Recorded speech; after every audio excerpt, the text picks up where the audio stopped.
Hello, hello. Let me get the music going here so it's not just silence. So we're continuing on my my webcomic today, and I'll show you the whole page in a second. We're doing another page. I think it's the one right after the last one I did. Yeah. So I showed you guys the last page before this one, but now I'm working on the next page, and I've got the sketch done. So I'm doing the line art today. Let's see. I'm gonna play some dark synth today. Specifically, this is Gunship, which is like a fantastic artist. One of my favorite like synth artists. Although my other favorite one is The Midnight, which I played last time. And both of these artists allow their music to be played on stream, which is kind of awesome. But this is a little more like high energy upbeat than the last band, so yeah. The other one's like more chill. All this living is so worth dying for. Yeah, you can probably already tell they're more dramatic. It is dark synth rather than synth wave. Slightly different. Anyway, it's good for this specific page because things you know get intense in this one. It's a much more dramatic page than the last one. I'll pull up the last one as a reminder of like kind of the general idea of what happened. Which page is this for?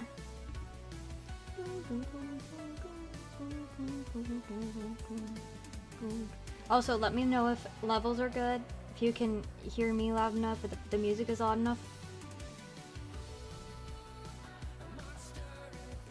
So last page, our little main character Zoo gets all frustrated and stuff. Things aren't going her way. And then creepy box guy is like, he's been whispering to her this whole time, so he convinces her to let him out. Oh yeah, this is my favorite panel. I still have to actually add these like patterns on the other pages, like here and here. Those need the patterns. I submitted this page without them because I was in no rush, but I want to add them throughout. You liked it? It's nice. Thank you. Everything sounds good. Awesome. Yeah, so that's where we left off on the last page. Oh, that's my my cover art I'm working on. So we might go between the two things. We'll see. Yeah, so now he's been released. And oh, why is my thing not? There we go. Okay. Does his evil monologue thing, runs away, and then she's devastated at what happened, and then they decide to go stop the thing. That's a summary of what's going on here. Yeah. So we're gonna be lining or starting to line this page, and I've got some peppermint tea with me today. A little bit different than my usual, but it's late in the evening and I wanted a comfy, not caffeinated tea. I felt like it was a pepperminty vibe. Ooh, and I have my little apple pumpkin candle. I gotta light this real quick.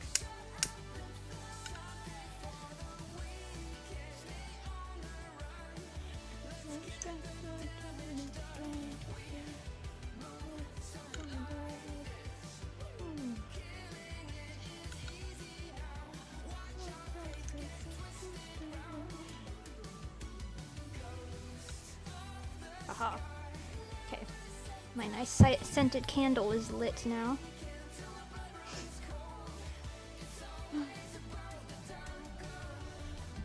It is a brand new candle because I went to Walmart and looked through their fall stuff that's now like super on sale because they're doing Christmas stuff now.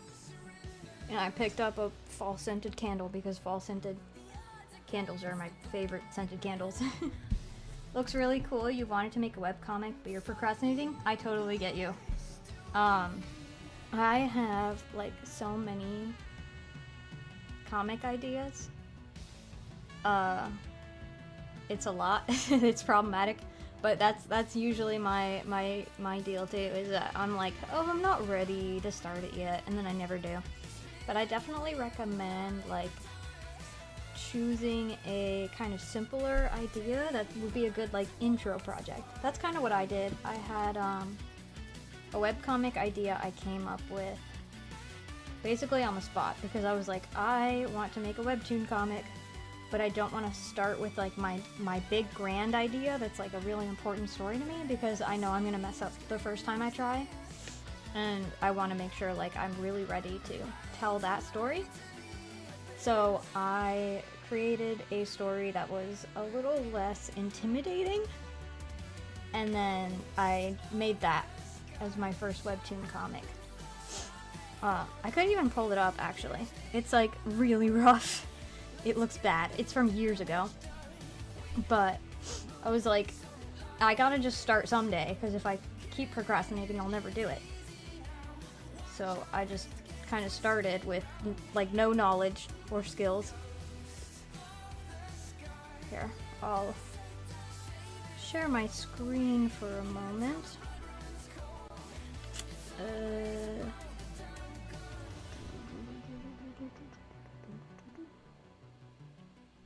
I have to find the thing.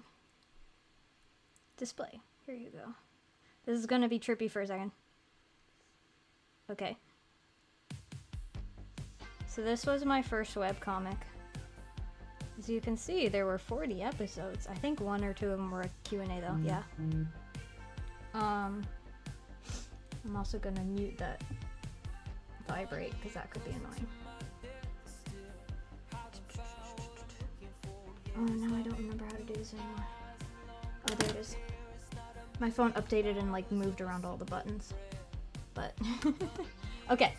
So, this comic, I'm gonna show you guys the first episode. Be prepared. This is 2017. This was many years ago. So it was when I was still not used to digital art, so I was like learning while I was doing this, and my chibi style was rough. My skills in general were rough. It does not look good. So here we go. This was me trying my best. Okay, well, I wasn't trying my best. I was using a really simplified style because I knew it would be easier. But yeah, you can tell this was an amateur, probably child that did this. I was a teenager. This was in high school. But yeah, this was my first comic project.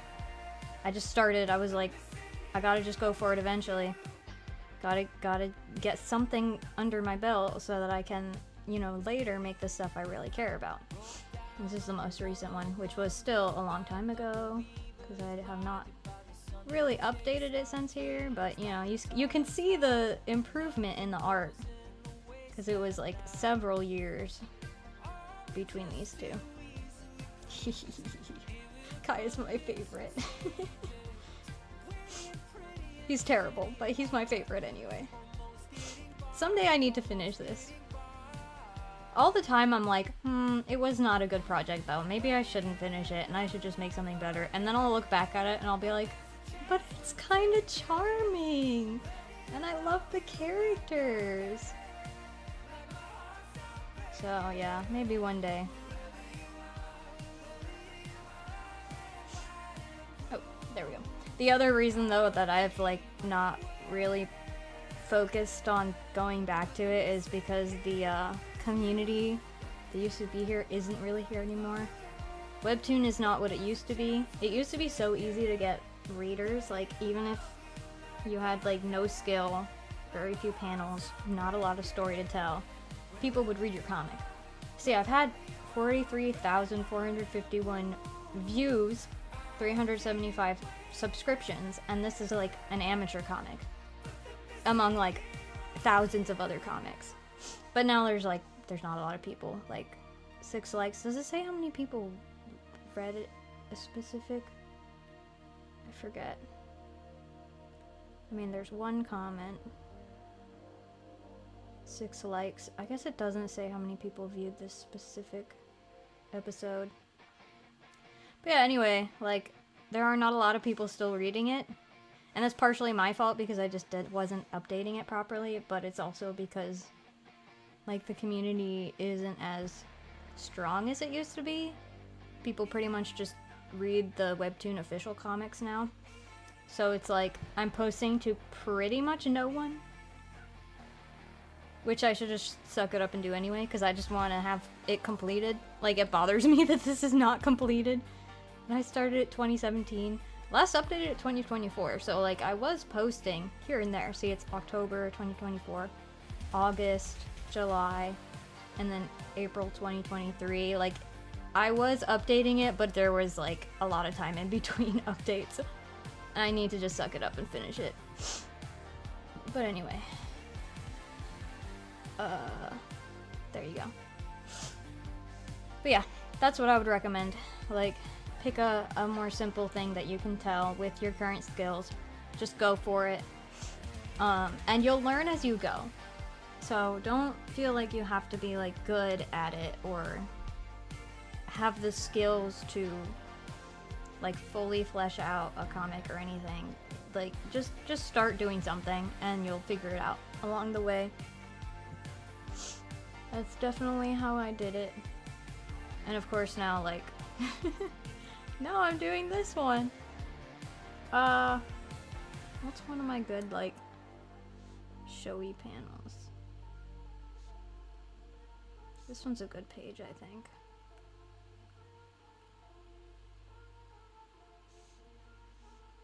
No, it's the next one, I think. That's everybody really liked. This is a school project I'm working on, so we do like class critiques, and then I take note of like which pages everyone likes the most. But yeah, this one, which you saw a little bit of, everybody really liked this one. So this is you know, now, after several years, I don't want to show off too much because I do eventually want to post this online for people to read, but just to give you kind of like an idea of how far I've come. This is one of my favorite spreads here. Wandering through the caves. Yeah, so it takes practice. And, you know, you get better with time. Now let's actually start to work. A computer is an educational device. It is. Oh wait, I've got my Spotify set up to shuffle. I actually want it to not shuffle. Hang on. I keep forgetting I have to turn off the shuffle thing. No shuffle, thank you. Okay. This is the midnight, so this is actually okay for you guys to hear, but I have some songs on this playlist that are not stream safe. Let's go back to the gunship playlist though. There we go.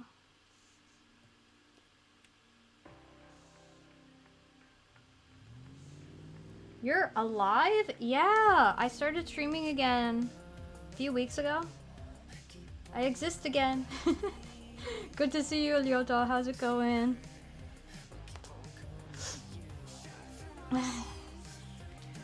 So I'm working on this webcomic as like a class project in university. So I've been doing little progress streams, working on it.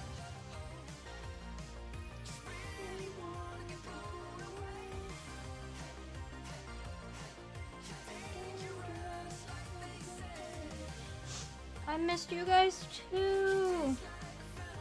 I'm glad to see you in chat. It's been a while. I did actually really miss streaming and doing videos. Like, after the first couple streams I did when I came back, I was like, I just don't want to stop streaming. I just want to keep doing it, like, all day, every day. It's like a runner's high, but a streamer's high. And then I did a collab stream on Halloween. If you want to see that one was really fun. Hop over to the Storm Squadron YouTube channel. And we did an Among Us collab with me, Arashi, Junie, Locke. And that was so fun.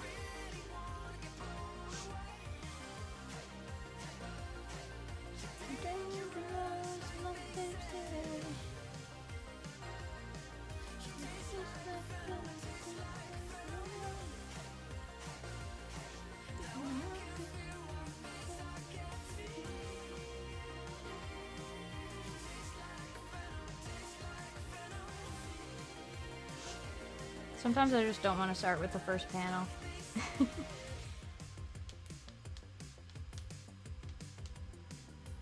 Howby University? Right now, it is great, actually. I have probably mentioned this on stream. I'm sure I've mentioned this before. But I changed my major at the end of last fall. So like almost a year ago. Like a year ago, yeah, I changed my major. And I was education, now I'm studio art. So I went from having really boring education classes, which like I'm sad that they were not great. Well, actually, I enjoyed actually physically being in the class, but I hated all the homework. It was just research paper after research paper, and I hated that. And our education program at this school is like really high expectations, and it was just a lot and stuff that I didn't really want to do and I didn't feel like was really teaching me anything. And I wanted to teach art specifically, which I can do with an art degree. So I just switched to art, and I enjoy it way more.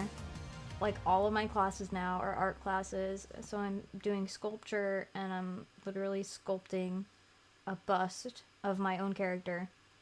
And then I'm doing this class, which is just making a comic, which is my favorite. It's awesome. It's a lot of work because I'm basically a full-time comic artist right now. In addition to my other classes, but it's a lot of fun. And then I'm doing another elective that's basically learning about like the inner workings of like a gallery or a museum and like how to run it, essentially, like museum management. Art sensei. Yes. Yeah, so I got some really interesting classes, and this one in particular I've been like really enjoying. I can't even tell what my sketch is doing here. I'm gonna come back to this one for sure. My sketch is confusing me.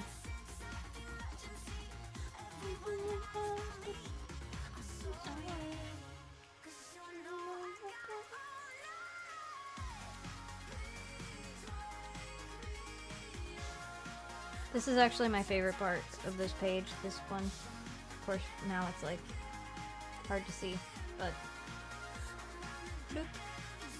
I think this looks cool. And I want to keep this panel black and white, I think. Or at least like mostly monochrome, something like that. She's like kind of enveloped in the darkness of this shadowy monster. And I just think it looks cool. Like I filled this part in and then was like, I kind of want to keep it like this. But I obviously can't keep it a sketch because everything else was going to be lined and that would look weird. So I kind of want to keep it black and white. I think it'd be cool. Love my art style. It's adorable. Thank you! This is specifically my chibi art style because it's a lot easier, I guess, to make a full comic in chibi. It's a lot less work and a lot more realistic, like with the time I have and everything. And I knew I had kind of a what's the word?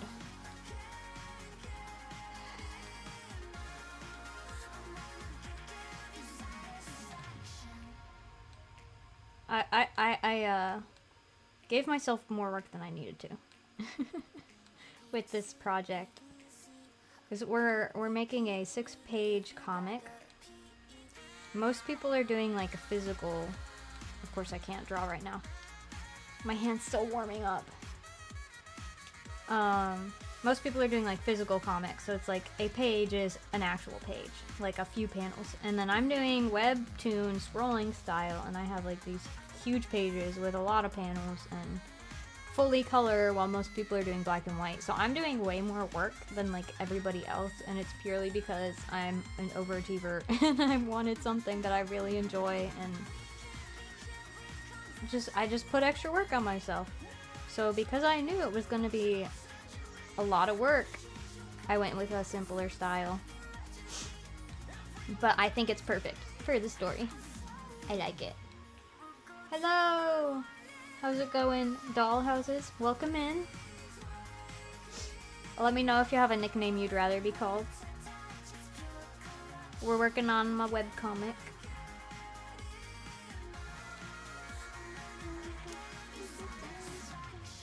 You better get an A for this? Oh, I'm sure I will. I've been getting pretty good feedback so far. We submit each page individually, like they're due at different times, and we do like they call them the pencils, but the sketch. And we turn in the sketch, and then like the next week we turn in like the final page. And the day before each deadline is when we have group critique, so people can like kind of look at what we've done and like suggest any changes, and then we have an extra day to like make any changes before we submit it, which is pretty nice. But then at the end of the class, essentially as like our final, we have to do a presentation where we share the entire project, including our cover art, which I'm working on here, and like concept art and all our pages, etc. Oh, hello, Arashi. Not quite off of work yet, right? Got anything crazy happen today at work?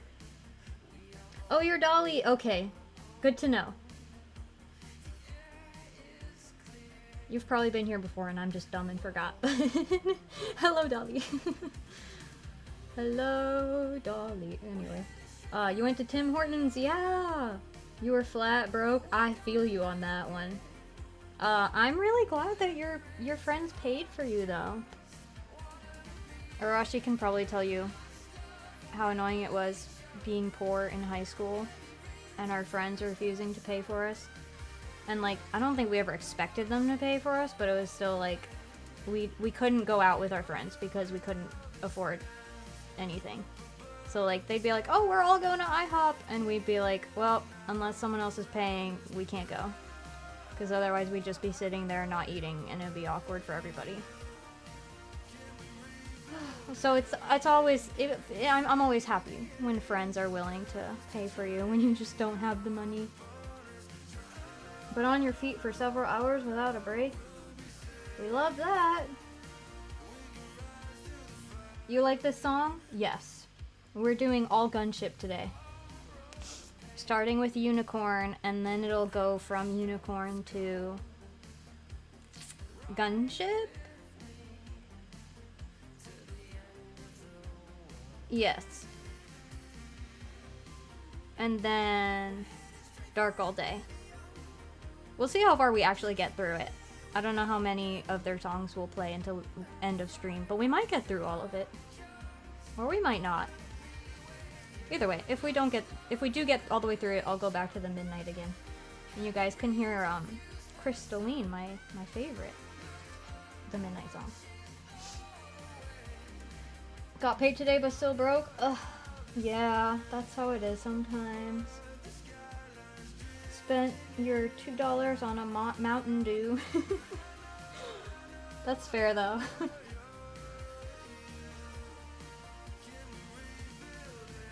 Extra money! You got an extra $2! Yay! That means you messed up the order for Tech Noir. It does! I know! And I think about that every single time Tech Noir 2 plays. But also, I start with Unicorn because it's more peppy. And I have it on my full synthwave playlist, which I play in the background anytime I'm working on this comic. So it starts with the Midnight, and then it goes to the set of songs that are just various bands that start with the Midnight vibe and then go into the more like edgy, serious vibe, and then it goes to the Gunship Unicorn album, and then it goes to the more serious Gunship albums. So it's like, it's about the vibe. But yeah, it does mess up those two songs. Which, for everyone who doesn't know Gunship, the Tech Noir songs are two different songs of theirs. It's Tech Noir and then Tech Noir 2, literally. And the first one, they're continuations of the same story. So the first one is about, like, essentially the fall of this civilization. like they've lost in this war or whatever, and like everything's bleak and they don't think they're gonna survive. They think the world's over, essentially. But then in Tech Noir 2, they're starting to rebuild and there's actually hope.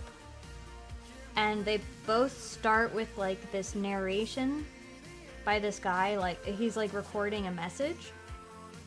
And the first one is like essentially his report of how like they've lost all hope, everything's, you know, messed up. And then the next one is like a message for his son to continue the work they've started to rebuild. And it's actually really cool. But yeah, because I have the Unicorn album first, which is the album with Tech Noir 2, I've messed up the order of the story. We are listening to Tech Noir 2 right now. Tech Noir and Tech Noir 2 work together as a part 1 and part 2. Yeah. What he said.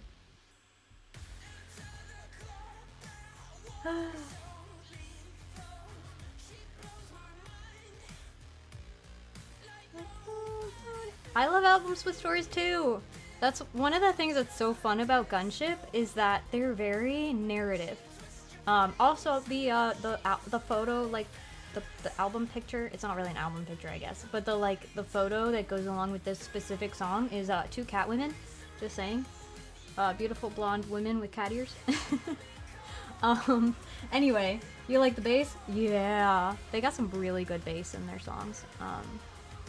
But yeah, one of the things that's so fun about Gunship is they're all like stories. They're like not real life messages. They're like post-apocalyptic or like just cyberpunk. Like it's all very like story based. And I love that. That's one of the things I like about oh, why am I blanking on the band? I was just thinking about them earlier. I can't think right now. I have Gunship in my ear.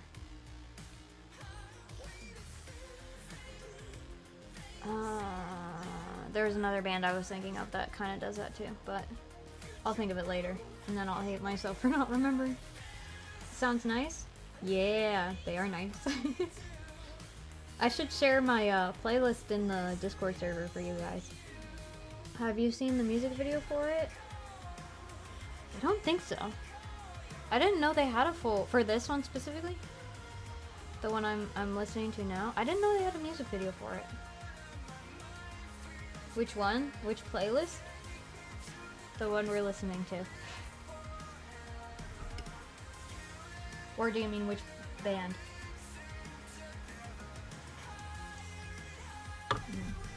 This is some good tea. You burn the heat right down on me.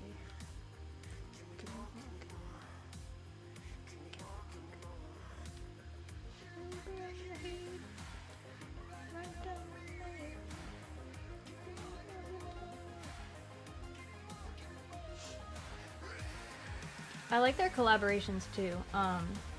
Gunship has a lot of like collaboration songs where like the voice you just heard a second ago was not the Gunship singer, it was like the guy they collabed with on this song. And they do a lot of little bits like that in their songs where they just have like a guest singer singing part of the song, and it's kind of fun. Which band? Yeah. I'm being big dumb, and as soon as I say what the band is, you're gonna be like, how the heck did you forget that name? Hang on, I'm looking on my emo playlist. Ah, Avenged Sevenfold. That's the one I was thinking of. Now you can make fun of me for forgetting it. Because they have a lot of songs too that are like a story. But they're metal. Rather than synth.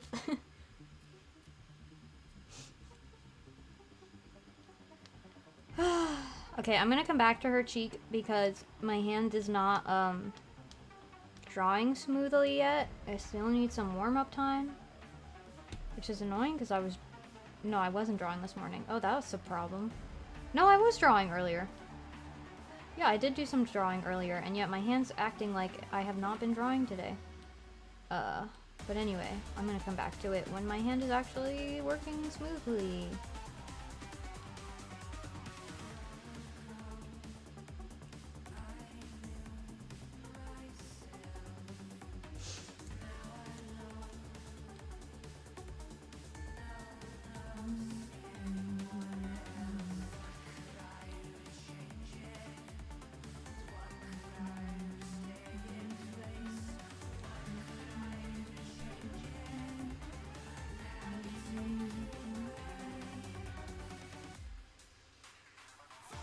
This song hits? Yeah, it does. This is Blood for the Blood God.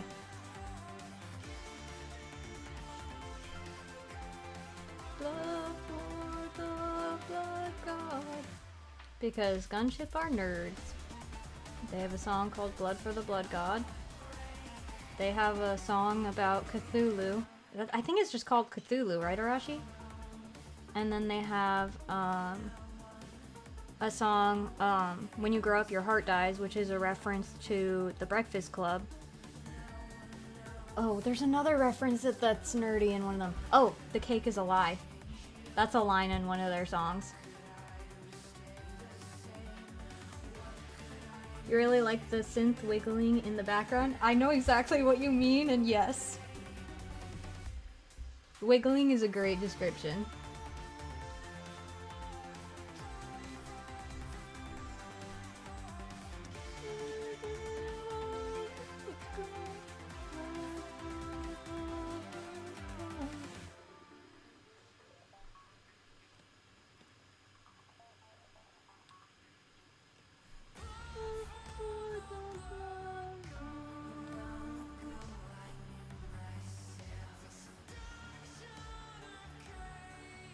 Oh.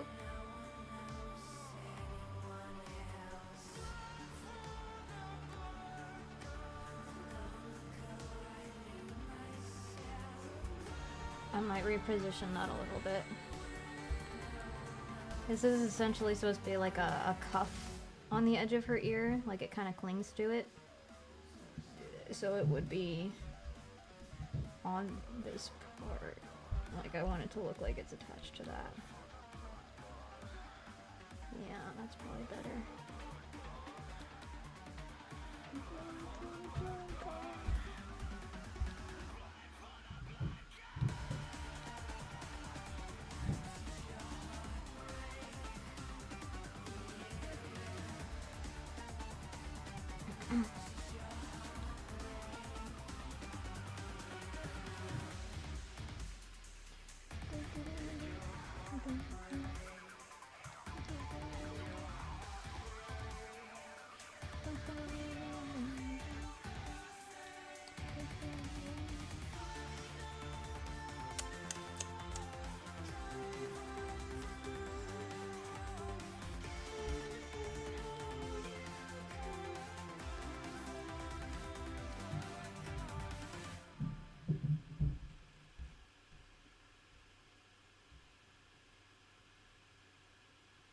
Oh, corn is the blood god. Yes.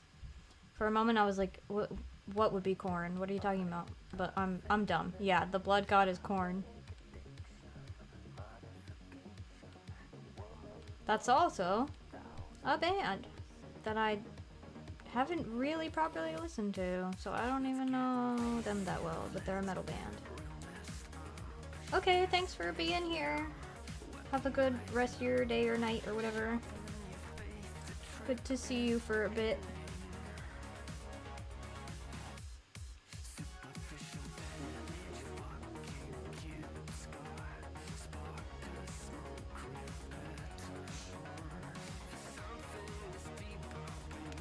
Teehee. That looks good.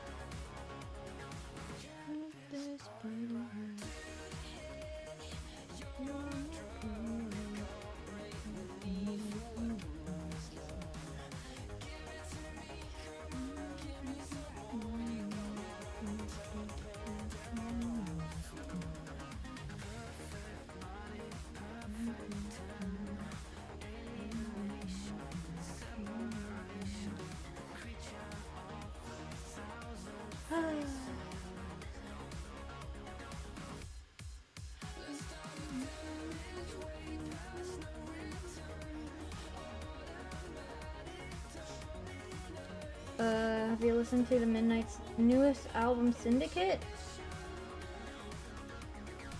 No, I don't think so. Is that like new? I don't think I've seen it yet. Hang on. I'm gonna look it up. The Midnight.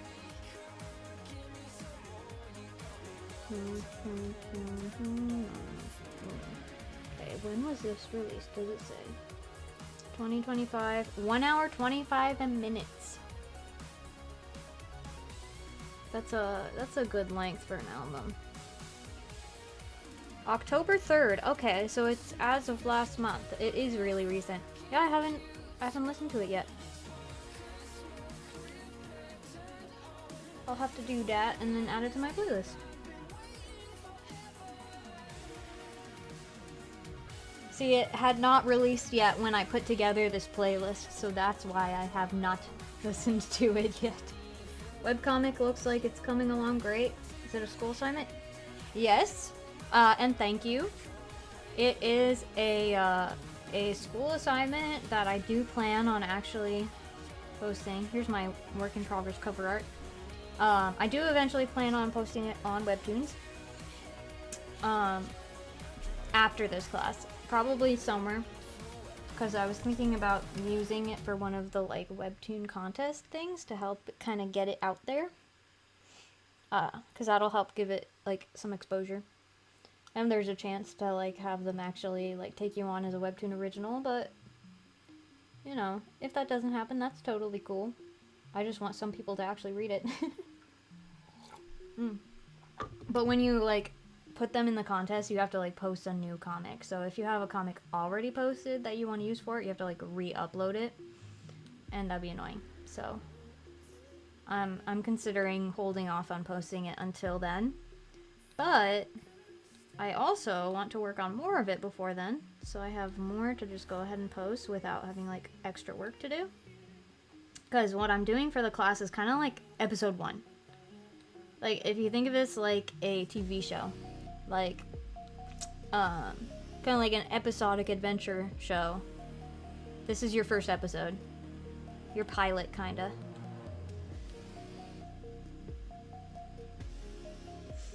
You'd love to read it? Thank you! I will definitely let you guys know when I do start posting it. Smart branding? Yay! Ghost is good. Ghost is your favorite? Ghost is really good. I don't know what my favorite is from the album because there's so much variety. Oh, also the visuals for this one is crazy. I just pulled up the Spotify thing and it has like the little like preview thing. And there's some pretty disturbing imagery. I haven't actually seen the whole video though.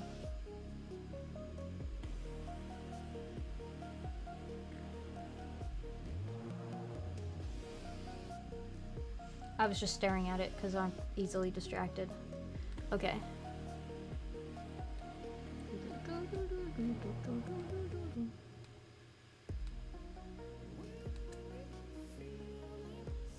It's a very bad trip. It sure looks like a very bad trip.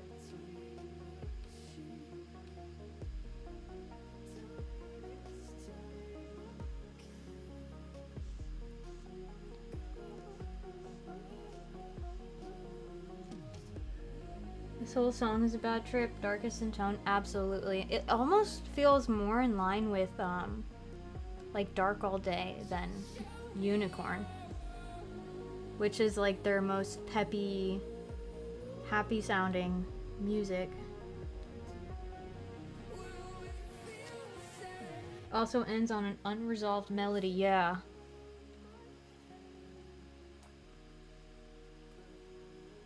Very interesting song. Very good, fills you with existential dread song.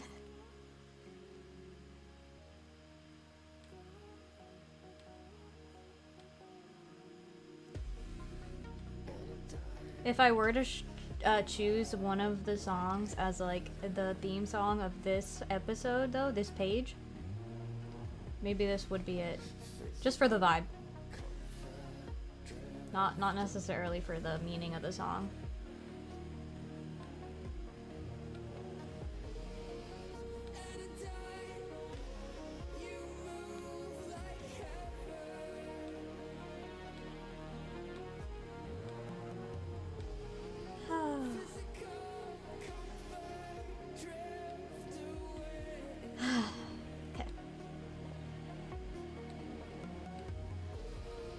If my hands were more warmed up, I would probably not be deleting things quite as often. Not to say that I wouldn't be, just not as often. Cthulhu is also a good song for if there's the for the existential dread. Yeah. Cthulhu is also an odd one. I do not have that one on this playlist, but I don't have a lot of singles on this playlist because I pretty much pulled up the artist, pulled up all their albums, and then just added them. And haven't gone through and picked up singles yet to add.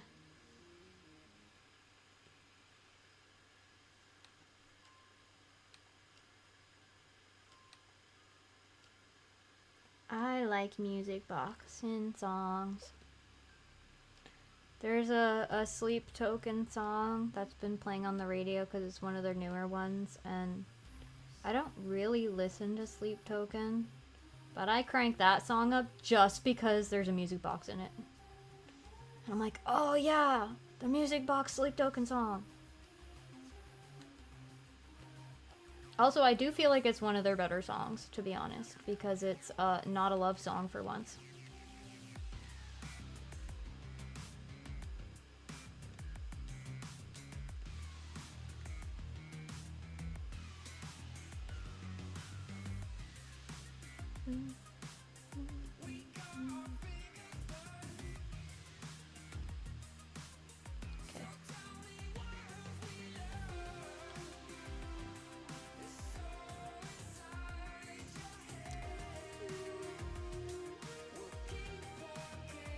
Space goes hard again? Yeah, what did I tell you? Veil of Shadows is also a good existential dread gunship song. Yeah.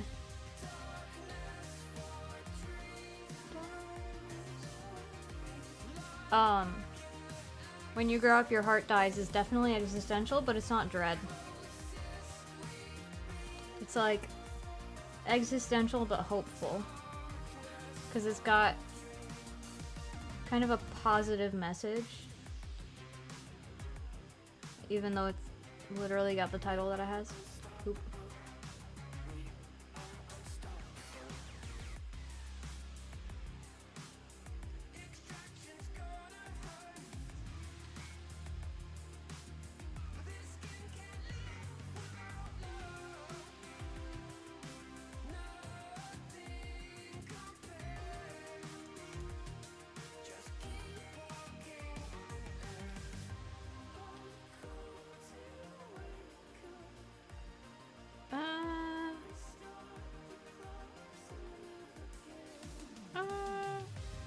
It's a little off.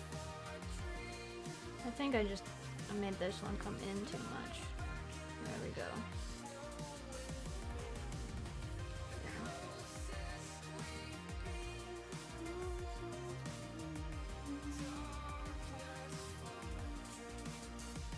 Okay, that's probably good.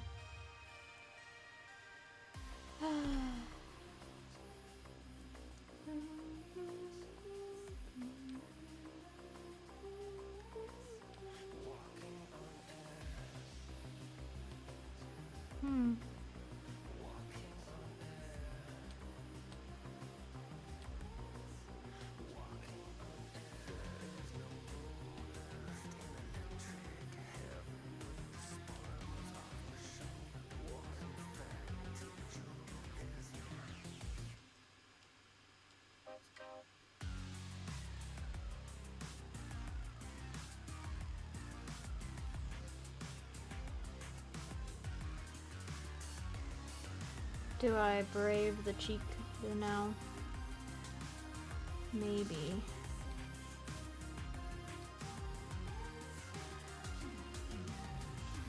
The cheek is like the most important detail to get like smooth and just right, because it can easily take one of these chibis from adorable to mildly uncanny. And it gives them a nice, cute, squishy look when you do it right. So I want to do it right. And also because it's part of the face, it's what you're the most drawn to. About your Tim Hortons strip. Ooh. Supposed to have like $15 in your pocket, but you brought the wrong coat. Oh no. That stinks. That's why I've started carrying my wallet on a lanyard that my keys are attached to. It's like a lanyard wallet, and I put my house key, my car keys, all my keys go on there, so I can't leave the house without it because I need my keys to leave my house. And that way I don't ever lose my wallet. Because I did I did do that all the time. I would leave it in one bag and forget to bring it with me, and then randomly while I was out I would go, huh, I don't even have a driver's license with me and I've been driving around. Oops. Supposed to buy a new sketchbook at the dollar store. Usually have your money in your wallet, but you forgot to transfer. Yeah. This is why you always keep your wallet on your desk so you can't grab the wrong coat. That too.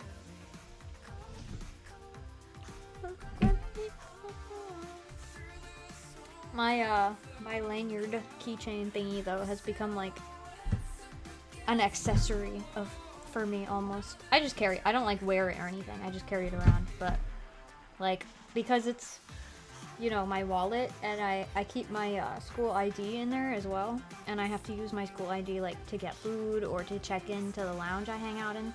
I just like carry it because it's easier than like pulling it back out of my bag.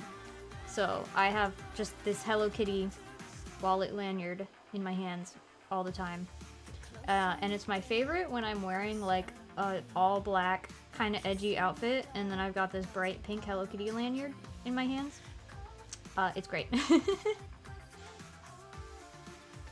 Holographic heart is the poppiest. Yeah, it's fun, high energy, bubbly for gunship at least. Put tracking tags on all your important stuff. That's a great idea.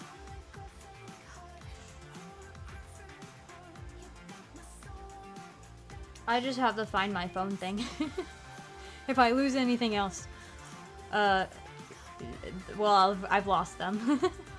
But I have used Find My Phone on several occasions. There was one time a couple years ago. I think it was a couple years ago. 3 years ago? Maybe it was 3. Oh yeah, it was 3 years ago, because it was when I was on campus. But it was the year that I was living on campus. I forgot my phone in the bus. I had to use Find My Phone to find it. I realized it was in the bus because it was like moving along the bus route. And then I had to figure out which bus it was on, and then get on the bus, and then find the phone. And we got on the wrong bus at first, but when we did find the right bus, the guy who was holding onto my phone for me, so it was safe. Always late because you're always forgetting things and keep going back and forth to get them. Very fair. In the process of getting diagnosed with ADHD though? Oh, I hope that helps you out, yeah.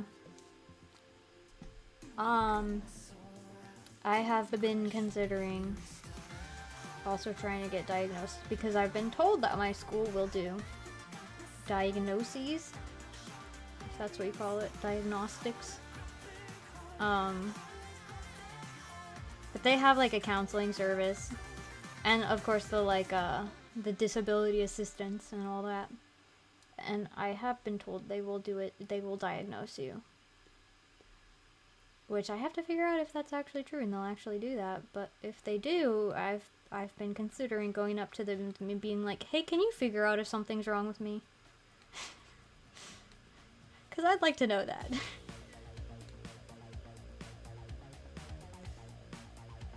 The purpose of it is to give you an IEP, but I don't even care about getting an IEP. I just want to know if I do in fact have a thing that I should be doing something about, or if I don't and just have no motivation ever.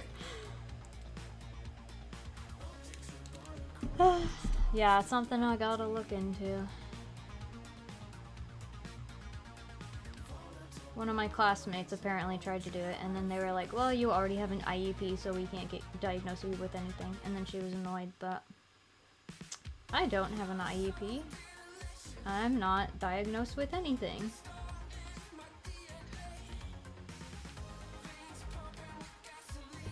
Everyone in your immediate family has a ton of different health problems. Yeah.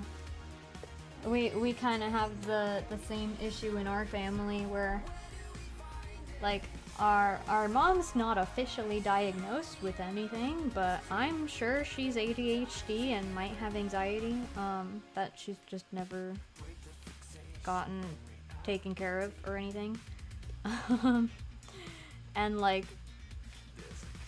I don't know if our oldest brother has a specific issue, but he probably does. Or my older sister has anxiety. Then my older brother has autism, mild autism. And then I have anxiety. And then my little brother has anxiety and had other issues. And then our little sister has ADHD. It's like, it came from somewhere. Not a fan of those either. IEP, not IPA. I'm not a fan of IPAs either. Your dad has ADHD and your mom thinks she might have it. Yeah. It is pretty likely then. That's just trauma.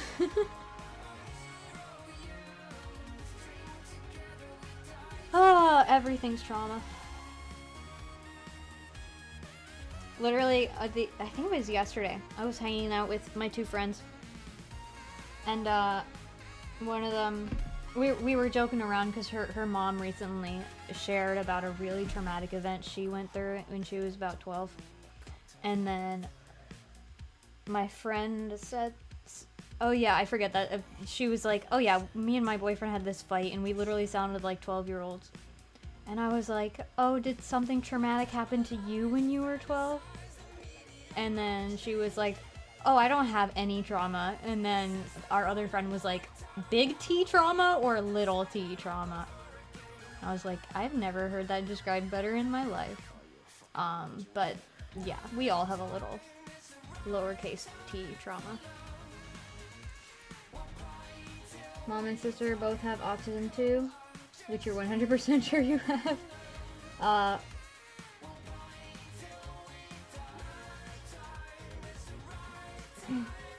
Yeah.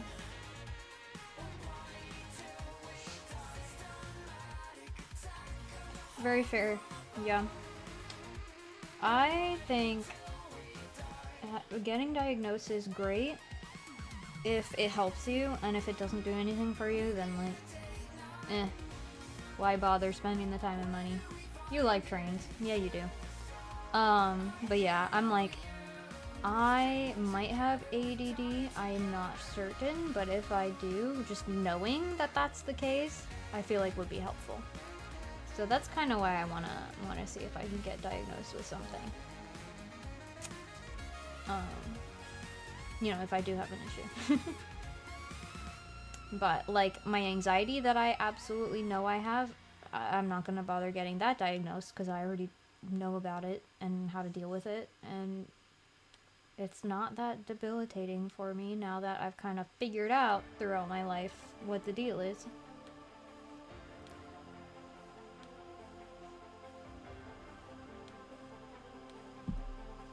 You want to go on a train someday? Riding a train is fun. I've done the passenger train to get to and from Coleg a few times, and it's kind of a great way to travel. You mostly want to get diagnosed so you can get scholarships. That's very fair. You know, there are some in your region for ADHD. Maybe for autism too. That probably.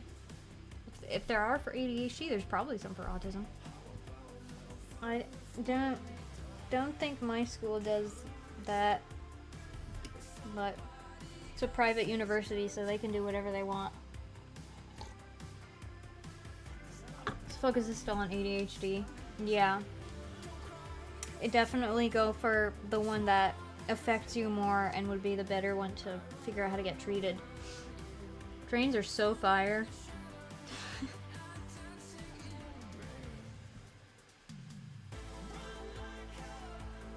Oh, I love this one too. Run like hell.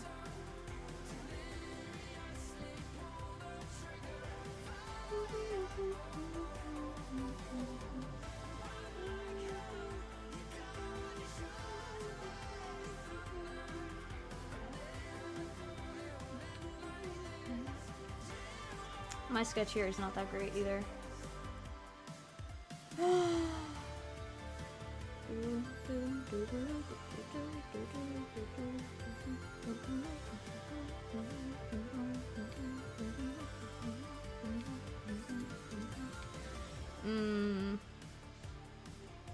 I just don't want to do line art right now. Maybe I should. But I should continue this. But I should keep working on this. I'm just gonna skip to another panel and come back to that one. Sometimes my hand doesn't really cooperate with certain shapes, especially rounded shapes. So then, when it's doing that, sometimes it's best to just skip to a part with more angular shapes that I can draw. Procrastinating your line art too?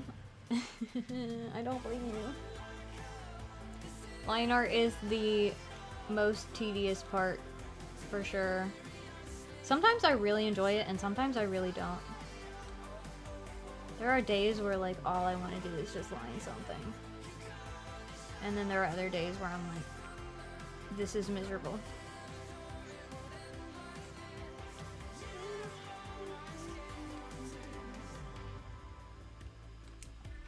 Gonna go have a little snack. Okay, enjoy your snack. I just had a grilled cheese before coming on stream, or as my campus calls it, a 3 cheese and herb panini. They make it sound real fancy, but it's just generic slices of cheese with generic slices of bread with like the most tiny amount of seasoning so you can't even tell it's seasoned. And then mildly toasted.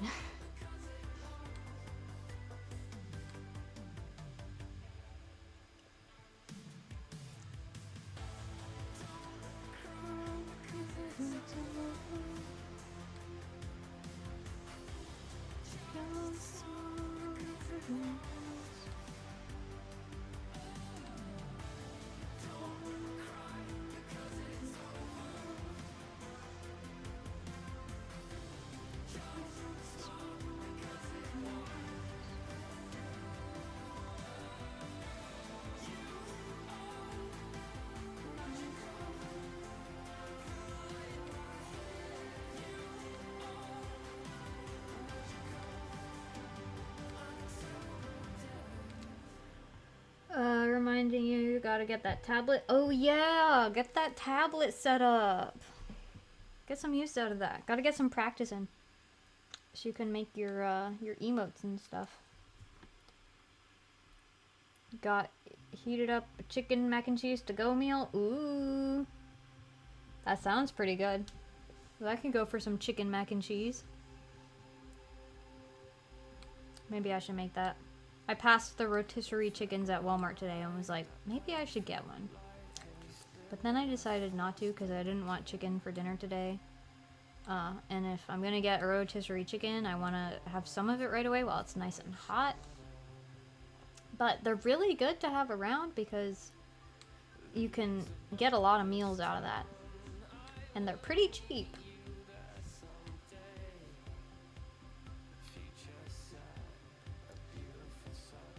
So maybe I'll get myself a rotisserie chicken and some mac and cheese one day.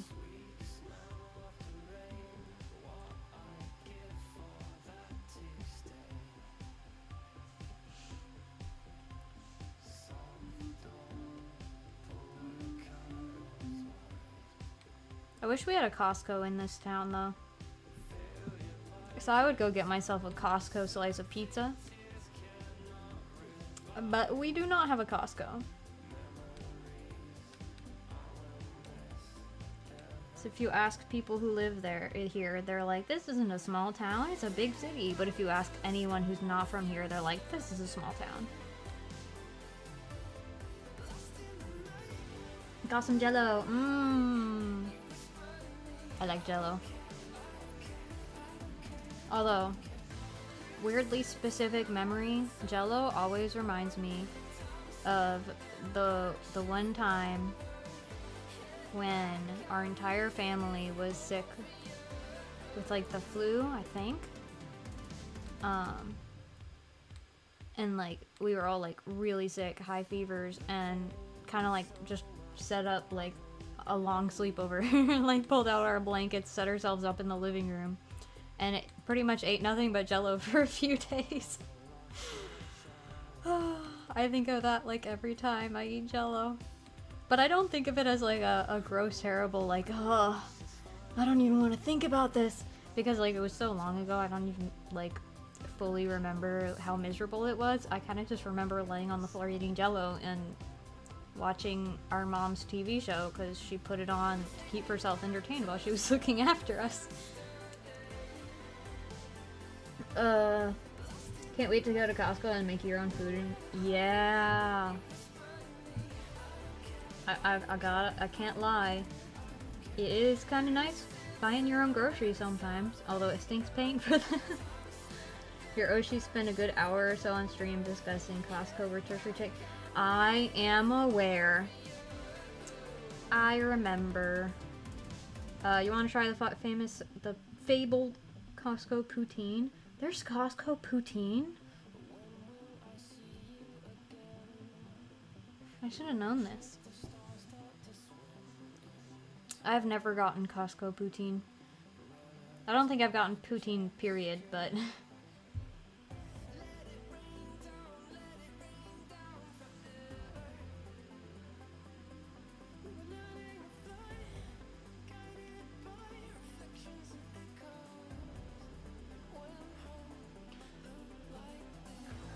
Yeah, probably it's just a Canadian thing, I would guess, because Canadians are crazy about their poutine, and we don't really eat it here.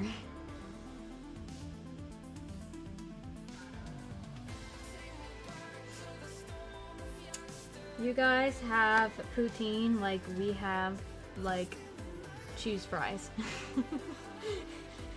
We have, like, bacon bit cheese fries instead of poutine. That's our version.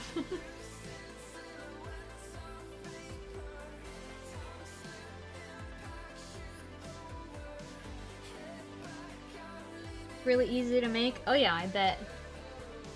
Fries, gravy, and mozzarella. I've heard everybody else say it's cheese curds, not mozzarella, but that sounds better to me than cheese curds. Just mozzarella. I love mozzarella.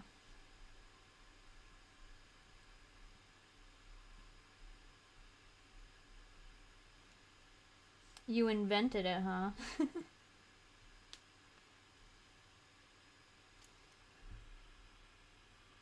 Isn't it supposed to be cheese curds rather than mozzarella? Yeah, that's what I thought. It is cheese curds. Okay. I would totally just use mozzarella, though. That sounds better to me. Although I have had, like, fried cheese curds that weren't bad, but the idea of cheese curds just it scared me a little bit. Even though they're probably fine. They're probably good. But I don't like a lot of like crumbly, clumpy cheeses. Like, hate blue cheese. I refuse to eat cottage cheese. So I think that's probably why it scares me, because it looks similar to those things. But based on the fried cheese curds I've had, I think it's better than those things.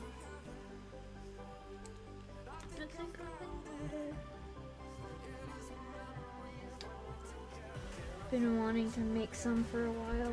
Yeah. I mean, now that we know people use mozzarella for it, that'd be really easy for us to do. Just make some gravy, put on some mozzarella, and I would eat that up. I love gravy, I love mozzarella. Who doesn't like fries? Also more cost efficient to buy a big block of mozzarella and chop it up. Yeah. Cheese curds are probably more expensive because it's essentially more processed, or like more specifically processed. Really like eating cheese curds on their own though. See, really salty is where you kind of lose me. I was raised on practically no salt in my food. So our family has a history of heart problems, and so my mom's always been like really concerned about salt. So she never used much salt, which we do have well-seasoned food. We don't have flavorless, unseasoned food. Before anyone goes, you put no salt on your food? It doesn't really need salt as long as you season it right. But yeah, we just never used a lot of salt growing up. And now I have a not super high tolerance for it. I just don't love salty things for the most part. I like salted caramel. Sea salt caramel dark chocolate is like my favorite thing. But when something's like specifically really salty and that is like the one flavor, it's not really my thing. Essentially the same with the mozzarella, more so a cost and texture thing. You like both. Family has a history of low BP, so we have lots of salt at home. So kind of the opposite.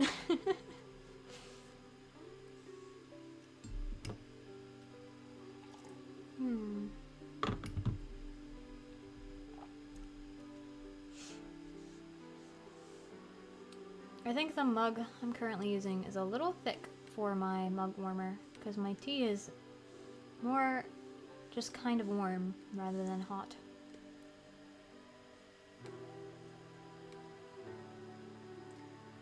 Yesterday also your doctor told you she was going to start investigating you for important to eat more salt with. Yeah. Definitely, if your doctor tells you to eat more salt, you eat more salt.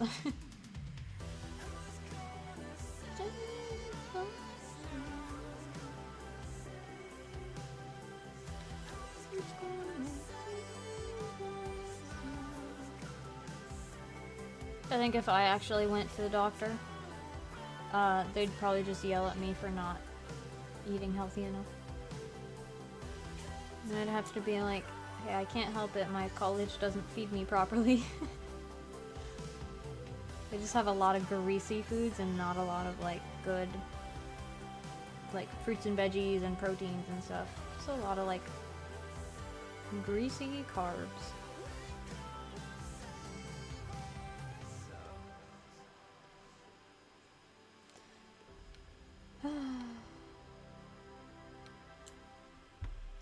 Great-grandfather died because of a blood clot from low BP. Yeah.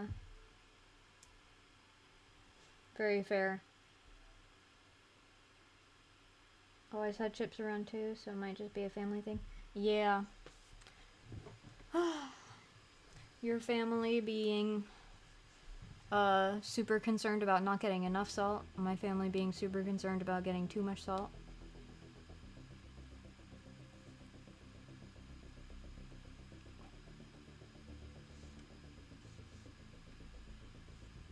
I also, on similar but different lines, I always keep candy around because my mom and I have the same issue where like sometimes our blood sugar will just like randomly drop, and essentially what that means is if we don't have enough sugar in our system and like, you know, we'll like get lightheaded, and then if we don't consume sugar, we can pass out, which is fun. And it's not something I deal with all the time. It's just an occasional thing, but because of that, I'm like, don't want to risk it. Let's just always carry candy at all times.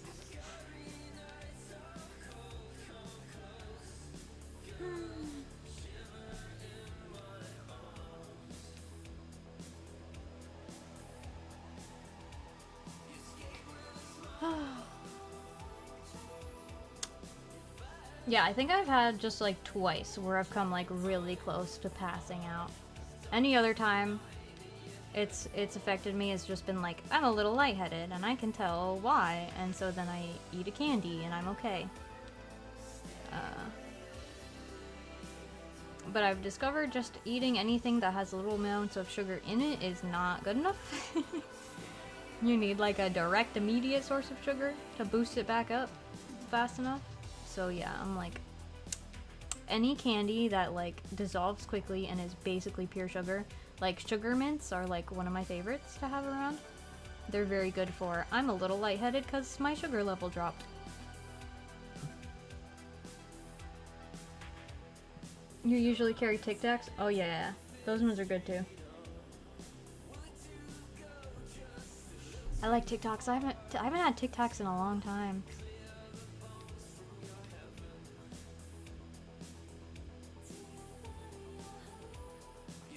Probably though, I would bet one of the reasons why that issue does not affect me often is because I drink tea every single morning and sometimes throughout the day, and I always put sugar in my tea. So I've always got sugar in my system.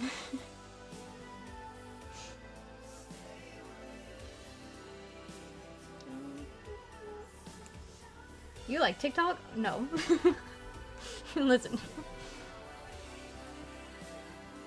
I slipped, my tongue slipped. So I said the wrong word.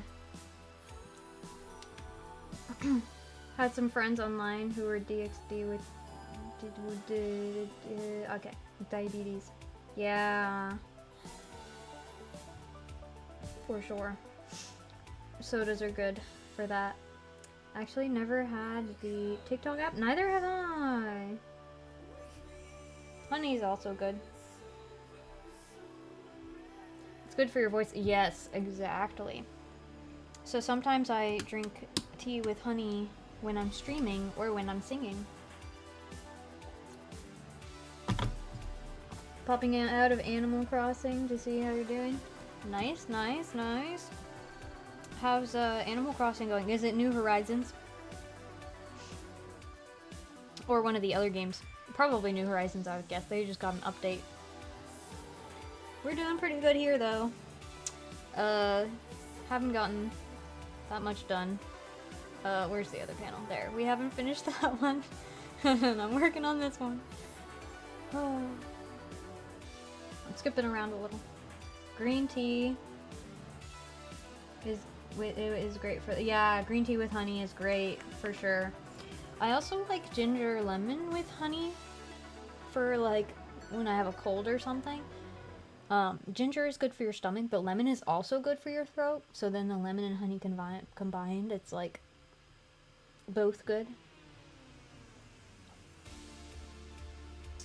Never trust a TikTok app. Yeah, TikTok hating nation rise up.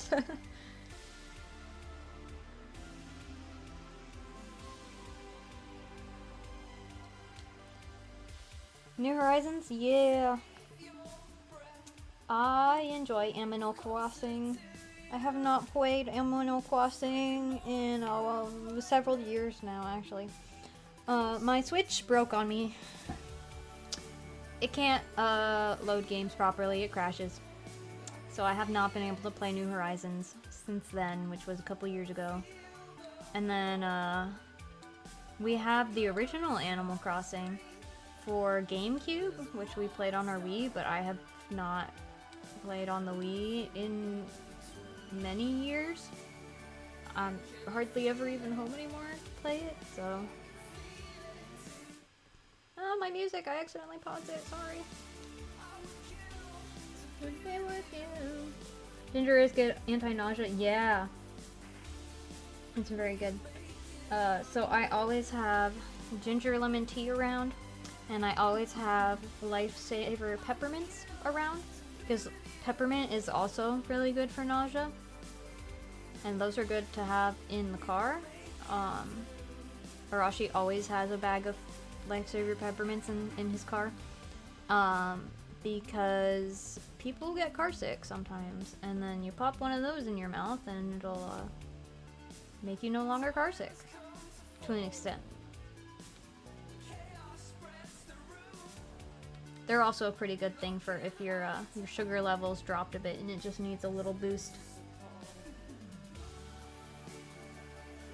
TikTok always had some stupid art drama. Yeah, they always have some dumb drama. It's so true. You need to finish your Animal Crossing RPG role. I forgot you were doing that. Yeah. You always have gum? Yeah. Very fair. Similar deal. Ooh, acid reflux is no fun. Yeah, that definitely would affect it. I just get car sick because I get motion. I don't know, I guess I'm just sensitive to the motion. Like, I get motion sick playing Minecraft. Or, like, any first-person game. This is one of the reasons I don't play first-person shooters, actually. I'm not good at them. I'm very bad at shooters. And I don't like the visuals because, like, you can't see as far as real eyes. Like, you have this tiny little box, whereas a real person has, like, peripheral vision, right? So I feel like I'm trapped in a little box and I can't see around me. And it bothers me, which is why I prefer third-person shooters. But the other reason I don't play first-person shooters is just because it makes me nauseous. Ooh. Just like Minecraft, but I like Minecraft, so I put up with the nausea to an extent. And of course, I do get car sick as well. And the one time I flew a plane, I got motion sick from that time too.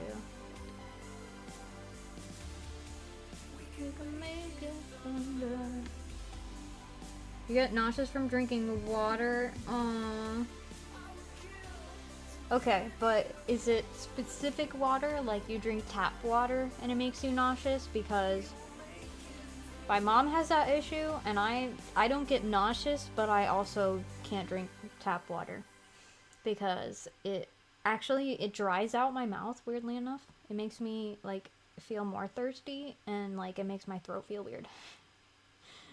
Because there's stuff in tap water that is not good for you. And some people are more sensitive to it than others. Should play Halo though, yeah. Halo cool. I will suffer through shooters for Halo. I also think Halo might not affect me as bad. And hear me out. The reason is realistic shooters affect my just general senses more because of the sound effects. That might sound weird, but loud gunshots are like overstimulating to me, and the overstimulation of the gunshots like makes my nausea act up more because I'm just like too many things going on at once. Oh, Splatoon is so fun. If my Switch was working, we would totally do Splatoon collab. That'd be great. Yes, this is Tech Noir, which is part 1 to the song from before. Never knew you flew a plane. Oh no, I'm not a pilot. I didn't fly it. I rode on it. Poor choice of words. I wish I piloted it. That would be cool. I had a pilot friend who was at school a couple years ago. She graduated, so she's now in a different state, unfortunately. But she was doing the aeronautics program, and she did offer at one point to take me up in her plane, and I was so tempted to take her up on it, but I was also terrified because I knew I would get super nauseous in one of those tiny little 2-person planes. And that never ended up happening. She probably would have made time for it if I had like asked her to, but I was like, I don't even know if I should do that, so I never asked her about it.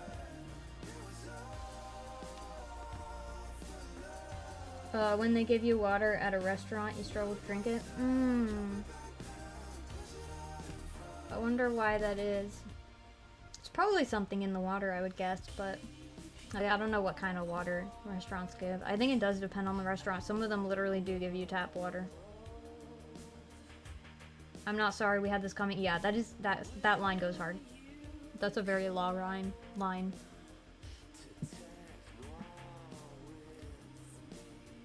You with Fortnite? Yeah. Really bright and has lots of noise and it moves weird. Yeah, see, you get it.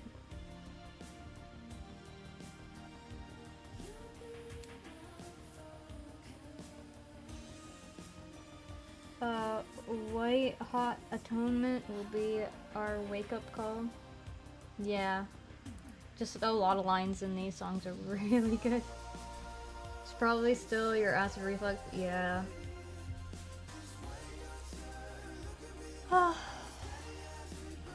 It's interesting how, like, everything affects each other.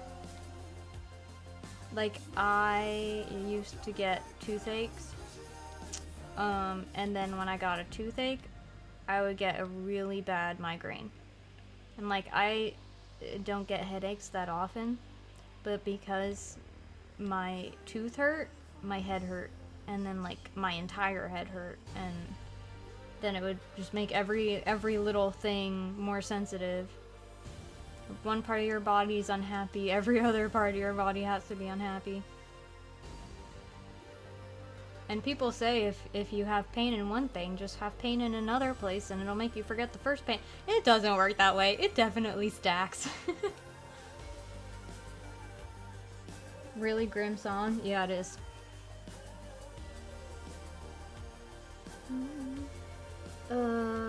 Might have something to do with the nerves. Oh yeah, that would also affect.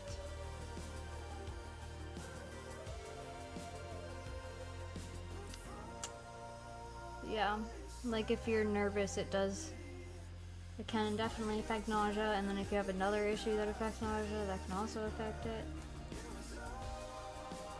Oh yeah, there's a big nerve in each tooth. Yeah. And then my dentist said that I have low sinuses, so my sinuses are pretty close to where like the ache was, and so then it would affect my sinuses, which would affect the rest of my head. So yeah. It's definitely something along those lines.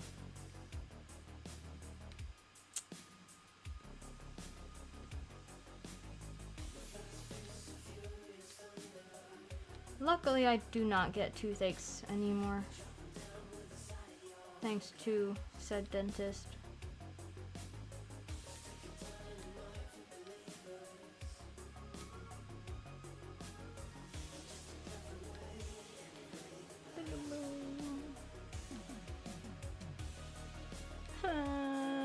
Okay.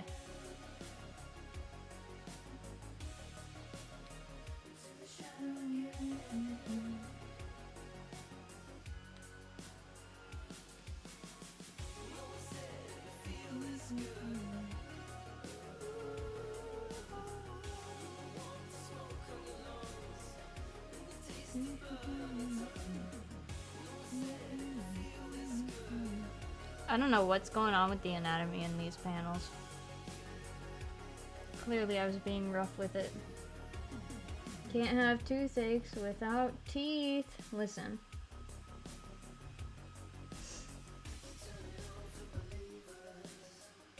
You actually can, because a toothache is actually your gum hurting. Well, it kind of depends on the toothache, but with mine specifically, it was my gums.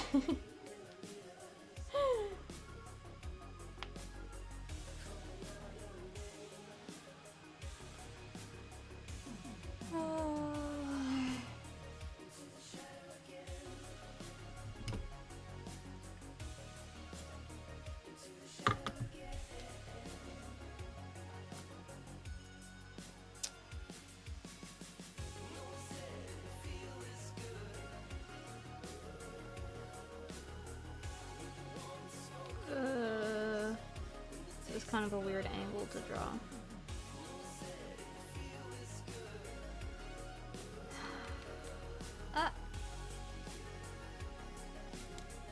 Just got a notification about Fukukitaru having a new racewear.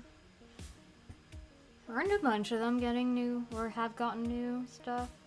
I think someone said something about them giving out free outfits or something. I don't know. I haven't been in the loop.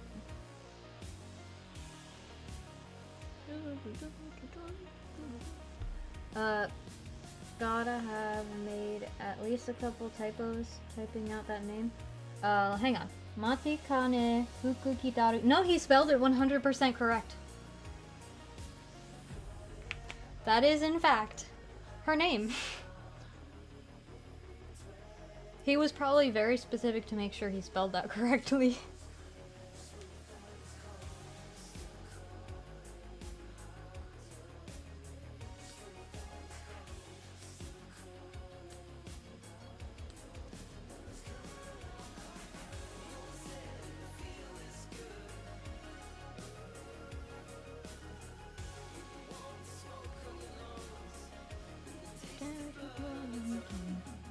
locked in for real.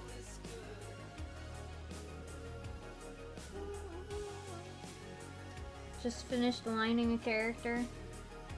Time to do the other one. You got this.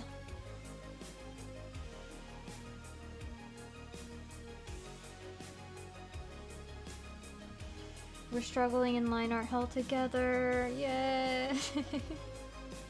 Okay, how does back? I kind of changed the positioning of the arm here, and then it makes me have to change the positioning of the back a little bit. I did that to myself.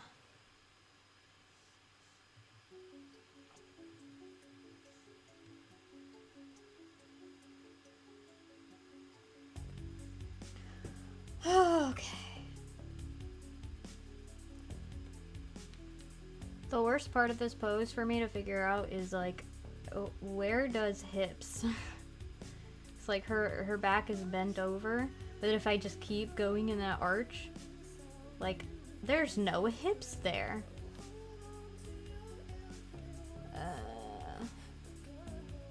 And she needs them nice curvy hips, cause she's got a Dracula-shaped body.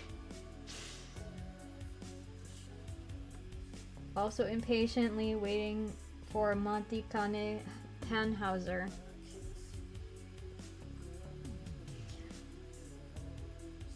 I just want rice shower and Manhattan Cafe. I have rice shower already, but I have not done her. I haven't raced her yet, but I just want I just said her name. I want Manhattan Cafe. Gotta have those childbearing hips.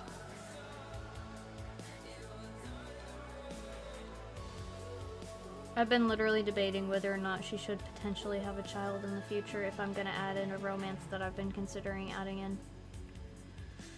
Because the deal is, her job is literally to adventure, and if she has a child, she can't do the adventuring she's doing with child is too dangerous for child, but then she can't just leave child at home. But then she would have to retire, probably. So it's a whole complicated thing. We want Cafe Tannhauser and Tama.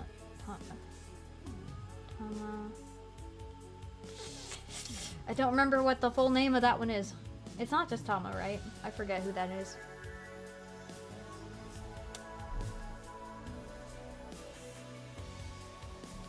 Tama just makes me think of my OC Tama. Or the fact that Tama means round. So people in Japan name their cats Tama Tama because it means round round. Because cats are chonky. Sometimes. Got an unwritten plot line that has some of that. Oh, Tamamo Cross. Yeah, duh. Oh. Yeah, don't you love writing about people having children? So here's the weird thing about writing a character like having a child and having to quit their job or whatever. I don't want people to think I'm being sexist and saying women should stay at home if I have her give up her job for her family. If my main character was a man, I wouldn't be worried about this because nobody would think it's sexist that a man is retiring to take care of his family. But because I have a female protagonist, I have to worry about that.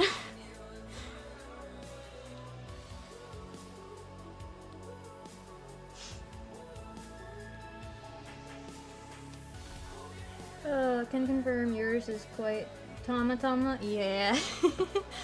We love our round kitties.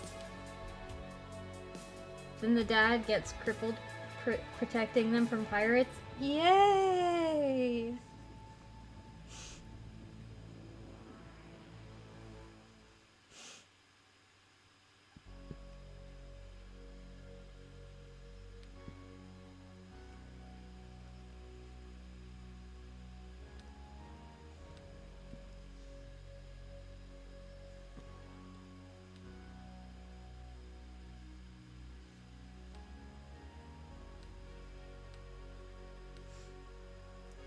Sky pirates. Of course they're sky pirates.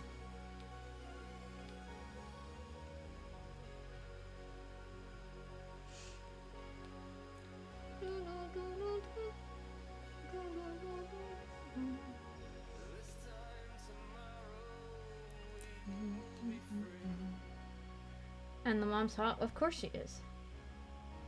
Like, why would she not be hot? Why would you write a romance and make the mom not hot?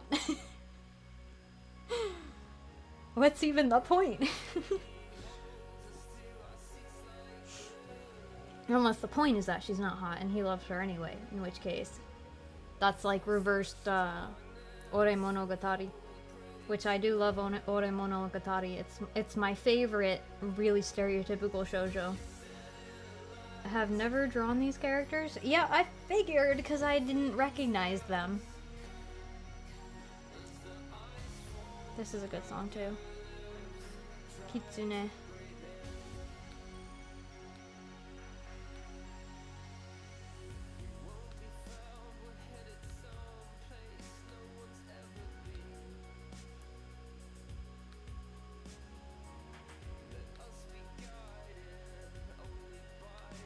What if I put this song that's called Kitsune on the playlist for my character, who's a kitsune, whose playlist is mostly meme songs, and in the middle of the meme songs, I just have this one play.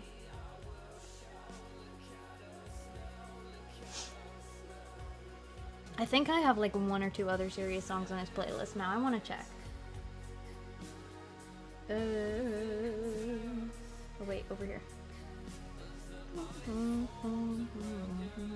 I have not pulled up this playlist in forever. Let me see, where is he?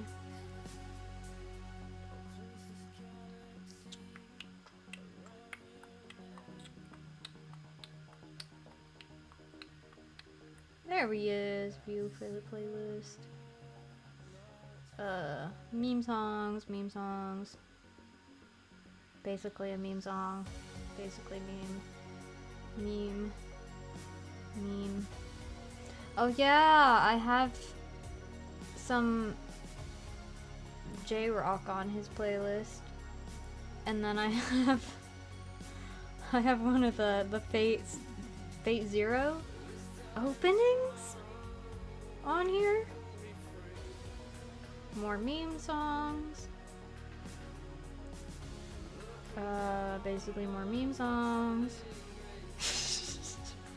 Baka Mitai, sung by KK Slider. Yeah, that's the one serious song, is the Fate song, and then the 2 the Gundam Build Fighters openings. Those are the 3 serious songs on this entire meme song playlist. And I should just add this one too.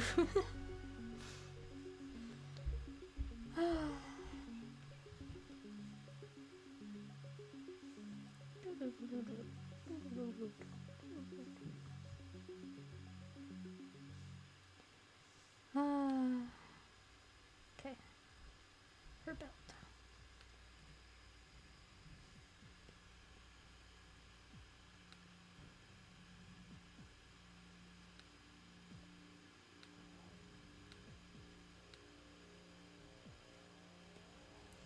I think that's a little too thick for this. Okay, that's better.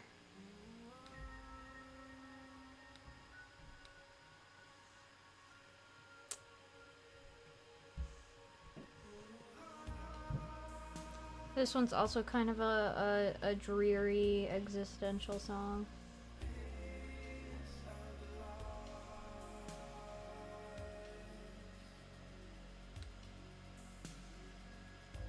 Keep meaning to start a playlist for a character you've had since forever, you keep forgetting. Well, this is your reminder. It would probably fill up so fast. That happens sometimes.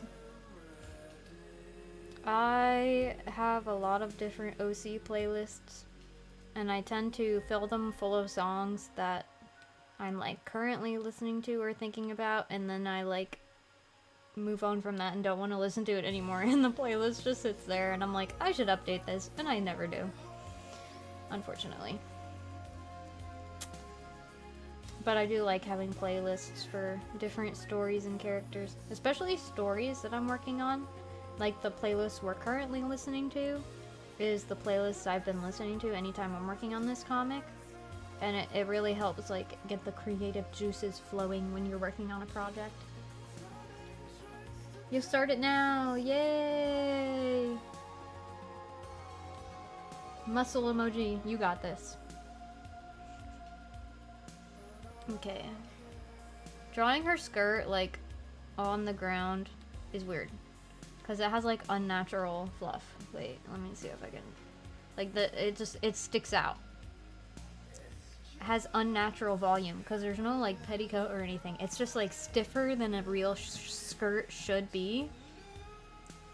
And so then when it's like flopping on the ground, it's like, do I draw it more like fabric or do I draw it more stiff?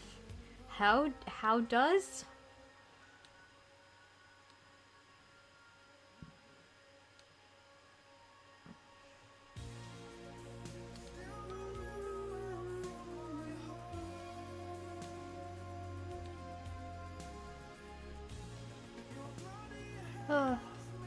Her skirt is also kind of a balancing act a bit for these poses and stuff.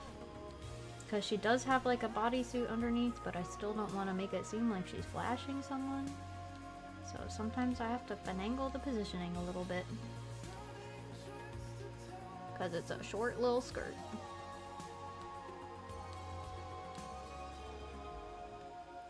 Okay.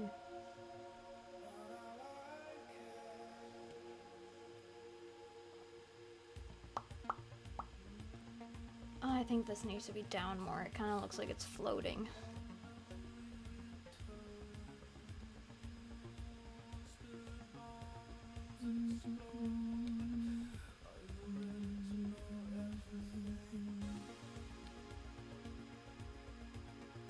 Yeah, just kind of going back like that.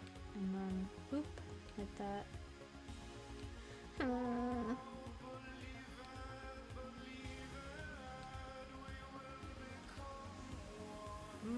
I think that looks just as strange.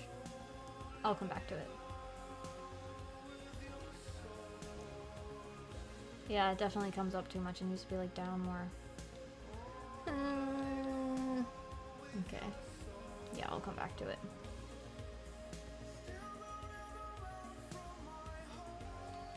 Now I get to draw her thighs. My thighs. And then you'll blow up.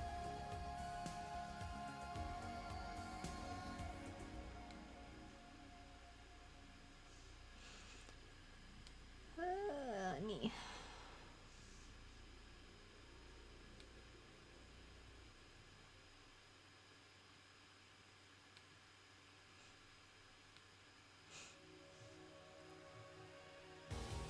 I was wearing a cute fall themed outfit today. And there were cute, pretty fall leaves, and it was nice to like sweater weather, and it was perfect. And then I changed into pajama pants when I got home.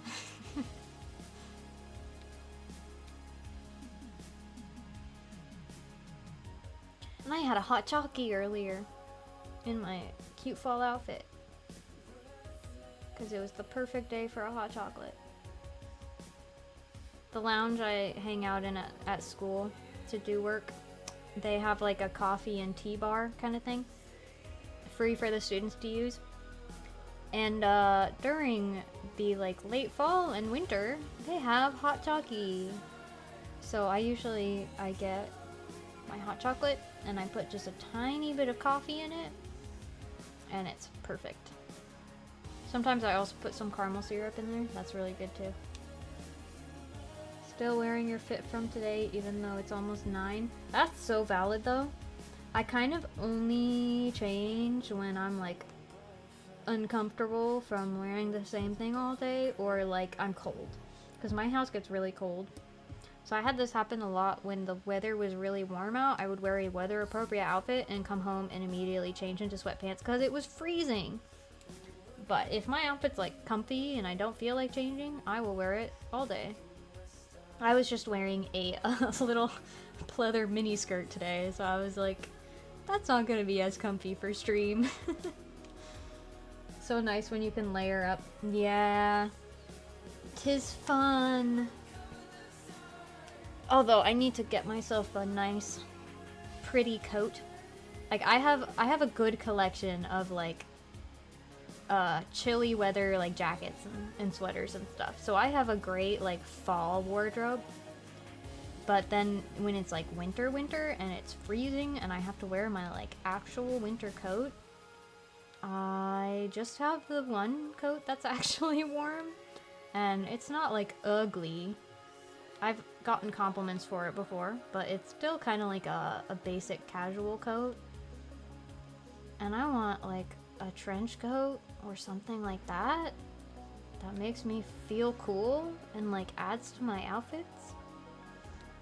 But I don't want to buy one new, so I've been checking thrift stores and I never find one in my size or with the cut I want. In your vampire fit, let's go! Flower shirt, black waistcoat, ooh.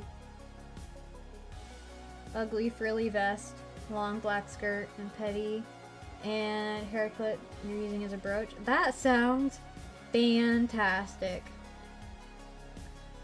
You sound very fashionable. I enjoy. Set your PJs, soak up sweat easily. Oh yeah, I get that.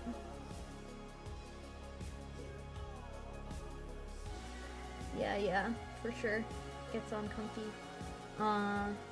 Wait for so long to wear your winter coat? I'm sure you do. You're probably can handle cold more than I can. Not an ugly vest, but you don't know how else to describe it. Just a bit strange. Cool. Trench coats are so fun, right? Plus lighter than winter coats, so they're great for windy or rainy days. What I'd love to have is one of the ones that has like the really plush lining on the inside that you can remove. So it can be a winter coat, or you can remove that layer and just have it as like a rainy day coat jacket thing. I think that would be perfect, but I think it's more common to get one that's just thinner and doesn't have that layer, but I would love to be able to wear it as a winter coat. Trench coats are, hang on. Hey, having to change in your winter coats, because then it is ugly, right? Yeah, like if I had a really cute coat that had a nice silhouette, then I wouldn't mind putting it on top of my outfit. But with just a regular, bulky, standard winter coat, it's like it's covering everything up. I really want to get a Liz Lisa coat though, which Liz Lisa is like the famous Lolita brand in Japan. And they have some really cute coats. I was just like online shopping on like eBay and Mercari Japan, like all those secondhand sites, and I was just looking through Liz Lisa coats and I was like, these are all adorable and I would wear all of them and feel fashionable. Because they're Lolita coats, so of course they are. Live in Canada, so you have no choice. Yeah. Almost had hypothermia. No! That's so sad.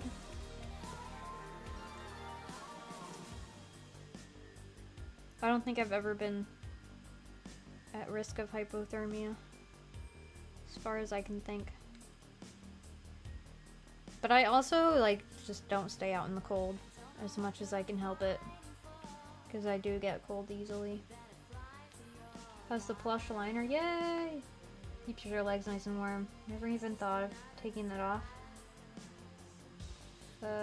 Probably do that for some trips to rainy places. Yeah. Kinda get jealous looking at cold weather outfits online, right? It gets so annoying, like, looking at online outfits that are like, teehee, outfit of the day, winter fit, dressed for warm, cold winter days, and it's like, they live in California, and you're like, there's no such thing as cold weather days, winter days in California. Well, at least they're part of California. So they've got like the lightest sweater on.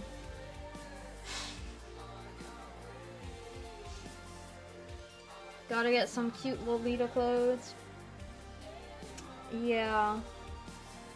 Good luck. Good luck finding your size. A lot of these brands are one size fits most.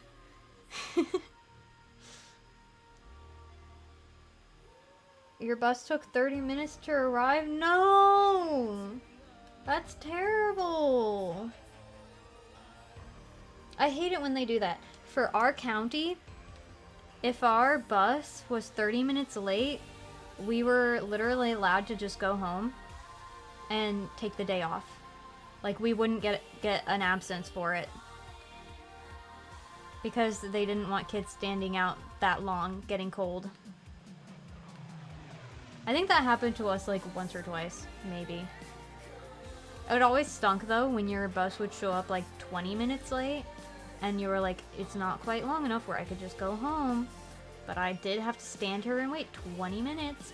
Or like when you're waiting for the 30 minutes to approach and then you hit 30 minutes and you're like, I stood here for nothing, and you just walk home. Literally had someone get mild frostbite. Ooh. That stinks.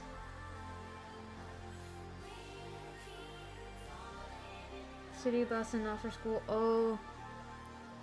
That might be worse.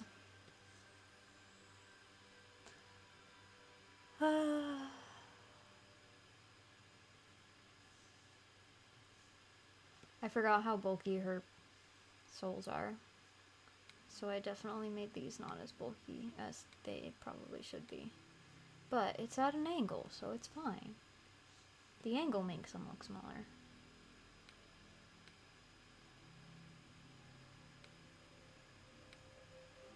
Okay. For a pet sitting job, we were so far from your house. I don't know if it's still technically in the city anymore. After sundown. Oh. Yeah. That's rough. Okay.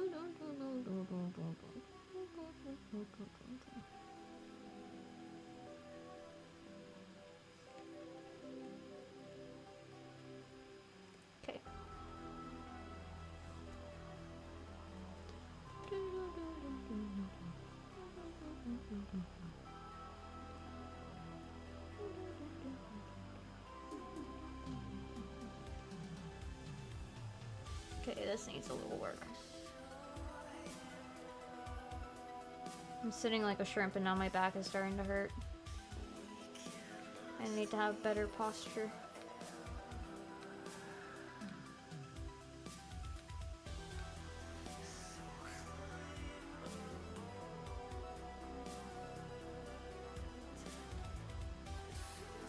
Okay, good enough. Can get to school very easily, so that's chill. Nice. Cool. I have to drive. I'm a little farther from campus than I was last year, so it's a 15-minute drive on the highway, but that's not too bad. I have to lock in when winter hits. Yeah. That's gonna be rough to walk in the winter weather.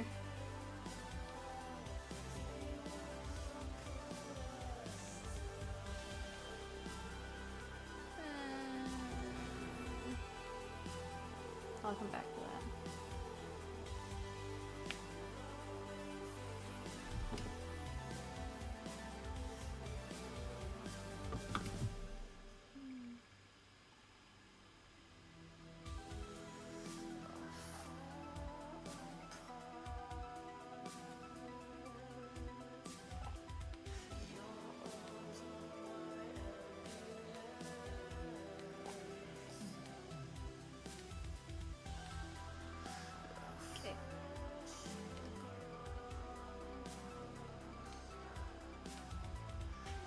There we go. Especially because your city like snow clearing system. Oh, that's rough. I thought Canada was supposed to have really good snow clearing systems.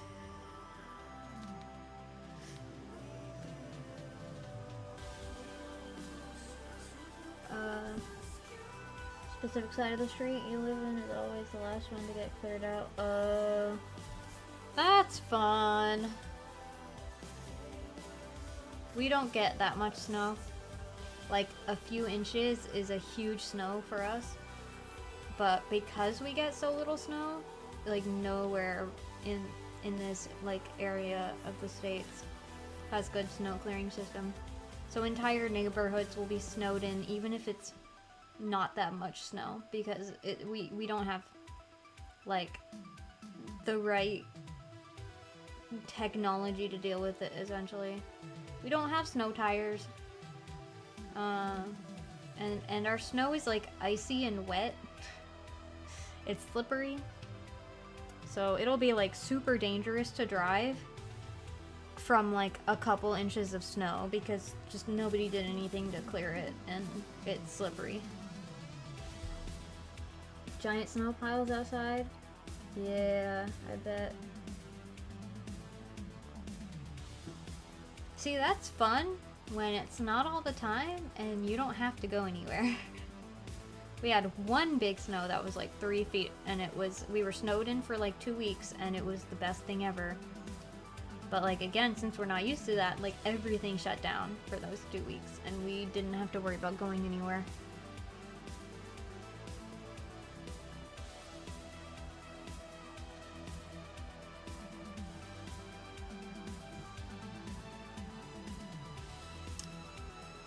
Streets are usually well cleared. Outside the city and in the big roads, yeah. Yeah, usually we have, like, you know, the main roads, they put down salt so it just melts all the snow. And then they'll have trucks go around and plow it. Just the neighborhoods tend to be not hit as well.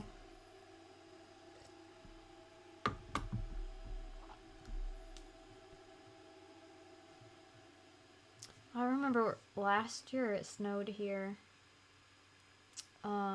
At the last place I was living, which was on a steep hill. And I got off of work, like, after it had snowed a decent bit. So I was driving home in the snow, and it was still only a little bit of snow. So I was like, it's fine. I've driven in slippery conditions before. It'll be fine. And then I go down the steep hill at, like, the slowest possible snail speed, and I still slide down the hill. That was fun.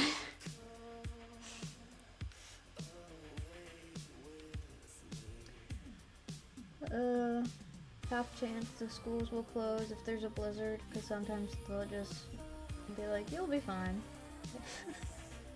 Yeah. I bet, like, imagine walking to school in a blizzard. Can't imagine. This is a Tech Noir remix. It is!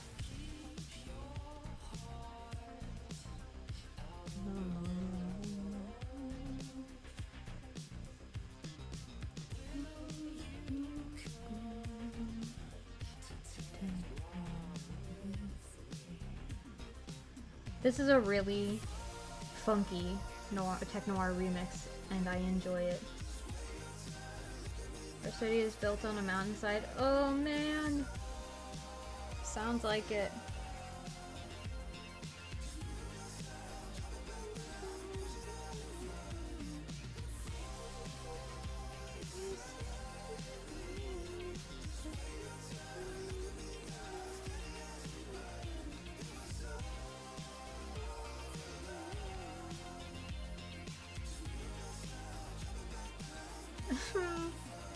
Straight up the cliff.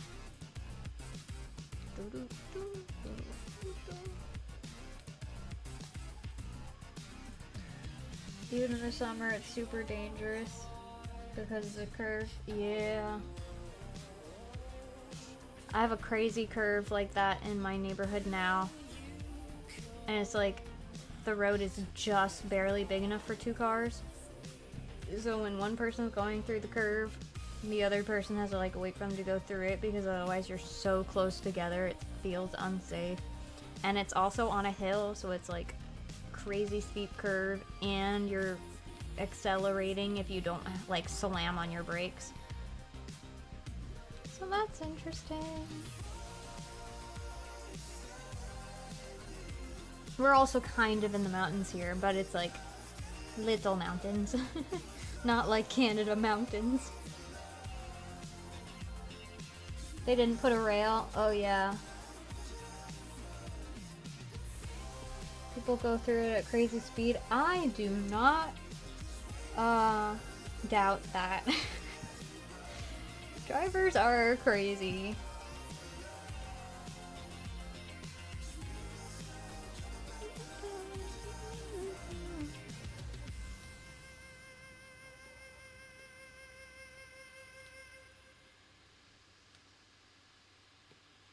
I always find it really interesting that that remix ends with that like that little like kind of choppy weird vocal bit. That's like in the original song was like the start of a whole bridge, but they cut it at that.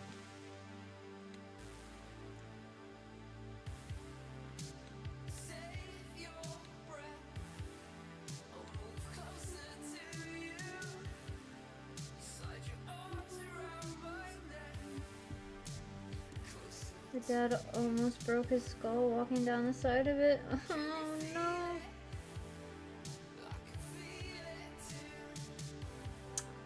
Well, good job, hiker backpack.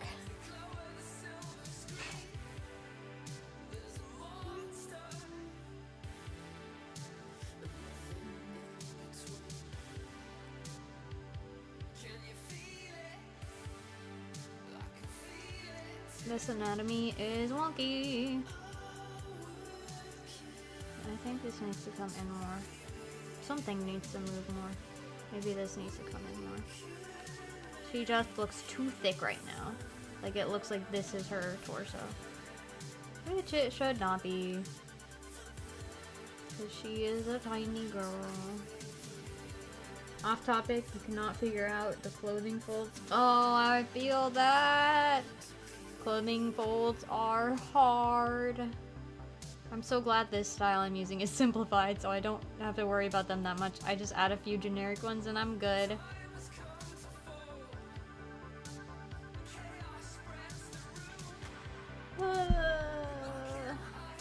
I'm gonna fix this anatomy later.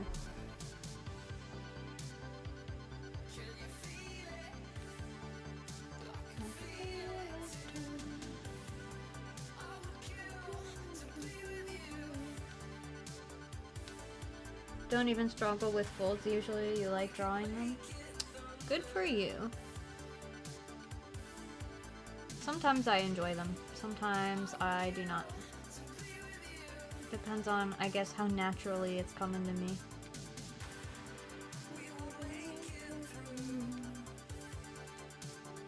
Sleeve is a bubbly type? Oh! Ah, I see. Makes sense.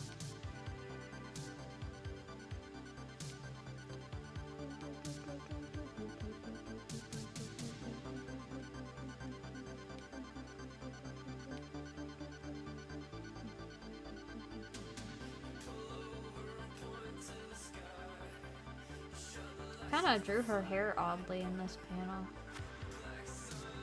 Usually I would have it flop down more because she's leaning forward.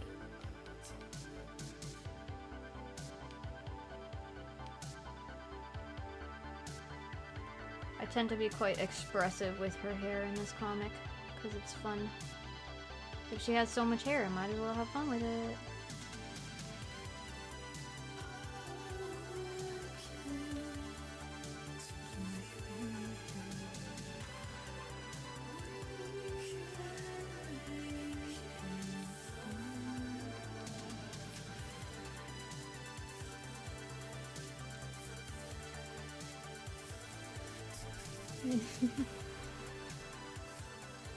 Sometimes you gotta just call it good enough.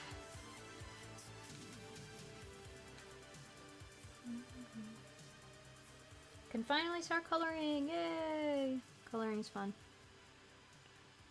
I did that with this one. I'm not done with its line art. It needs some little touch-ups. Like, there's no line art on the end here. That needs to be fixed. And there needs to be some like line weight variation in places and just little things added. But I was like, I just want to put in the colors now. So I just blocked in the colors and then I'll come back to the other stuff. Clearly it's not done in general.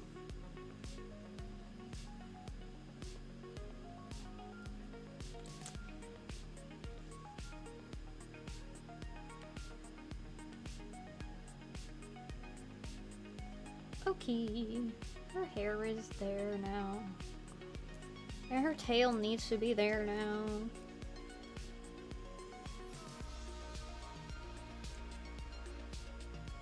Oh, this is also a remix.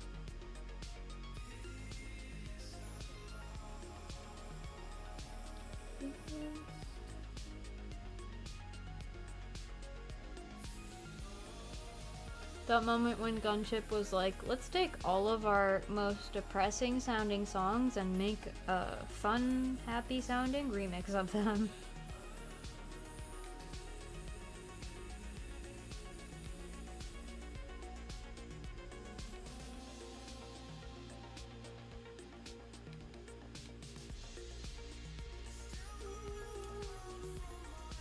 Haven't heard this one? Well, now you have.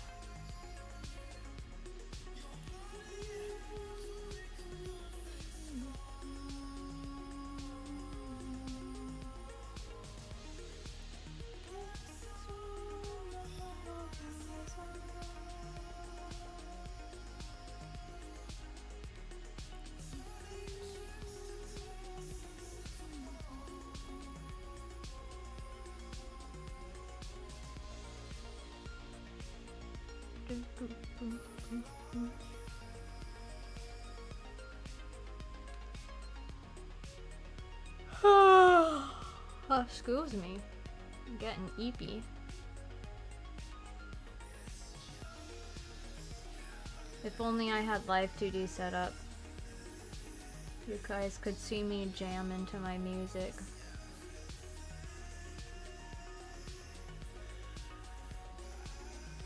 I have to hold myself back when I'm listening to music in public. Because I'll put on my playlist while I'm working on campus or in a cafe or whatever. And usually I'll like bob along to songs and stuff. But then I'll be like, I'm in public, and if I do that, I will look like a crazy person.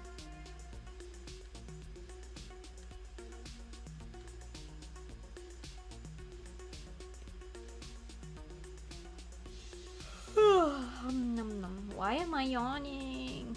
I should get a cookie. I think I have a cookie. Hang on.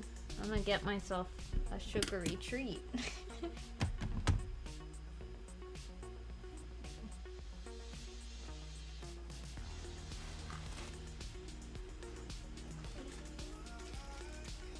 Cookie!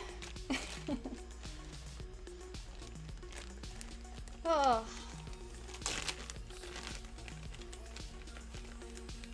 I just went to the dining hall with my friends yesterday and stole a bunch of their cookies. I haven't had the dining hall cookies in like probably 2 years because I never go to the dining hall anymore.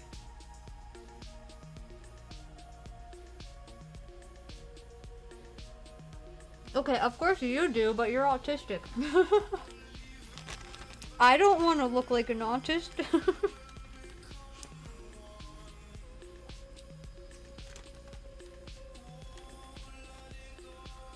Maple cookies, mmm. That sounds so good.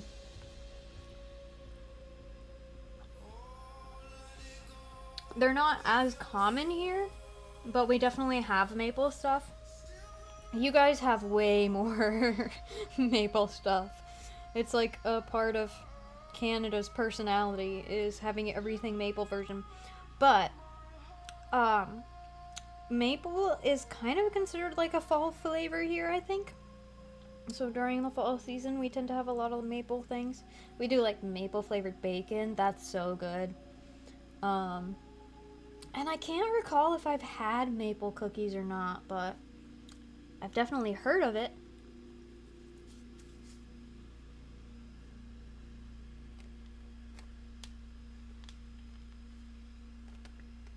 You live in the maple syrup capital of the world. I'd like to be in the maple capital of the world. Go up and eat everything. Everything maple. I don't want your ketchup flavored chips, but I'll take the maple. Maple ice cream would be so good.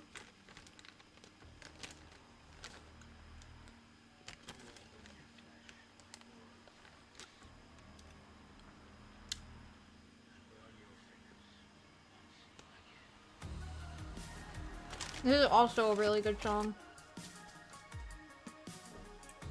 Maple shaped Oreo format. That sounds really good. They're good, you swear?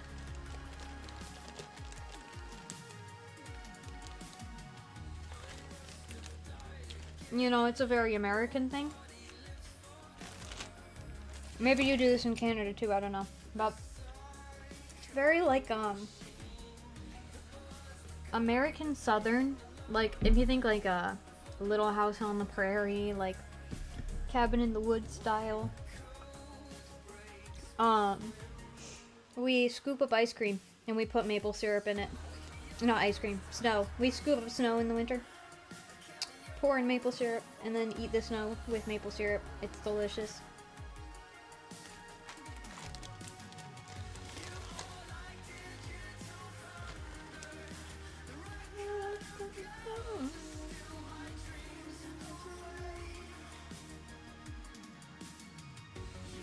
They don't taste like ketchup? That's good to know. We have something similar? Yeah, I figured, like, you guys got so much snow, and your maple's your thing, you might as well.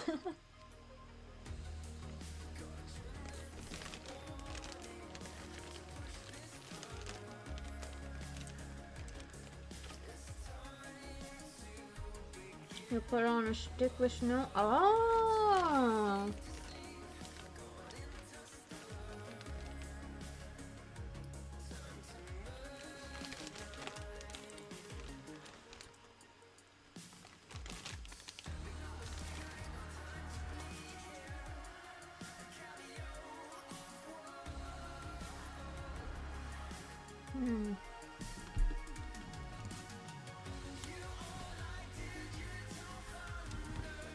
Sometimes in your neighborhood, there's these like festival things, and there was some last time.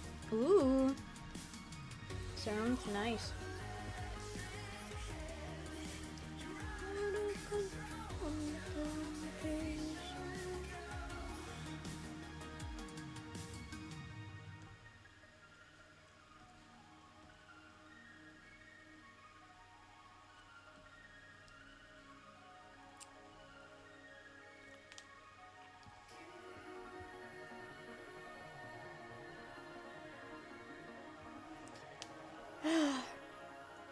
Don't know why I really don't want to draw her hands, but they're like the easiest thing to draw.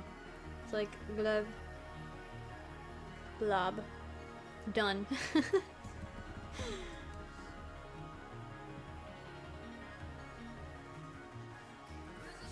Actually, I should do this one first because it's gonna cover. Oh, it should be higher up. Maybe I'll do a second layer so I can just erase easily.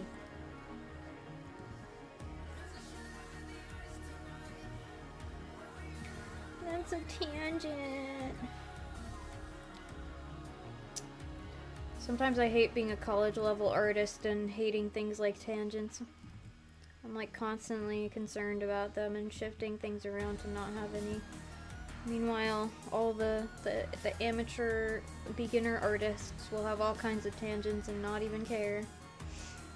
The pains of knowing better. See, that's another tangent! I hate tangents. They're so hard to avoid sometimes. Especially with poses like this.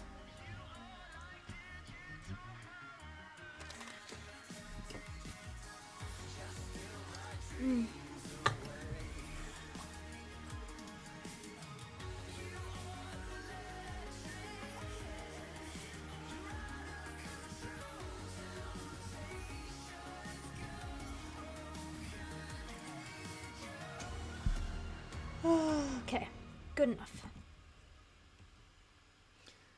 Sometimes you just have to bite the bullet.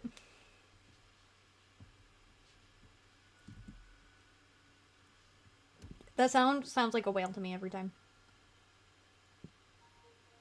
I always forget the music video of this one. I have not seen the full music video for any of these. I just see like the clips of them on Spotify. But this one's kind of just the band performing with just red raining down on them. And it's like weirdly gruesome, but not at the same time.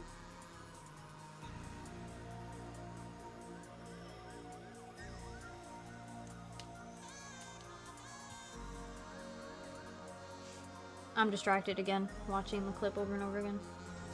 There's a saxophone in it though. You know what music you should not play? Drakengard 3 OST, that will get you strikes. Yeah, I don't want strikes. We're not gonna do that. Everybody else can go listen to Drakengard 3 OST on their own time. And while you're at it, listen to the Nier soundtrack. Which one? Yes.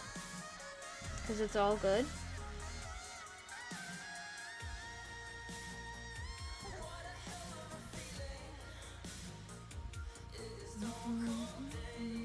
This is another really good song.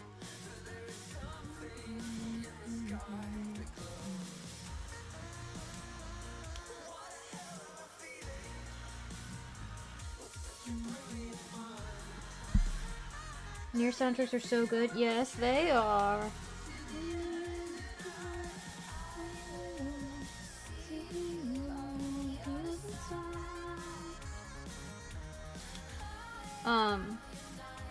The Song of the Ancients is still my favorite.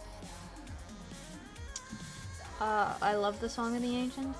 It's very nice. It's very pretty. It's a very kind of sad sounding. Very pleasant. I enjoy. Weight of the World is really good too. But everybody likes that one.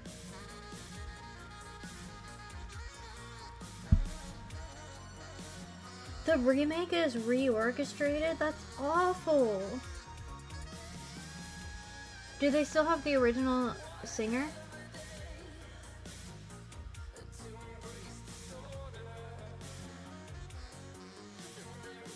You like the Baroque soundtrack? Don't know if anyone here's played that. I have not played it. I'll have to look it up later. JP Worry the World, yes. Both versions are good, but Japanese is even better.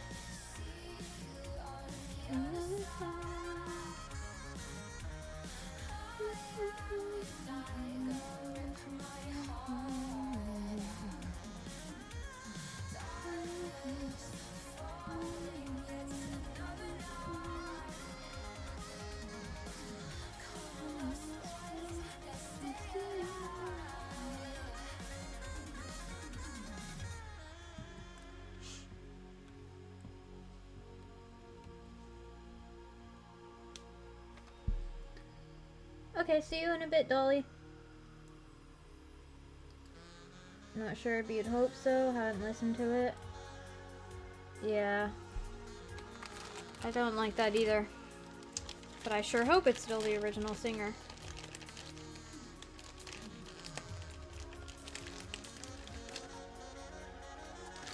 Nom.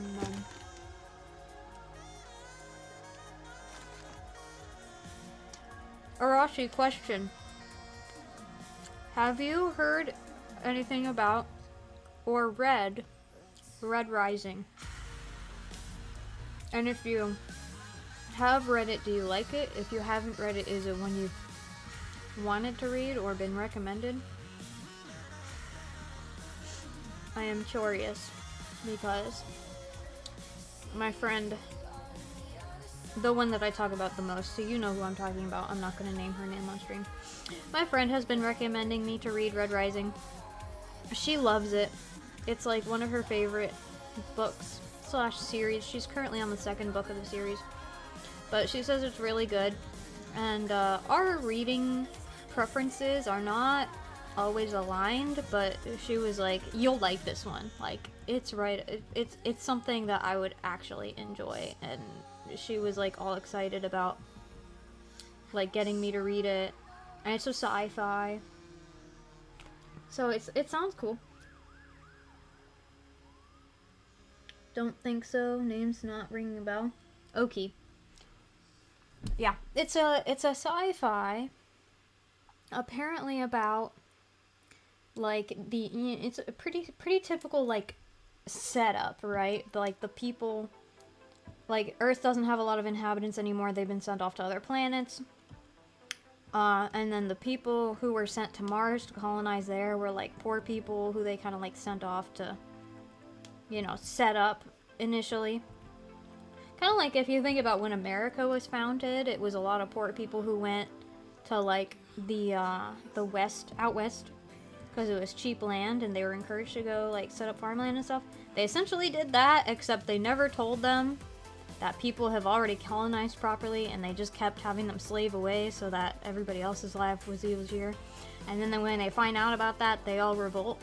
But then that's just the setup. Apparently the actual story is about one specific guy who they like train how to act like one of the rich people to kind of infiltrate them and destroy them from the inside. And that sounds cool. And when she explained that plotline, it reminded me that I saw a post that was like if you like this anime, read this book. And that one was recommended for people who like Code Geass. And that makes sense with that explanation. So I'm pretty interested in it.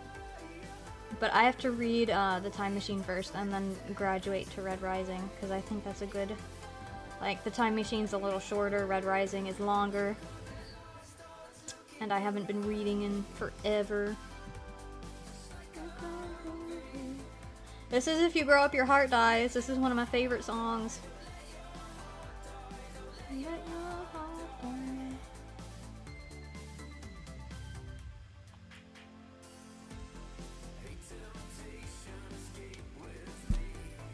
I really love the Shadow Lord too.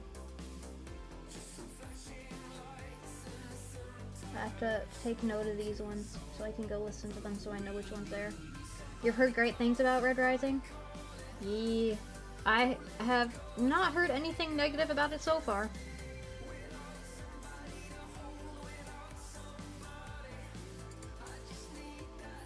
That's a Breakfast Club quote? That is a Breakfast Club quote.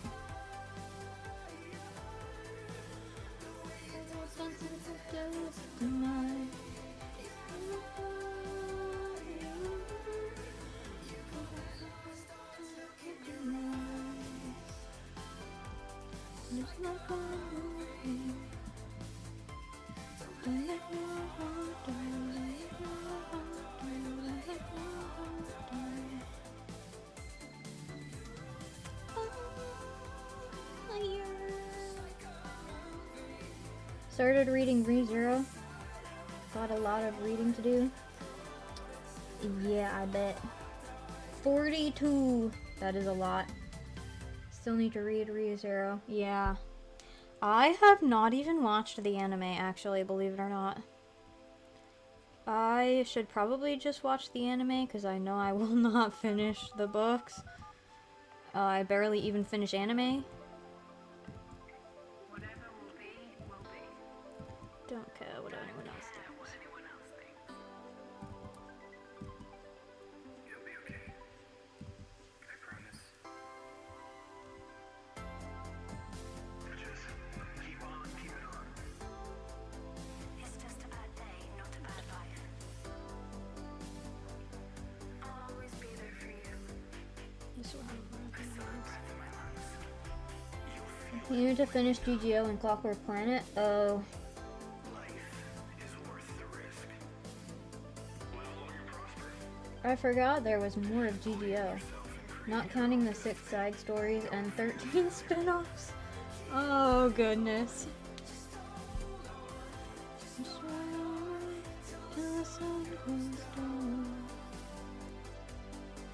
Just remember when you go. Yeah, that looks good. Don't ever give up. Everything worth doing is hard. The only time that matters is right now. It's okay to feel lost. Live life to the full, because you never know what's around the corner. So let's take a part of the world and make it our own. Don't let the bastards grind you down. You saved me.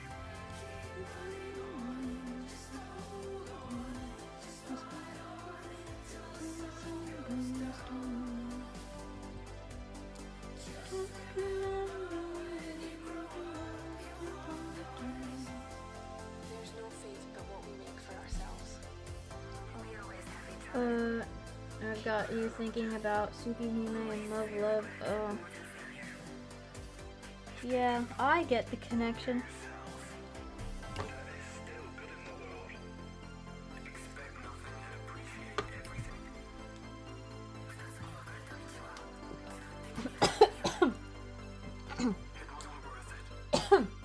it. Oopsie, I choked on my tea. Sets on your dream.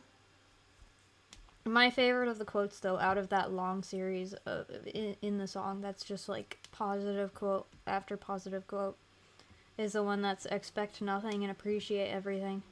I like that quote.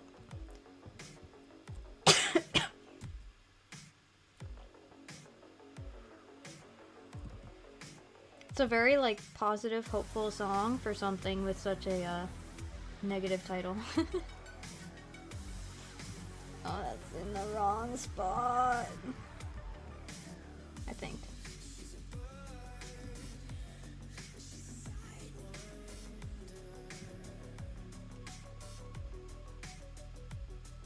No. That's not right. There we go. Actually, I went and found a scanlation of the Char's counterattack novel. Oh, cool. So you get to see Char being a man baby again in a different format.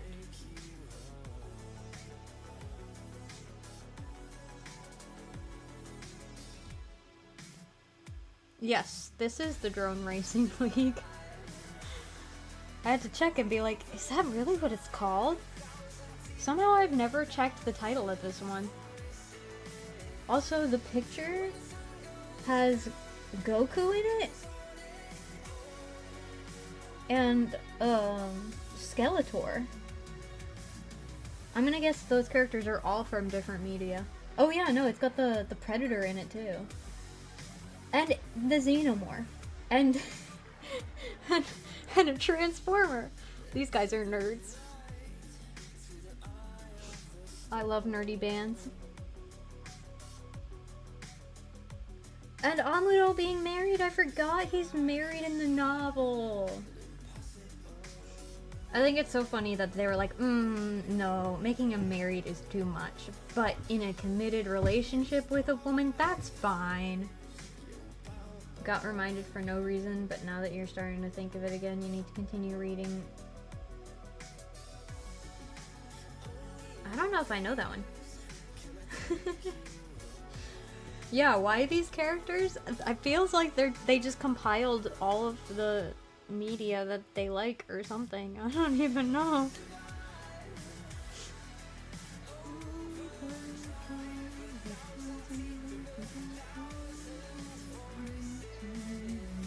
Amuro is the straightest gay man you've ever seen. Okay, but what about Garma? Garma's a pretty straight gay man.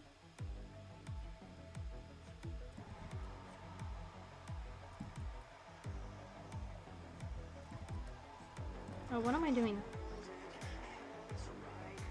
30 needs to be this line. Wait, it comes down a little more first. There we go. Okay. I like her spacesuit. It's fun. I kept having people ask if she was a robot because she has these lines on her spacesuit and they thought it was her skin or something. And I'm like, she has a collar there. It's clothes. She is not a robot. Oh, and she has this thing on her ear too. I think that also made people think she's a robot. Like, it doesn't match her skin.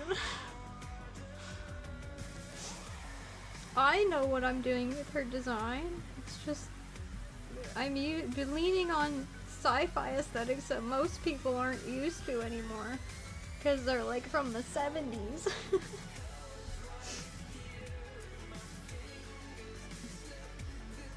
Art is very gorgeous. Nice. Sounds really cool. I have to check it out. Yeah, me too. I'm not really familiar with them.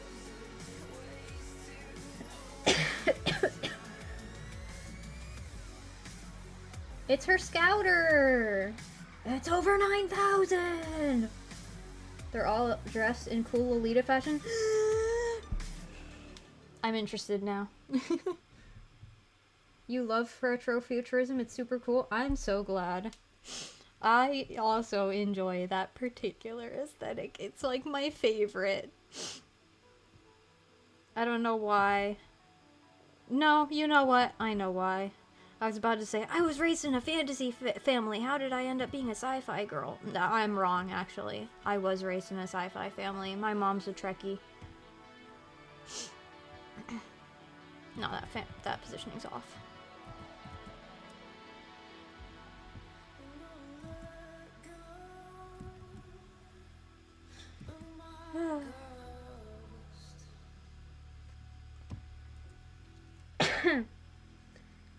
Actually, a mistranslated quote. Which quote? Wait, what? Oh, the over 9,000? Yeah, I knew that. It's something like 8,000, but 9,000.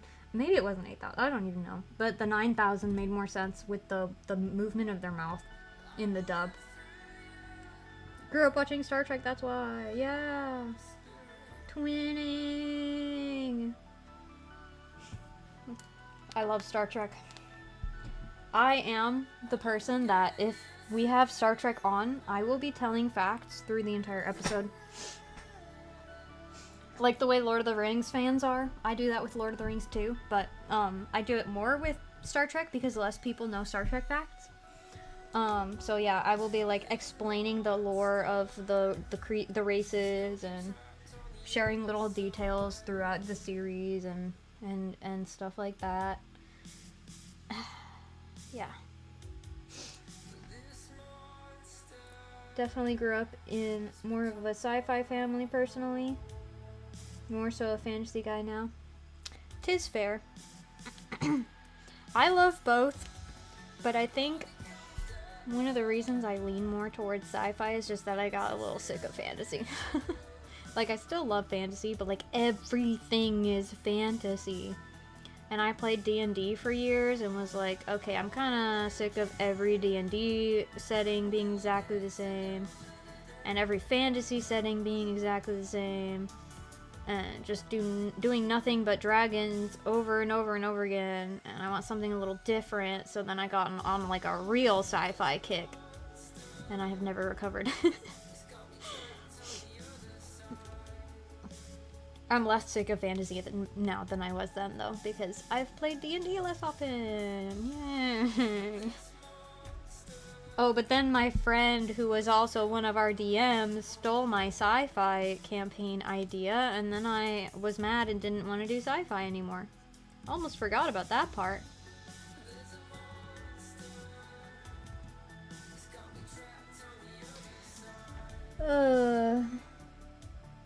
Need to go to watching Star Trek again. Haven't watched it since I was 8. I have watched way too much Star Trek throughout my life. However, I have not been able to watch it regularly in the past few years because we watch it on cable and I don't have cable while I'm at Coleg. So I can only watch it while I'm visiting home. And recently I haven't been able to watch it at home because I can't figure out how to work the smart TV. something changed. I don't know if they rearranged the stations or what, but I can never figure out how to get to it anymore. Vigo broke. Everybody knows Vigo broke his toe on the helmet. And lean more towards sci-fi because you like what, you lean towards fantasy because you like elves? Yeah, that makes sense. And magic. I like elves, but also I think elves are overused, so I'm not like particularly drawn to elves specifically. But what's really fun is sci-fi with magic. Like my setting I'm working on here that has some magical elements, and then my other sci-fi story that has basically magic. But the way I do sci-fi magic is I don't have it like, oh, it's a fantasy sci-fi, like everybody uses magic. Magic is a regular thing. I don't do that so much. I do more like certain people can use magic, or there are little magical elements that are like not everywhere, not the norm kind of a thing.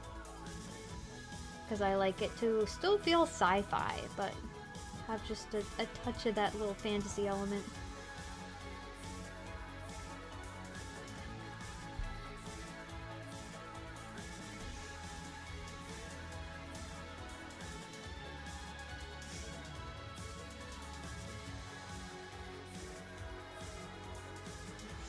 You like drawing elf ears? That's very fair. I mean,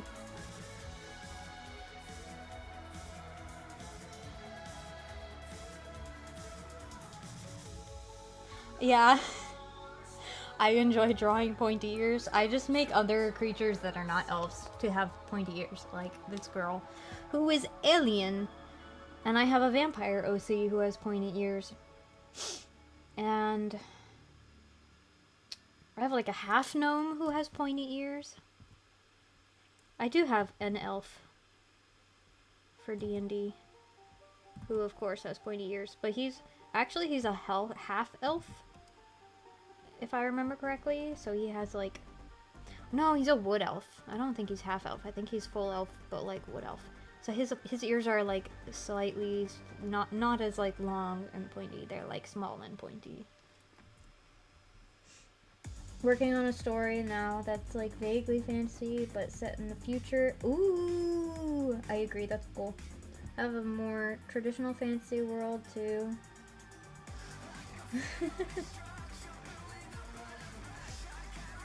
Drawing your elves right now? Nice. Color an elf for convenience. Very fair. I do the same with my half elves sometimes. You make the ears point down instead. Oh, that's cool. I usually just make them smaller. Like I make, like elves have kind of bigger, longer ears, and then I make half elves have like regular human-sized ears, but they come to a point. But pointing them in different direction is cool. Check out Shadowrun as well, cyberpunk with D&D tropes. Hang on. I'm blanking on what it's called.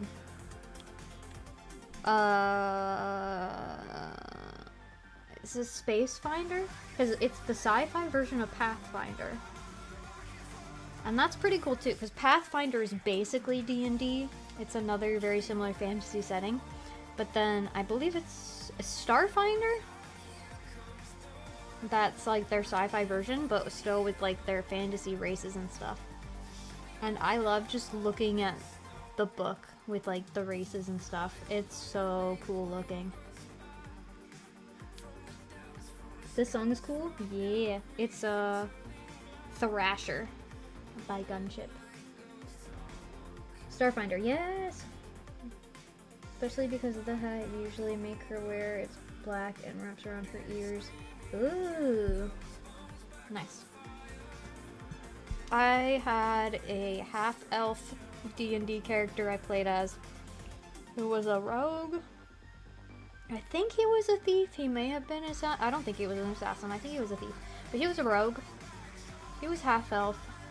And he was unedgelord, and not like the type of edgelord that people make because I think they're cool and then they like brood in a corner and don't interact with the party and they're problematic. He was not like that. He was intentionally goofily edgelord and like thought he was cool, but he was not cool and everybody knew it. But the whole reasoning was that he was like, because he was a half-elf, he never fit in, so he had some angst about like, you know, growing up a misfit and being treated badly by elves and humans, and, you know, turned him into an edge boy. And then he decided he thought he was cool. And he would, like, be broody and annoying and edgy, but in a funny way.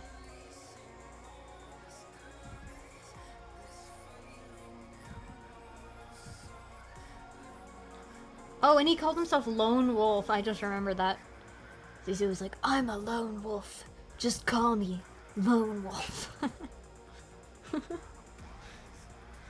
I work alone. But then he does actually help the party because he's dumb. He only says he's a loner.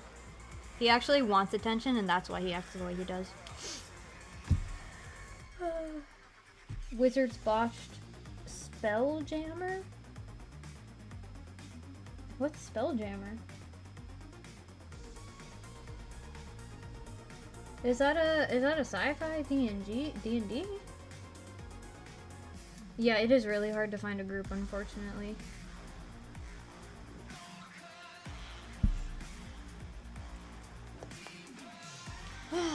I had a D&D group local here, and then 2 of my party members moved out of state, and we haven't played again.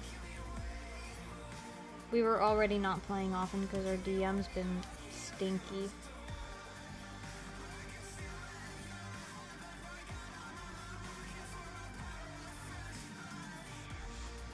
Ralph is not D&D standards, it's hard to explain that she's like at the base of her character. She's a wizard with bard elements and multi-class into warlock. Ooh.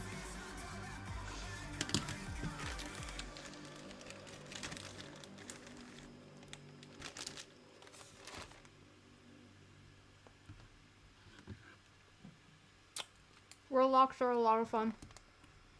Bards are also. Actually, wizards are also a lot of fun. All of those are a lot of fun. But you do need to run more D&D.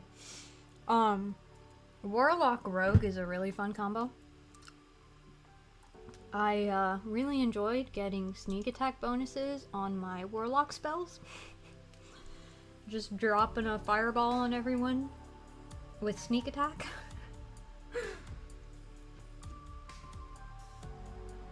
Had a game, kind of lost connection with the group. Yeah, it happens a lot. Don't have anyone to play with anymore. Unfortunate. It's really hard to keep a group together because it's a big commitment.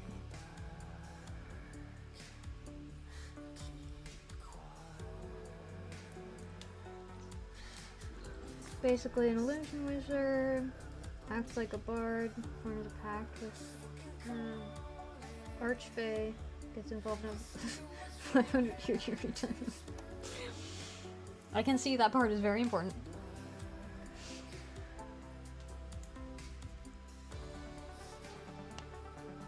I'm just thinking of Madoka Magica every time you say that. Which, if you know the plot of Madoka Magica, you probably know exactly what I'm talking about, and if you don't, I'm not gonna spoil it for you.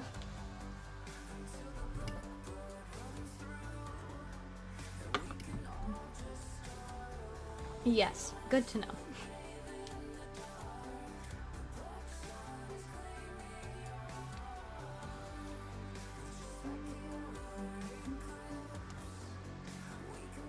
Maybe you should consider doing some drop-in out one-shots. Ooh, that would be fun.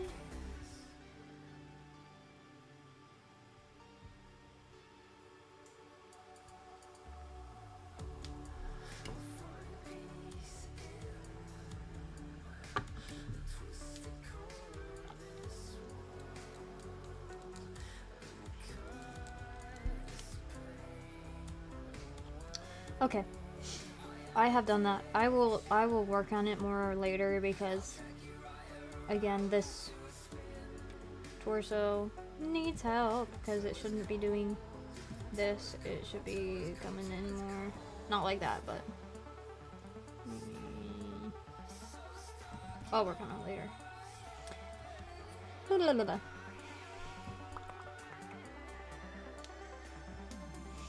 I don't want to do that one yet. I have to think through that one better. Because again, it needs some help. She's so cute. Ooh, her little bubbly tears.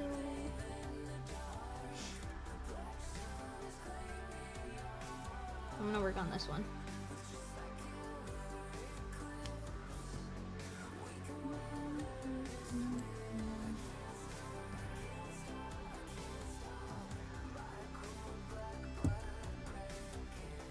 Got a lore framing for it.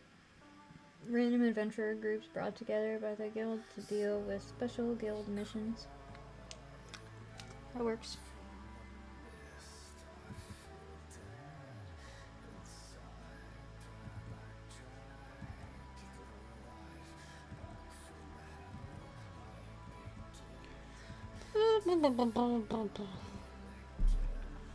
I need to record a sketchbook tour for the last sketchbook I filled.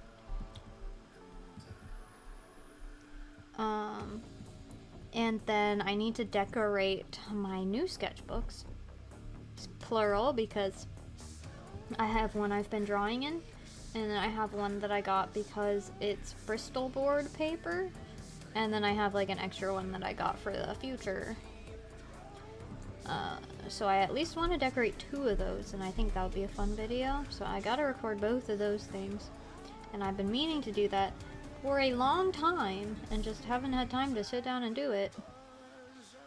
But like, I've been using the new sketchbook for a while and haven't done the last tour yet.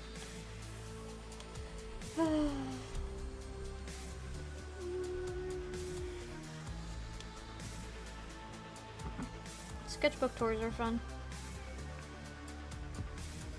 I enjoy sketchbook tours. Kind of like a peek inside the mind of the artist.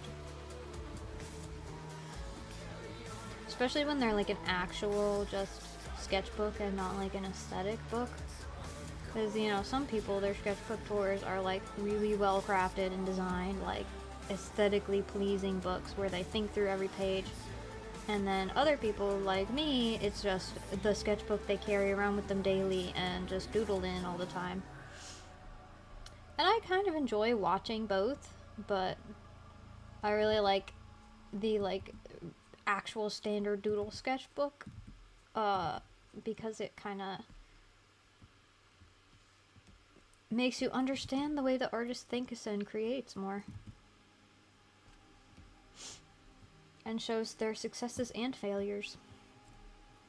You love sketchbook tours? Yay! Yeah, wasn't that song cool at the end there? Very good.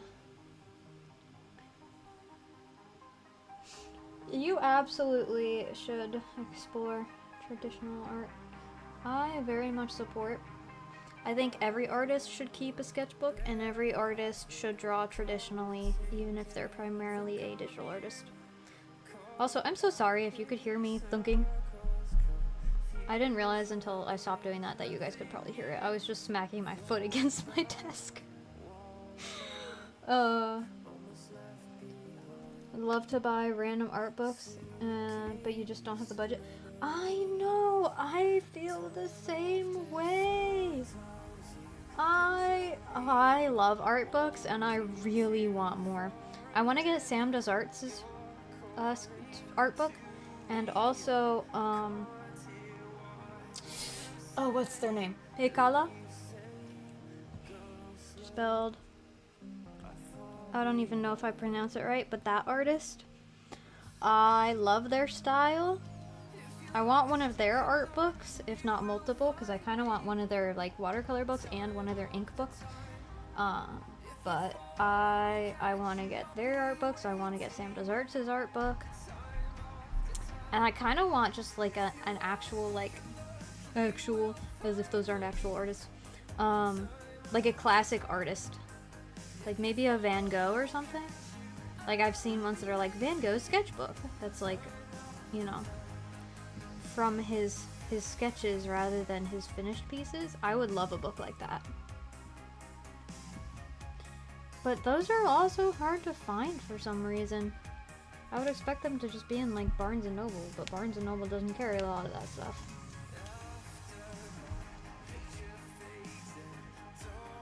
I'm gonna have to look up that one. The person that really pushed you to keep drawing? Oh! Okay, I'm gonna look it up right now.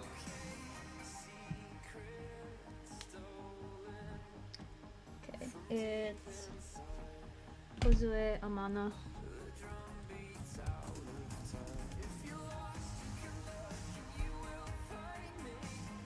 Ooh.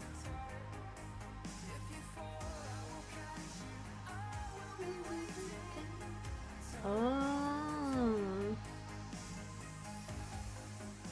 This style feels right up Arashi's aisle. Yeah.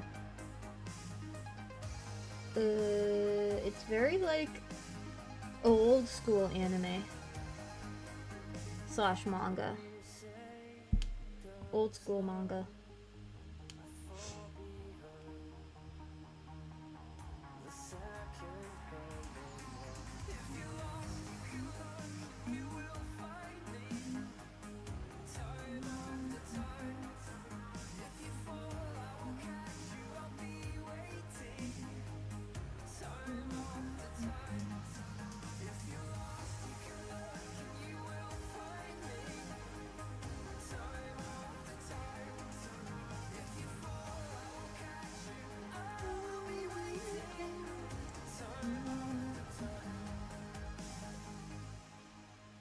Okay, I need to stop going down that rabbit hole. I have a stream to do! It was active around the early 2000s, so that tracks. Yeah, definitely gives that feel. Anime for her manga.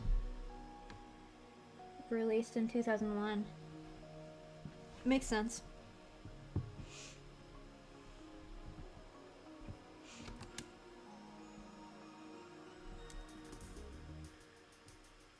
Your first manga experience is always a core memory.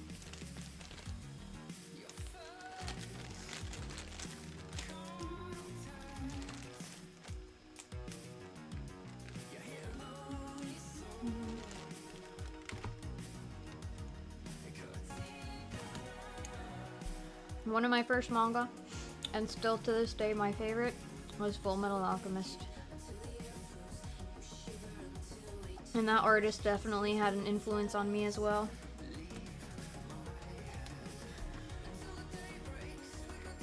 Oh no, wrong layer!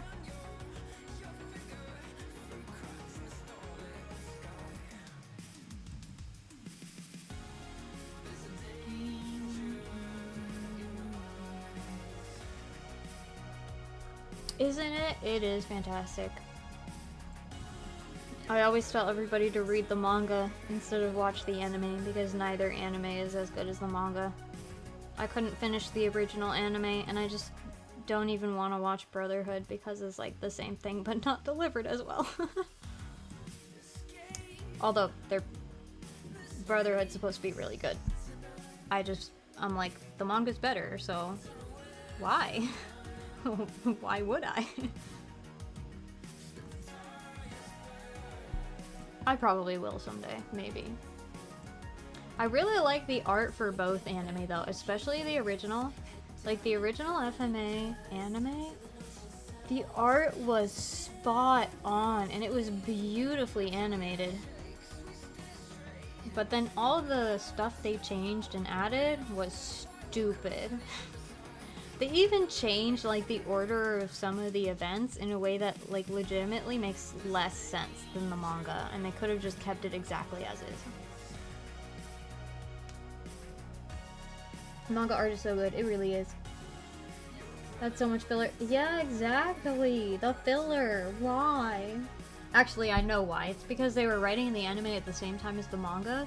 So anytime they do that, they always add filler so that the manga can kind of catch up and write more. So the anime has more to work off of. And then the end of the anime is so much different from the manga because the manga wasn't finished yet and they just had to keep working on the anime.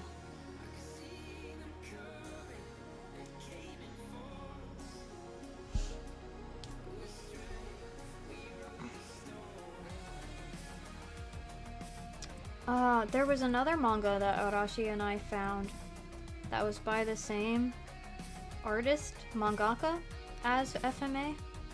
And now we have to look into that one, but I forget what it was called. We just saw the cover and was like, hey, I know that art.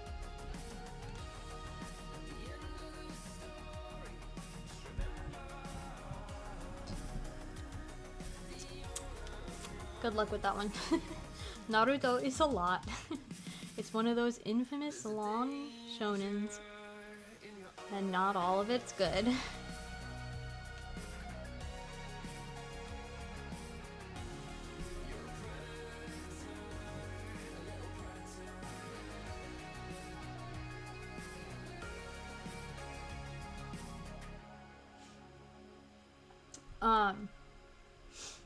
I will say, Naruto has a good start, I feel like. Like, sometimes we rewatch the first few episodes and it's kind of a vibe. And then, my favorite arc is like one of the first arcs. It's Haku and Zabuza, their story. I love their storyline. It's actually legitimately good. And it's pretty short, I feel like, a short little arc. And then it has a sad but satisfying ending. Like, satisfying as in, like, they wrap it up really well. It's like a complete story. It's a good, like, little subplot within the larger Naruto plotline. And then after we get through that arc, I'm like, okay, I'm good. I've watched all of Naruto that matters.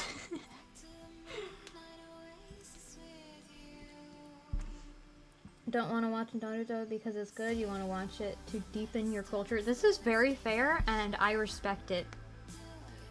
I have a friend who legit thinks Sasuke is... No! No!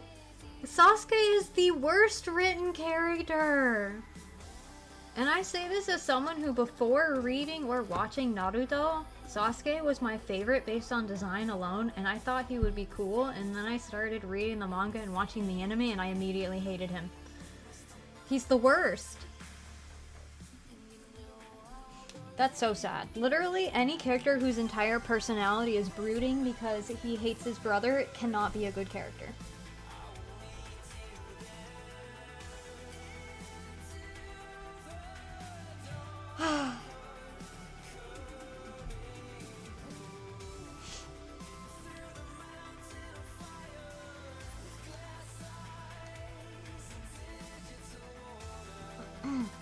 I will say there are a few good characters. Like Kakashi, great character. Again, the two I already mentioned, Zabuza and Haku, fantastic characters. A lot of the side characters that get like a short character arc, like Brock Lee and Guy. I forget Guy's full name, but like those two who seem like the most goofy, unserious characters are actually really good characters. But the main characters in Naruto are the worst characters. Why can I not line?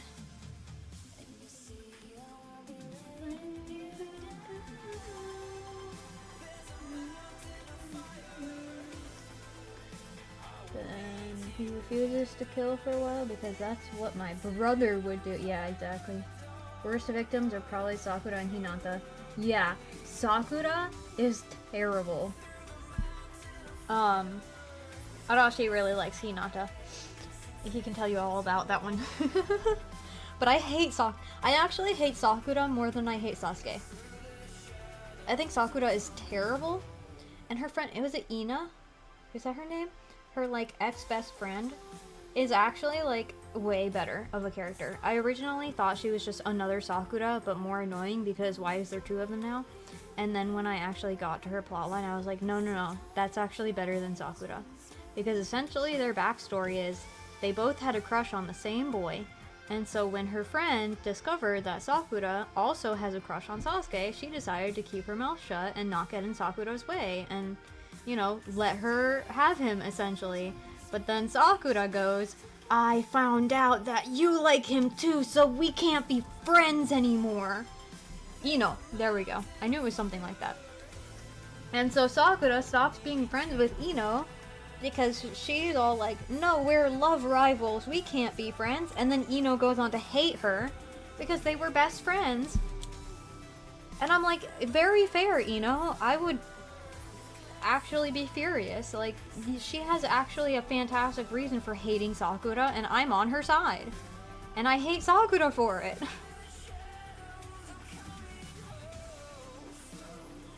And also, she never grows as a character, and they keep saying she's gonna grow, and then she doesn't, and that's always annoying.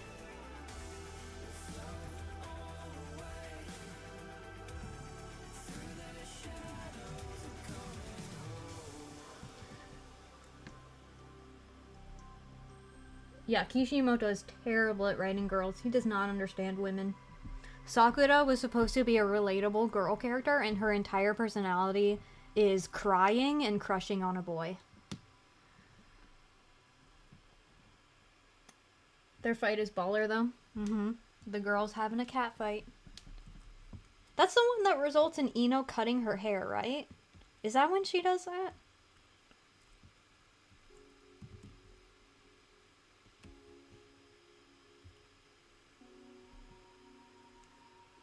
Imagine there were plenty of places to let Sakura grow. Yeah, there really were. Because she has a lot of situations where, like, they're in a tough scenario where, like, they could really use her help, but she's useless and not able to do anything. And then she realizes she's useless and not able to do anything, and she's like, I gotta change that. I gotta actually be useful and, like, toughen up and learn how to fight alongside my friends. And then she doesn't. Next hard scenario, she's just crying again. And useless. It's very tragic. Her only moment where she demonstrates growth is the fight against Sasori. And then it immediately gets subverted by her crying over Sasuke again. Yeah. The vicious cycle. Because writers don't like to commit to changing their characters. What's the point of putting your character in a situation if they don't do— Exactly! When all she does is sit there, do healing, and waiting for the boys to solve the situation.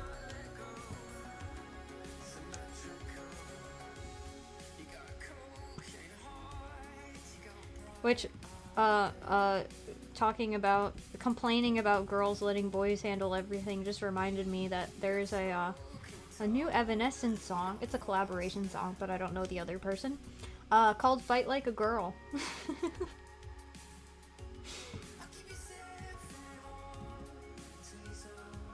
And it's using it in a positive way in that song. It's catchy. Yes, Ino cuts her hair during that fight. That's what I thought. Oh, so it's like a parallel to when Sakura did it before? I didn't even think about that. I always forget that she has longer hair at the start, because I know Sakura as the, like, shorter haired. So that's, like, how she is throughout most of the series. Whereas, like, Ino grows her hair back out. So, like, short-haired Ino is not the Ino we usually think of. That scene is amazing, but immediately subverted by her crying over Sasuke. Yeah. Okay, one of the things that aggravates me the most about Naruto, still to this day, is the fact that in the first opening, we have that moment where Naruto is, like, in the water by the shore, and Sasuke, like, gives him a little smile, and then, like, comes over and like they fist bump and it's like a bro moment. I always saw that like before properly watching the show and was like, oh, so they like start out hating each other and then they like grow as teammates and they end up like bros. And that never actually happens. They always kind of just hate each other. And then when Sasuke's gone, Naruto's like, I need to get him back. He's our friend. But they've never actually gotten along. And I really wanted that, like, growing broship. And we didn't get it. And I will forever be mad at that opening for it.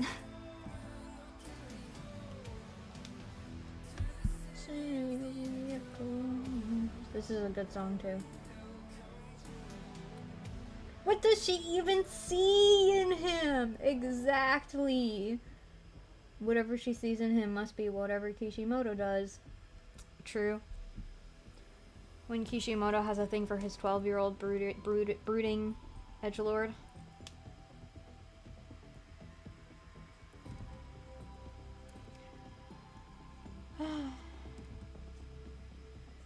I think Kishimoto is just mentally 12. Forever. Truth nuke.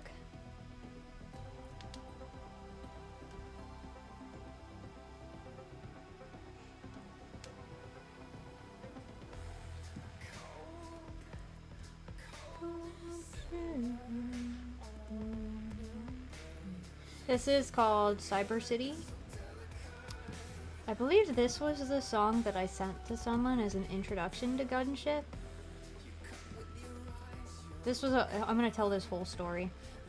So, this person, who like, we were friends but didn't like know each other on a deep personal level yet, right? So there's like a lot of things we don't know about each other still.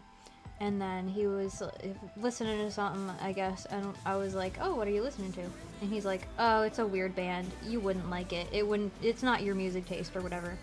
And I'm like, you don't even know my music taste. Like, you haven't even heard me play my type of music. You have no idea what I listen to. How can you say it's not to my taste? You have no idea what I listen to, sir. And I have very varied tastes as well.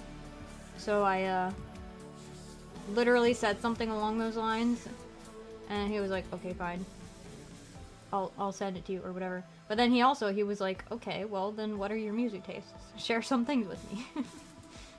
And I shared with him Gunship, because I was like, this is one of the bands I listen to that's a little more unusual.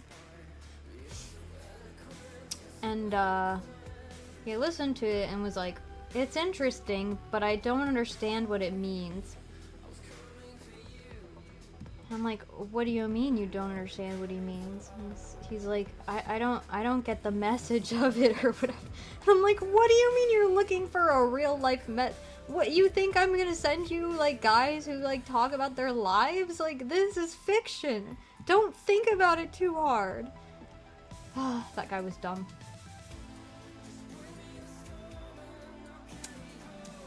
That was also my DM who was being stinky more recently. I also don't think I ever sent him music after that again. So I was like, I don't even want to talk to you about music. This is frustrating. And he has a bachelor's degree in music, by the way. He was a music student, and yet anytime I've tried to talk to him about music, it sounds like he knows nothing about music. On record saying Sasuke is his favorite. Yes, I am aware of that, actually. Wishes he had made him the main. I would not read or watch a story about Sasuke.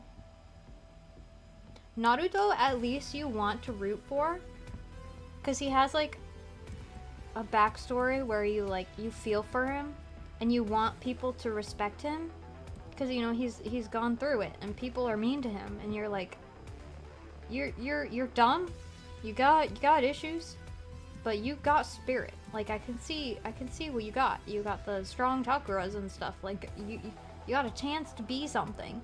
Prove everyone wrong. Like, you want to see that happen. With Sasuke, I'm edgy because my brother killed my family.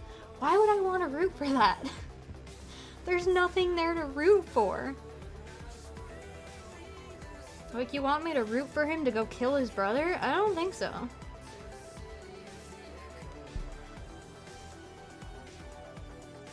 Didn't know he was a music major? Yeah. I didn't tell you that? His job was music. And the only thing he listened to for fun was Taylor Swift. And he literally told me once he doesn't listen to music for fun. I'm like, what do you mean you don't listen to music outside of your job? Do you even like music? He really felt like he barely liked music. And then he also one time, like, wanted to share with me some of the stuff he liked, and he shared, like, the most stereotypical, like, indie pop singer, and was like, isn't this song so emotional and beautiful? And it was, like, the most basic breakup song. And I'm like, okay, buddy. With, like, really, really heavy auto-tune, and he was mumbling the words. Then why be a music major? This is why music is dead. I will say, the one thing, actually, two things he's good at. He's actually really good at singing classical, like, operatic music. But I only know that because I saw a recording of his senior recital. He usually doesn't sing that, so he's usually not good at what he sings, because he's specifically good at, like, traditional operatic singing, and that is not, like, modern style singing. But he also really likes, arranging. Like, he writes music, he writes, like, orchestral arrangements, and that he's pretty good at, and he enjoys, and he gets all excited about, and will, like, send people what he's working on. So there are aspects of music he's good at, but he's not as much of a music person as you would expect from a music major. I think he kind of just did it because he's like, well, music is cool.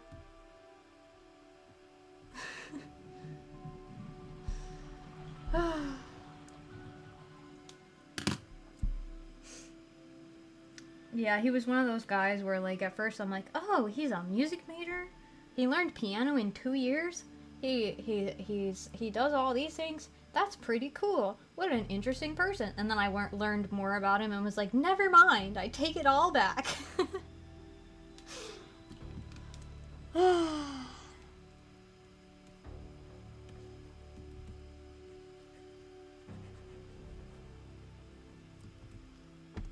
Want to get back into actually composing? You should. I think that's a really cool thing to be able to do. I want to learn composing, but it's a lot of work. Ooh, I really like this one too. This is The Gates of Disorder. This is another sad boy song.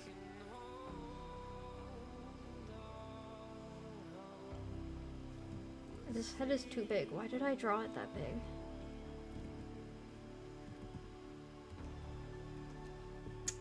Been thinking of trying to make little theme songs for your OCs. Ooh, I think you should. That'd be so fun. I want to hear your little OC soundtracks. Need to start composing and make your own anime opening. Yeah, I want to do that too.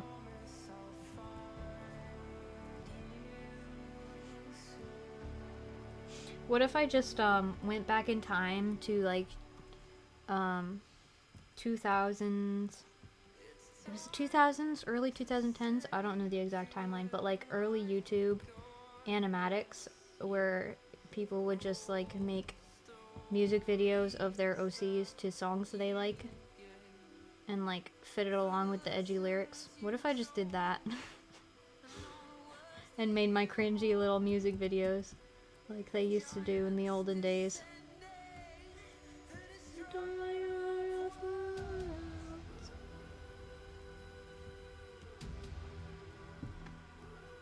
Problem is finding a cheap program that isn't bad for too complicated. Yeah, for real. Yeah, for sure. My struggle as well.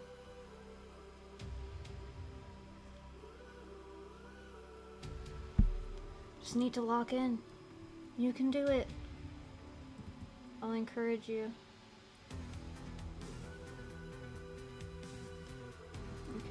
quite like that. One all boarded and everything, you just need to line up the lyrics. Nice. I need to get better at writing lyrics. That's something I've really struggled with. Because I have this issue with poetry where I can write poetry, but it has to like really strike me. Like inspiration has to just appear, or else I have no idea what I'm doing.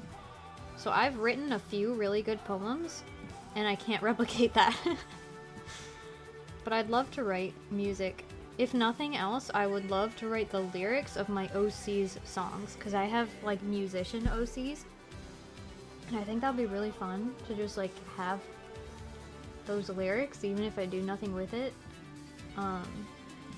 as like extra lore. And also if I like write a comic or something and I have them like performing the song, then I can kind of add the lyrics in the comic to add like extra context. Because I've like read a comic before where it's like, oh, the guy's singing and they just have music notes and they don't have the words, and it feels kind of weird because it's like, is there even actually sound coming out of his mouth? Is he singing words? So I think it helps to have lyrics on the page when a character's singing. And then plus it kind of sets the tone of like what kind of song it is too. Struggle to write lyrics. Just don't have anything in your head. Me too! It's so hard. Even if I know like exactly what kind of thing I want to write, it's like I cannot think of the lyrics.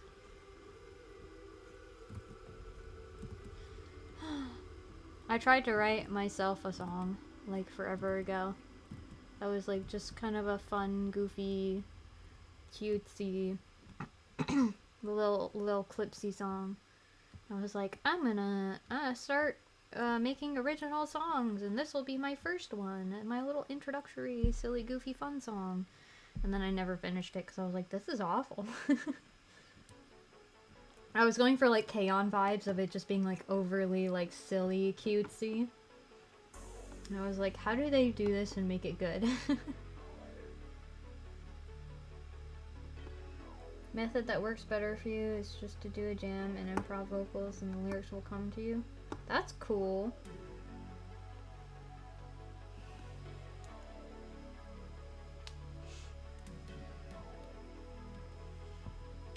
Arashi, do you have lyrics in your head, or do you have, like, monstrous, like, screeching in your head?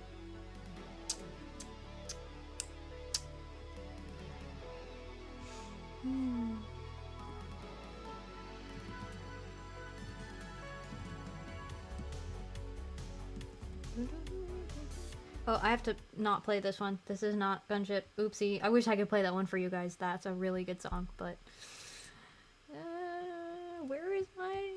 where's on my playlist? Was that really the last of the Gunship songs? It was. Crazy. We got through everything. Everything on those albums. They have more songs, just not on those albums. Okay, back to the Midnight. My favorite album by the Midnight. Finished your drawing, yay!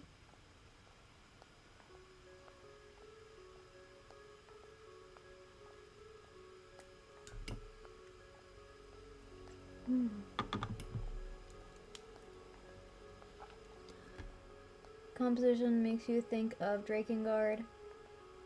Final song ends prematurely. Yeah, makes sense.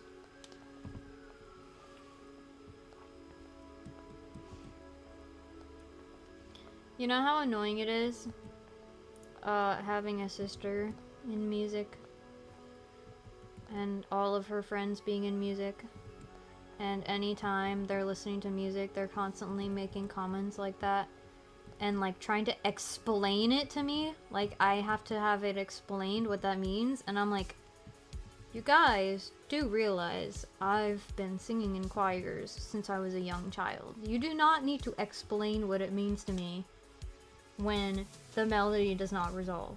Like, can you please stop? Yes, I hear the note that's a different key or dissonant. I hear the dissonance. It gets quite frustrating. Have some actual lyrics. They move between screaming and cleaner vocals. See, I knew there was screaming in there. I love this song.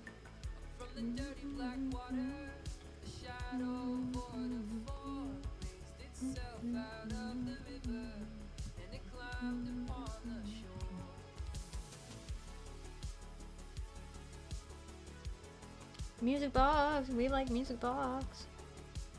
Neon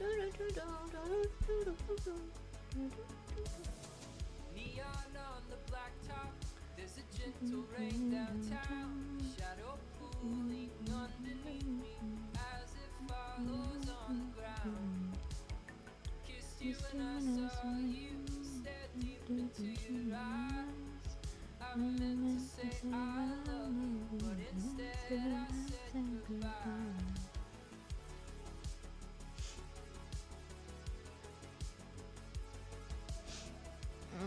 I don't like that placement. Shadows in the city. I'm a stranger to myself. On these streets I'm someone else. Shadows in the city. Like a demon in the dark. Come to tear us apart.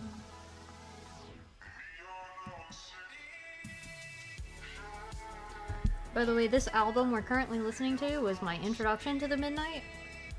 If I remember correctly, I was listening to Gunship on YouTube, and then, like, this was just one of the recommended videos, and I was like, well, the cover art's cool, and I need more synth music to listen to. I'll give it a try. So I just clicked on it, basically, at random, and then it was this album, and I loved it, and have been obsessed with it ever since. The screaming of internal self-doubt and hatred played against the clean vocals of the rational self-fulfillment, ultimately blending together in defiance for the final verse.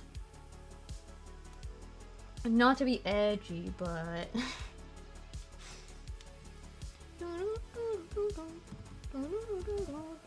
and then you gotta get good at guitar so you can play it, and you gotta get the drummer, you know, to do the drums. Then you gotta get a bassist. If you buy me a bass, I'll learn it. That's the job of the woman in the band, right? The bass?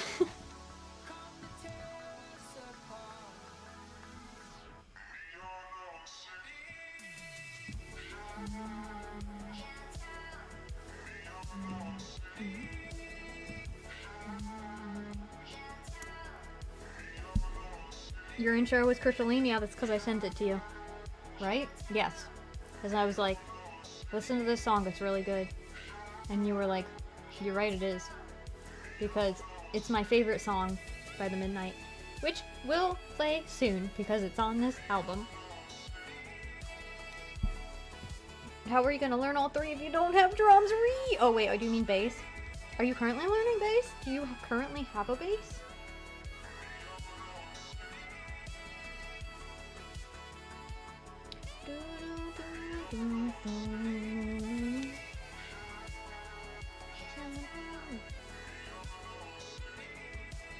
I love the saxophone on this one. Actually found it for you. Really? Did we both find it in the same time? I wonder if it's like was recommended to each of us because we were listening. You know what? It's probably both of us was because we listened to Gunship.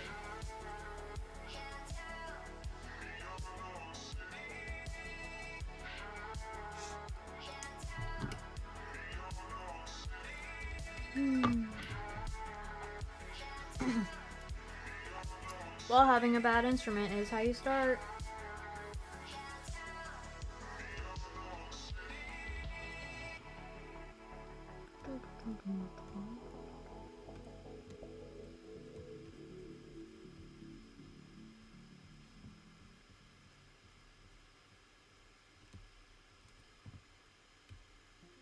Now it's playing Crystalline. Best midnight song.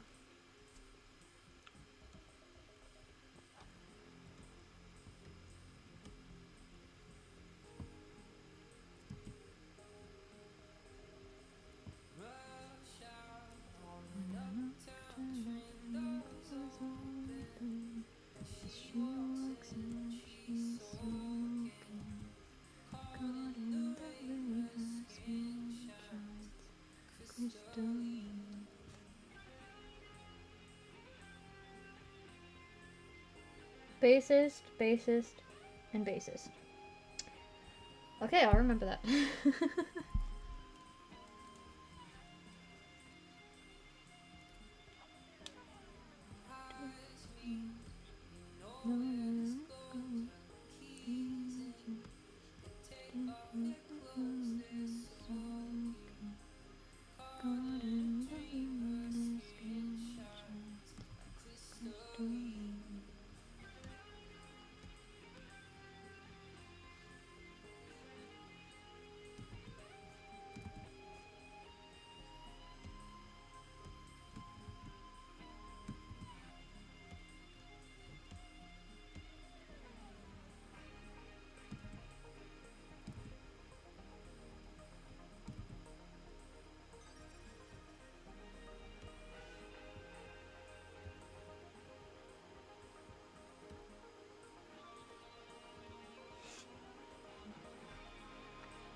I think I need to mess with the anatomy in this one too. Probably just this needs to go up higher, and then this skirt's up higher, and her torso is just too elongated, I think. Song makes you want to work on your weird hybrid text-based adventure, side-scrolling or cyberpunk detective game. Yeah, it would.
Ah, messed up.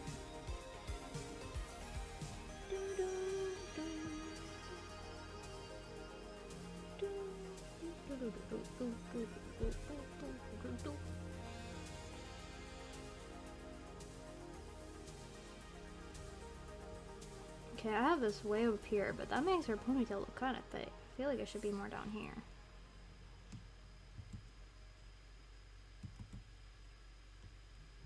Crystalline. It's a good song. The next one is Collateral.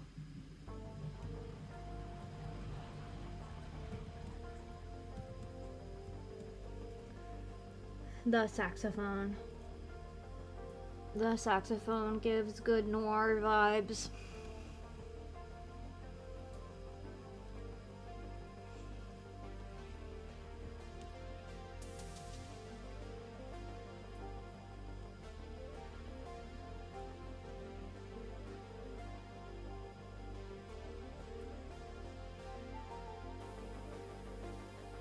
I keep bumping that freaking button.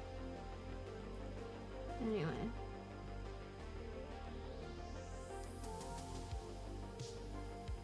Okay, we're gonna move on to this one.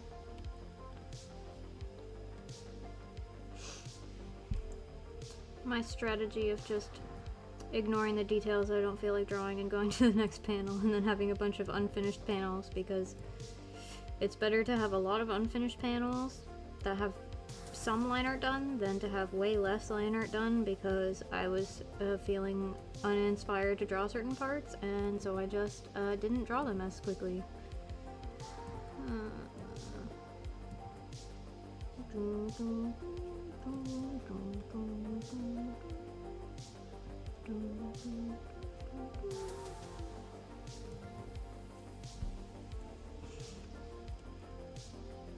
The Midnight's albums do this thing where they kind of switch back and forth between lyric tracks and like basically ambiance tracks. Like this one doesn't have any vocals, and then obviously the last two did, and then the next one has vocals, and the one after that doesn't really have vocals, and then the one after that does have vocals, and the one after that again does not have vocals. So it's a back and forth. Make some good like background music, because it's just kind of vibey sounds and whatnot.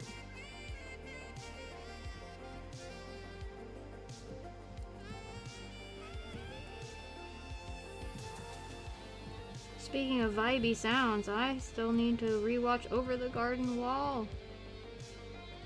I'm making it a yearly fall tradition for myself to watch Over the Garden Wall every fall.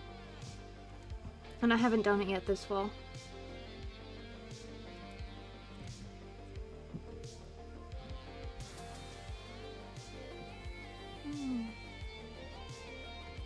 Over the Garden Wall is just such a good vibe. It's like the perfect little short show, animated show. It's so good. It's like completely 100% my vibe, I feel like. It has some of that like weird spooky element. It's got silly little boys being silly little boys. It's got some weird metaphors and dark themes. It's got hopeful messages and some little lighthearted pieces to it. It's got really good music. It's got like parts that'll make you cry and parts that'll make you laugh. And really good drawn animation. It's just so many good things. It's like the perfect show.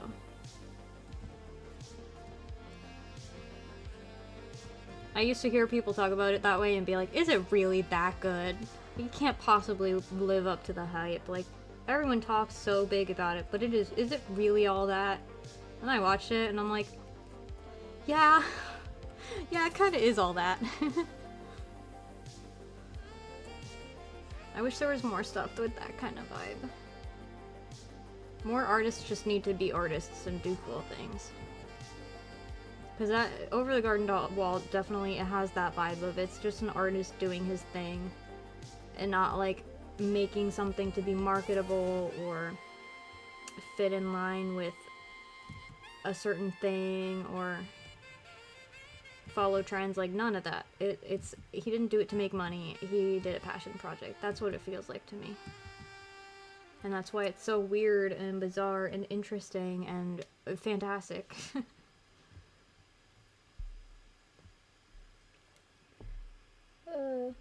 I definitely recommend watching it. Wish you had all the time in the world to do things. Yeah, agreed. I definitely do recommend. Over the Garden Wall is an hour total. I think it's 6 episodes. But the entire mini-series you can sit down and watch in an hour. It's like watching a short movie. So I definitely recommend just sitting down one day, just watching the whole thing at once. It is very good. And then come back and tell me how you thought of it. I just watched it for the first time a couple years ago. And it is already like a yearly classic for me. Because I like it that much. I think I watched it probably 3 times in the first year that I watched it.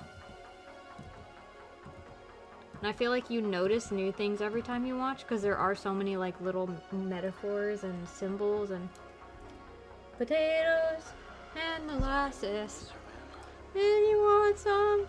Oh, just ask us. Yes.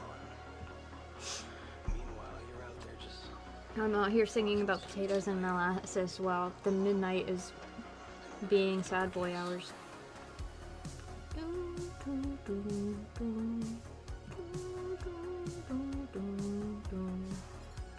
Also, do you remember the song the teacher sings about her man who ran out on her? Where she's like going through the alphabet of singing all the things that he did to her to break her heart. And like every conversation somehow she slips in the oh, just like that 2-time and terrible man of mine.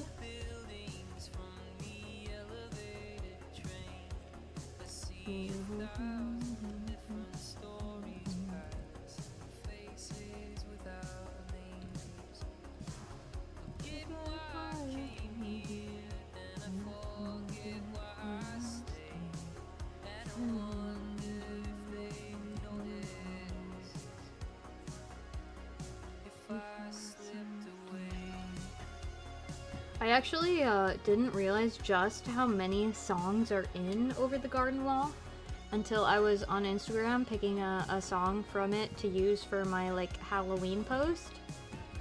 And it's like a whole long album. And I was like, oh my gosh, this does have a lot of soundtrack for a tiny little short series. And it's all good.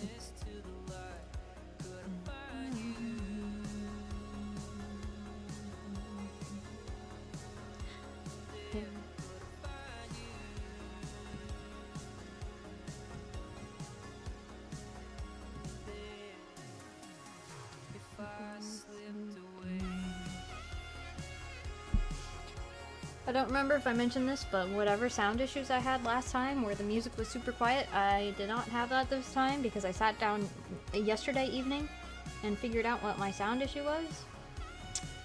And it was like a stupid issue. It had nothing to do with OBS. It was the fact that my computer thought I wanted to hear everything through my microphone, but I don't have headphones plugged into my microphone, so therefore I cannot hear things through my microphone. So I just couldn't hear anything. So the quiet music I heard was from monitoring it, and the monitor sound in OBS is just quieter. So I just had to reroute the sound to my earbuds instead.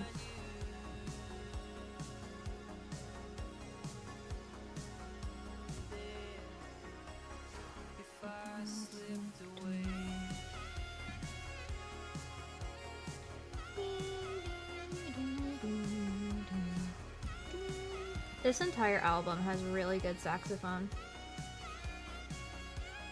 I guess not all of it, but a lot of it.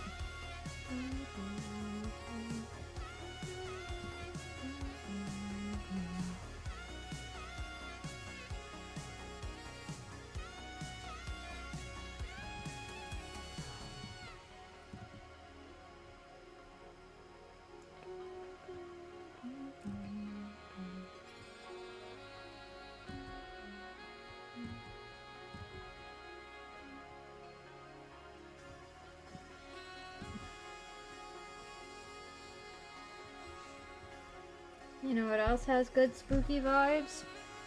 Buffy the Vampire Slayer.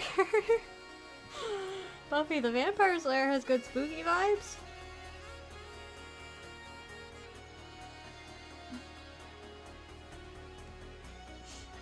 Also, Coraline.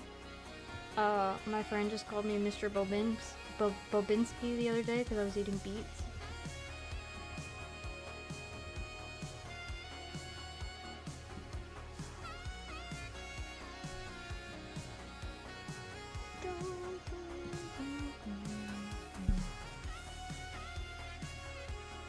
Okay, I'll probably wrap up stream pretty soon anyway, so you won't miss too much. Thanks for coming. It was fun chatting. Have a good night.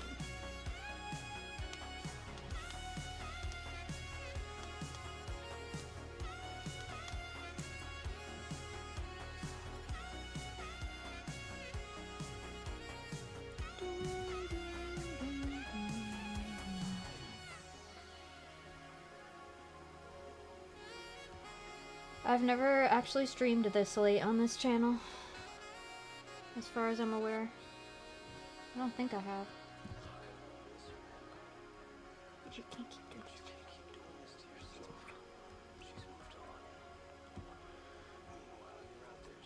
Oh, I added a new, speaking of this song where he's telling his bro that she's moved on and he needs to move on too. It reminded me that I added a new synthwave song to this playlist that I thought was funny. Cause it's called "She's Really Really Not That Into You," and it's being like, dude, she's not into you. She's just not, okay. And I'm like, okay, that's kind of funny. And it's catchy. Literally, he goes, she's really not that into you, and then he goes, just deal with it. Saw a really interesting theory about him. Bobinski? Oh, yeah. No, I've seen it. Have to find it. They linked him to... Yeah, no, I watched the video explaining it, and I am convinced it's real. Because, like, he literally wears the medal that's associated with that, and he follows all the things and stuff. Like, I believe it. I feel like it's real. I feel like a weird writer who would make something like Coraline would think about that and do that on purpose. And then the downstairs neighbors are like former witches. Maybe not former, maybe technically current. Because remember, they were like telling fortunes and stuff.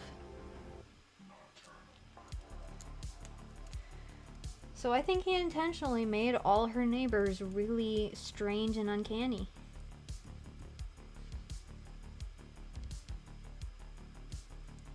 In a creepy house that's basically haunted by a weird lady who wants to steal children's souls. Or eyes, I guess, but eyes, souls, the same thing in this situation.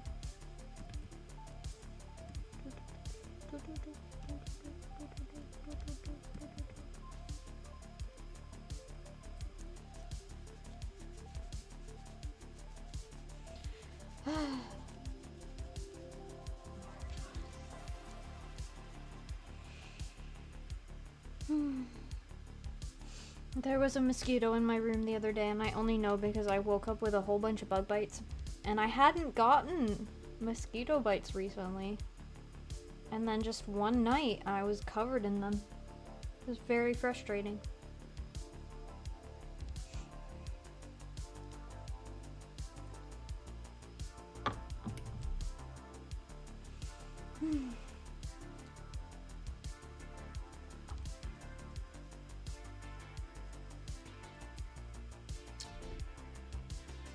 She had some weird neighbors. Yeah, she did. And then she learned to get along with them.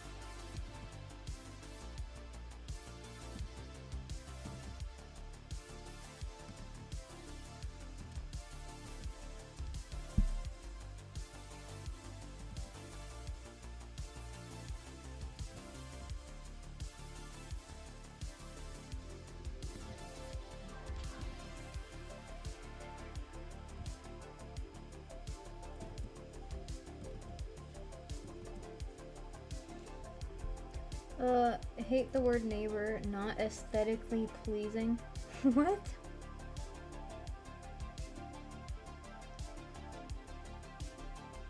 Okay. It's an interesting statement.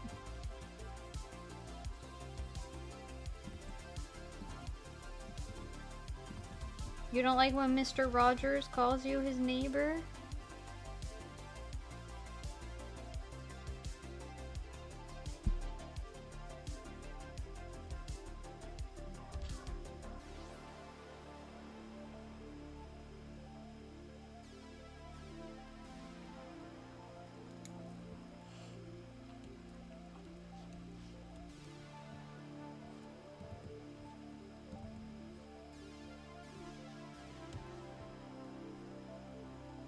It looks weird because it looks like the sound a horse makes, with burr at the end.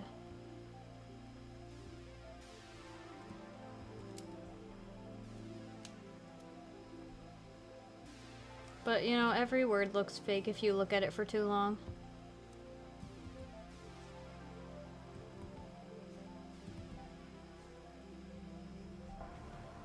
Hey! Welcome in, how's it going? We're just doing line art and listening to synthwave, and I'm struggling with this darn curve. Nocturnal.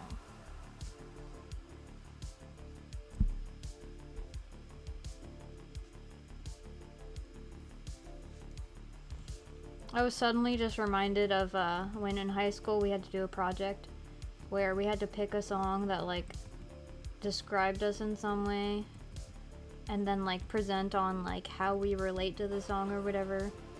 And then they were very specific to be like, you have to choose a song with lyrics and it has to be more than one word over and over again.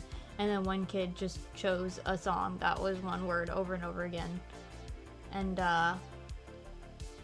didn't have any explanation for how it related to him, because of course you can't have a way that a single word relates to you when it's just a random like dance song with a random word. Like, clearly you did not listen to the instructions and probably got a bad grade as a result.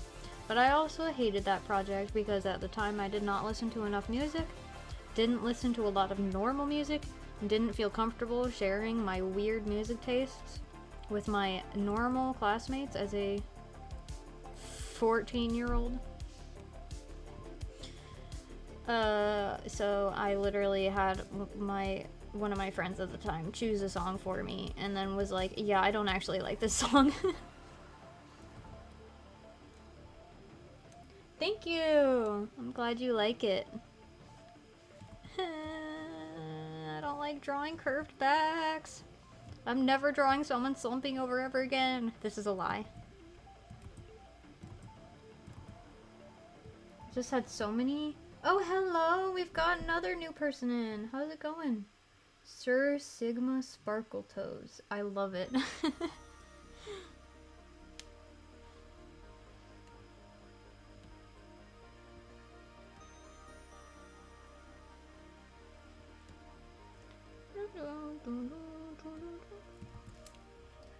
That's when you choose the wacky Vocaloid and own it. See, I couldn't even think of any Vocaloid that I could actually use, because, like, what Vocaloid songs did I love and listen to at the time? Rolling Girl Probably several about committing unlife. End of Hatsune Miku. The princess. What was it? Oh, what was the series called? The Daughter of Evil series. Like, how am I gonna choose any of those in oh yeah, and then bacterial contamination. Like, how do I make those about me? It is not currently available. It will be in the future one day. So the whole backstory of this project I'm working on is that this is a class project. I'm an art student, and I'm working on this as one of my classes, where essentially the entire class is just making a comic.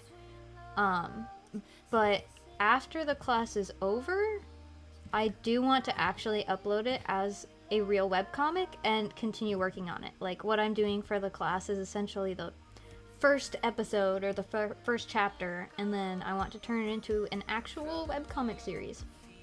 But it's gonna take a little time, because it's already like a lot of work, and I want to have at least a few more episodes done before I start posting it. And I have been considering putting it in like one of the Webtoon contests that they do, I think during the summer. So it might get uploaded in the summer. And if you want to keep up on that, I will probably update here on YouTube. We have a Discord server for our little YouTuber group, which is currently just me and Arashi, who's in chat. And our Discord should be linked in the description of the stream if you want to join the Discord, and I will definitely update about it there.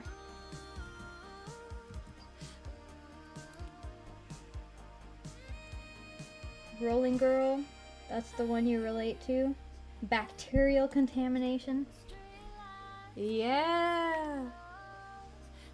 And then there's that one. The English title is My R, but I believe the original title is Watashi no R, which it's the same thing, but it just sounds better. That's the one about stopping people from jumping off the roof. Oh yeah, and oh, why am I blanking on what it's called? The Rin one. The Rin one that's about not being stable. And jumping into a reactor. You know what I'm talking about. You'll join the Discord? Awesome! We are always happy to have new members. Oop. Getting a little stretching.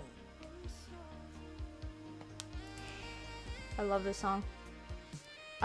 This song, I want to cover it, but the problem is, it's a duet, right? It's a duet with a man and a woman, and I would obviously do probably the girl part, but then I'd have to find a man to do the vocals for the male part. And the only man I know who could sing probably would be Arashi, and I don't know if I want to sing about biting Arashi's lip. Because that's one of the lyrics in this song. Meltdown, yes, thank you. Meltdown is good. Meltdown was my most listened to Vocaloid song at that time. It still is one of my most listened to Vocaloid songs.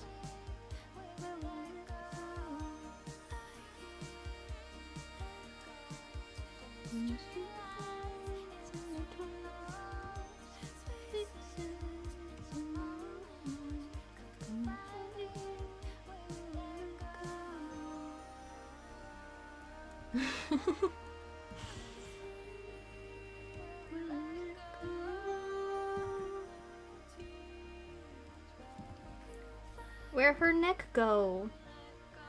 Does she need more of a neck here? Or no, that looks fine. I just have to figure out where this goes. Probably right there.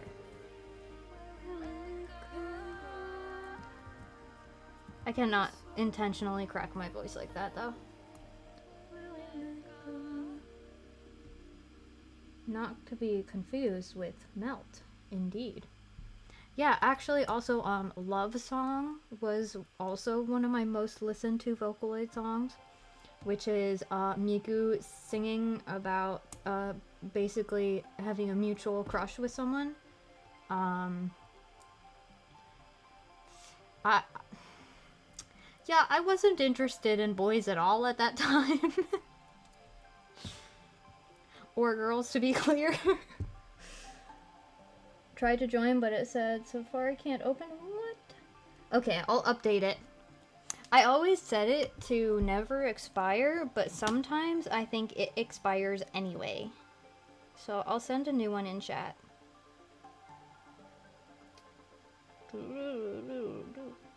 And then I'll update that link later so that if anyone watching the VOD tries to join, they don't get the same issue.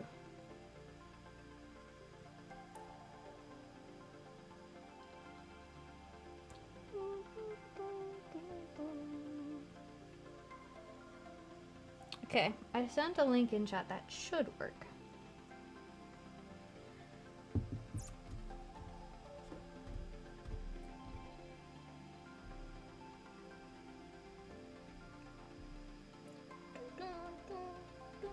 So this song also has no vocals, but this one, it's called Tokyo Night Train, which is just kind of a vibe. But also the sound of it, it makes me think of like an underwater level. Like sci-fi underwater city.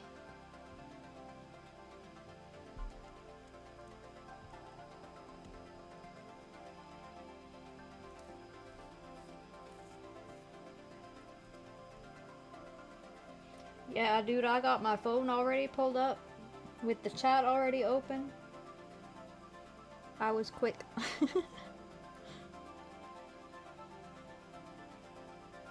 What am I doing here?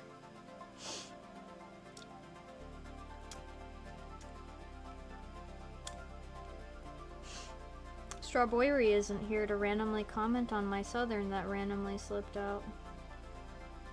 So tragic.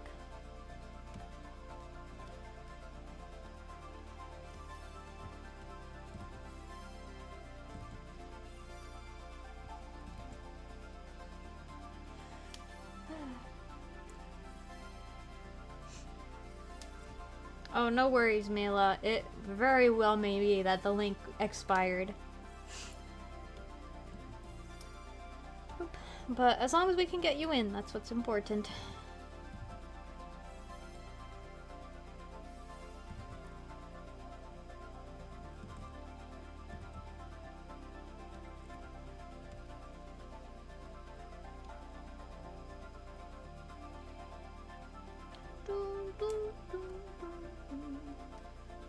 Uh-oh. Do I need to check the meme right now?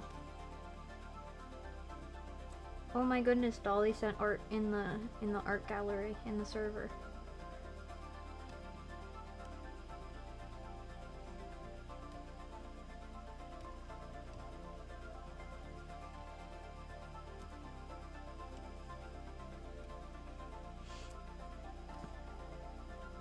Oh, sure. Blame the guy whose fault it is. Eye roll emoji. Why is that so char-coded? It's also kind of the char version of the stick in bicycle falls over and goes, why would X person do this to me? Discord account isn't working right now. Okay. No worries. I'll update the link in the description so that if you want to join later after stream, you can go in and you can find it.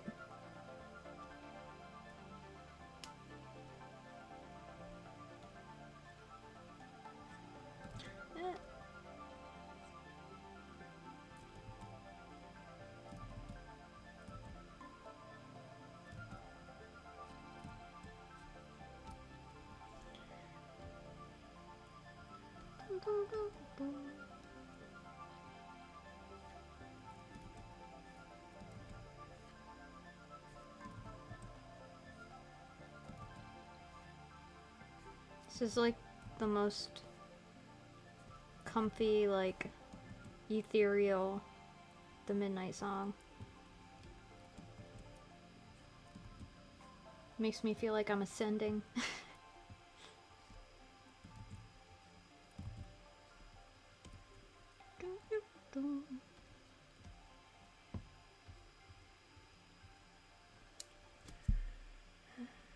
Atlantis deploys love interest to the battlefield, she dies. Why would Amuro do this to me? She could have been a mother to me! A mother? You mean the woman younger than you that you used to kiss? Sir, explain yourself, please? Char is not okay. That's the explanation for everything he does.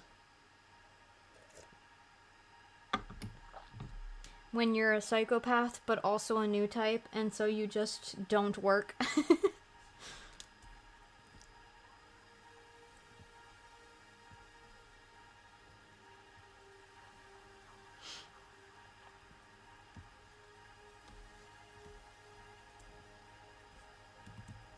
feel like Char could very well be like a new type who couldn't handle it.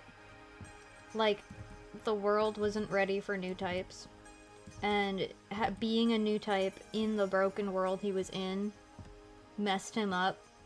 And he just has not been able to function properly as a result. If you have no idea what we're talking about, watch the original Mobile Suit Gundam and you'll know.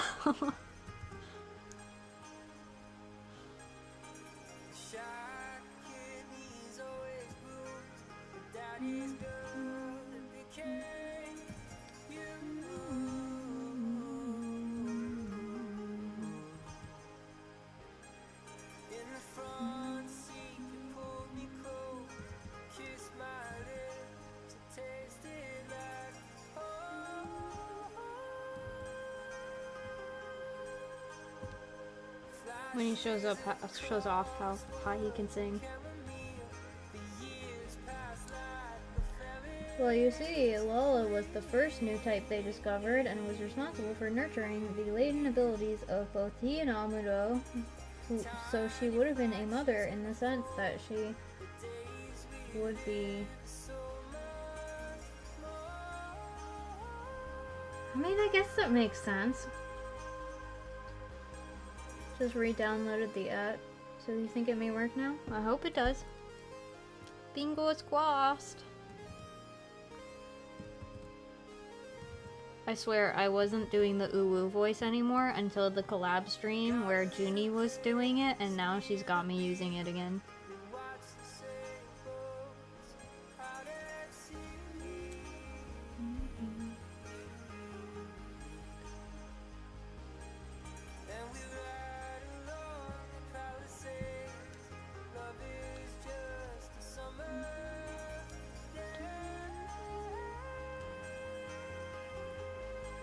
I think Lala was crazy too, though. I haven't finished the original series. But she seemed kind of sketch in Char's counterattack. I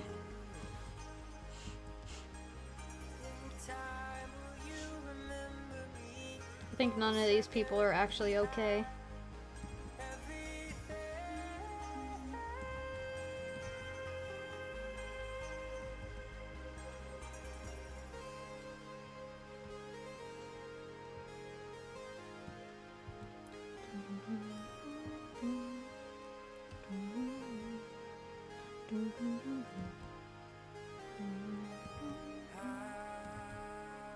You know what I need to watch? I need to watch Stargate. I mean, more than what I've watched, because I've watched, like, the beginning of both Stargate and Stargate Atlantis, but I need to, like, actually watch Stargate. Because I need more, like, old school sci-fi in my life.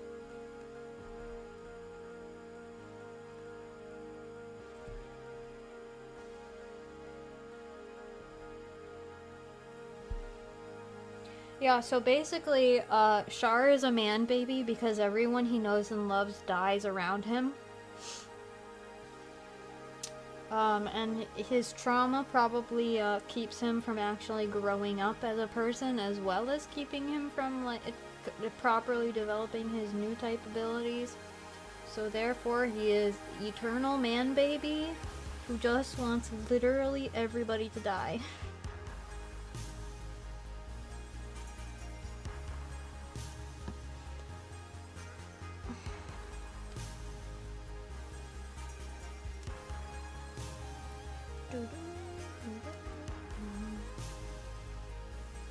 You want to know something crazy? Speaking of psychoanalyzing Char, I'm not going to tell any details because this is like personal people I actually know's personal lives. But my friend was telling me about her mom's new therapist, who, like, you know, has a PhD, is a doctorate in psychology and all that. But like, I've known people who have a PhD in psychology and are kind of nonsense and untrustable, and I would not like talk to them about my real experiences because they would just gaslight me, that kind of thing. A lot of PhD psychologists are like that. But this woman,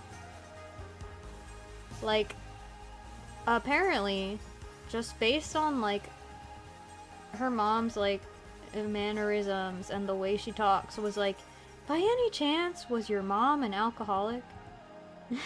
And she was like, wait, how did you know that? Like, didn't mention anything about it, just like knew. And like that, I'm not gonna name any other specifics, but like she just did that with several things where she was like, can you recall if this thing ever happened to you?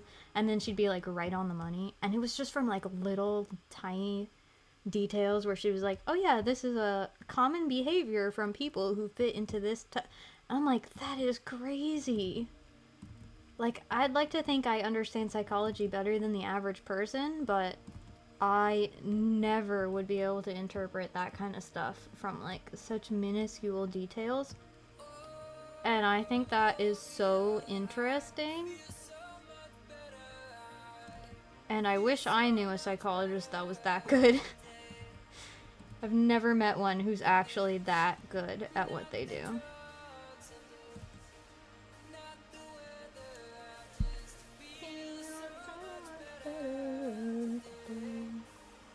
She was looking for a father figure? No wonder I wanted to. Char, probably. I mean, what he actually said was, no wonder I found her so annoying, but yes.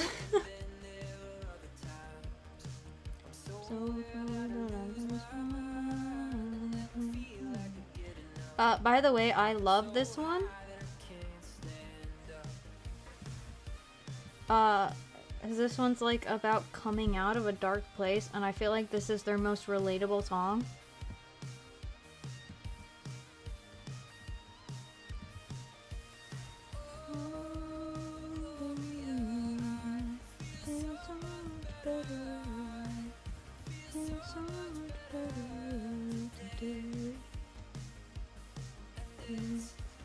You're in, yay!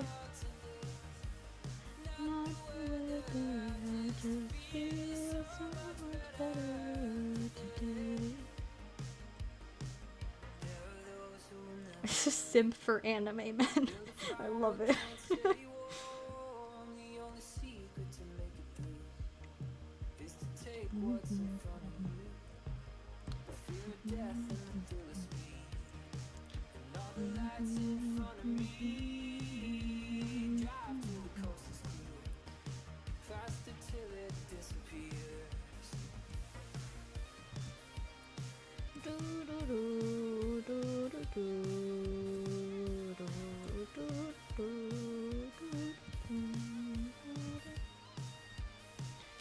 Do you like my fighting game joystick controller for her spaceship? So much better today. And it's not the drugs, it's not the liquor, it's so much better today.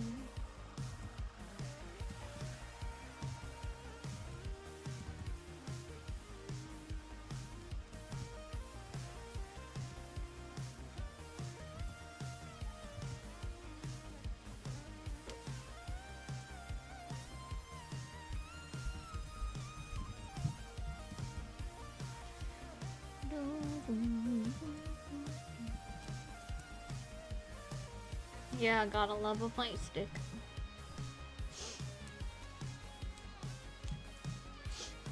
They also give a very good, like, old school alien saucer vibe. Like, you know, that corny, silly, kind of childish sci-fi. Using that as literally the way she steers her ship definitely has that vibe to it. And that is what I'm going for a lot of the visual design of this one.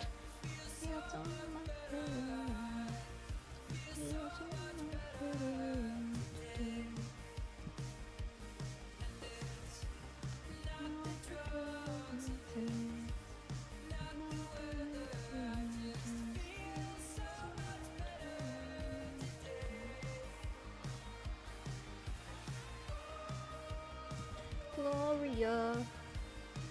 Char be like, I can't be your dad, but I can.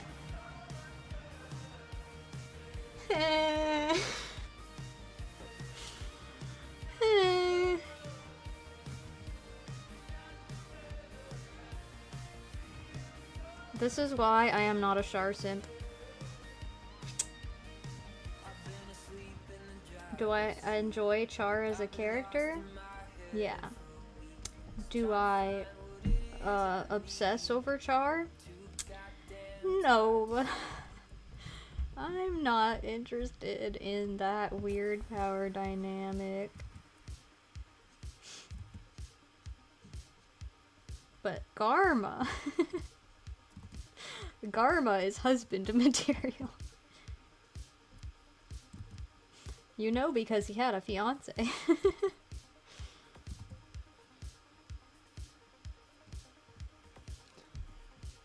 Going to preemptively ruin people's perception of Gundam. He's memeing, I swear. He's just memeing. It's just a joke, guys.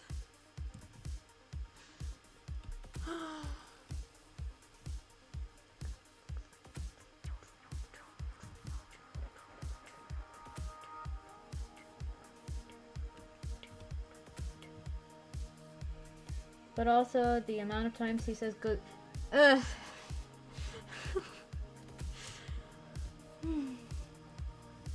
When she's looking for a father figure, but she doesn't know what that actually means, it just makes sense that she would want Char to call her a good girl.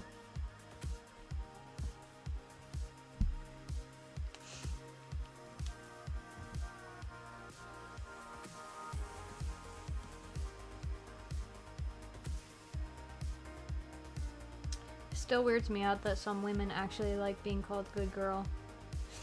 Ugh, I can't imagine.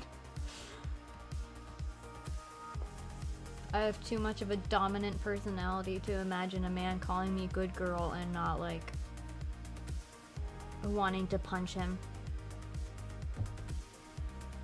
Garma sure was husband material. Yeah, he was gonna give up his commission for his fiance, just like the plot lines we were just talking about earlier with our characters. Yes. A good man. Single manly tear.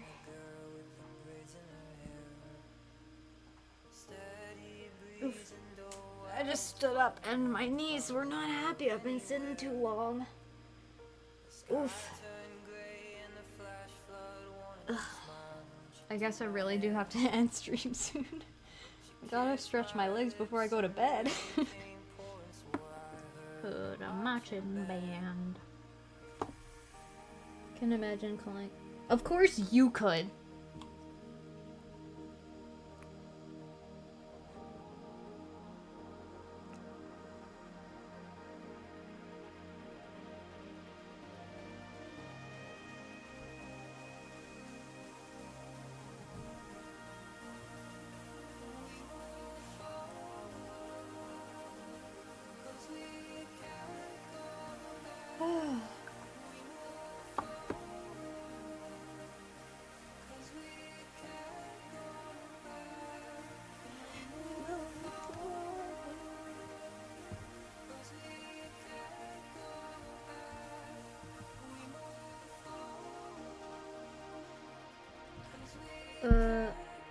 Probably a good idea.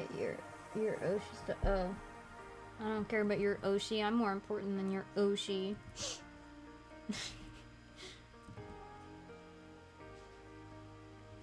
How dare you think about other women?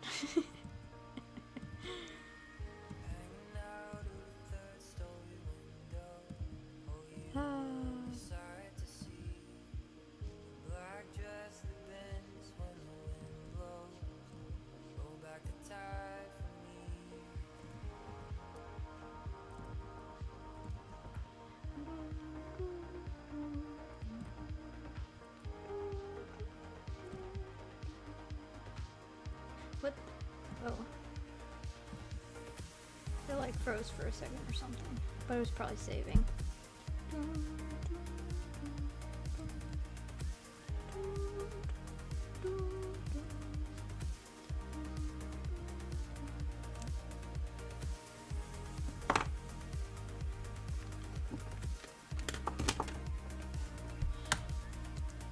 I don't own money. Or my concealed carry permit. And I think I'd rather get the permit before I get a firearm, because otherwise it's just gonna sit around not being useful.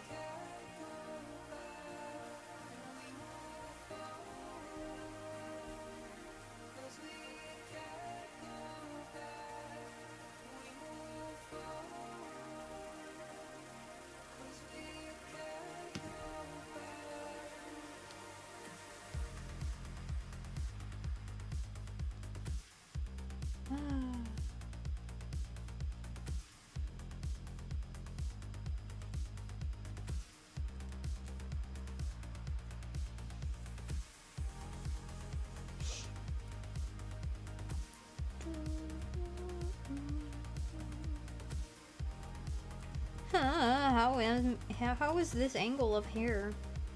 Okay, these are her bangs, so they don't need to go all the way back. They can go like that, yeah. And then the back of her head, okay.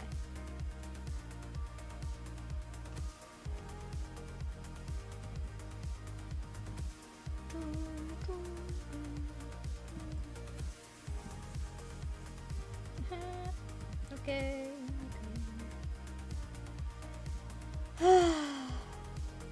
Sometimes the lines just don't line. And then sometimes they do and everything goes smoothly, and then it's more frustrating when they just don't.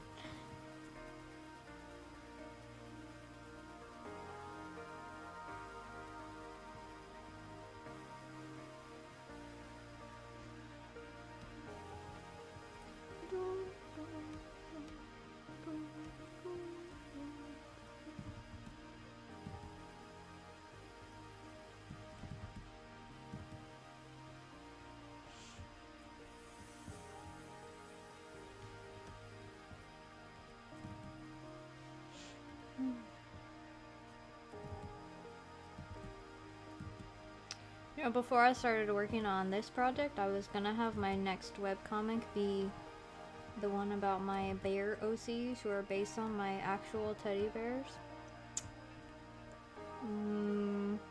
But I ended up with a much bigger idea. Oopsie. So I originally was gonna work on that one because it was more like low effort, low stakes. And this one is a lot more going on. But that's okay.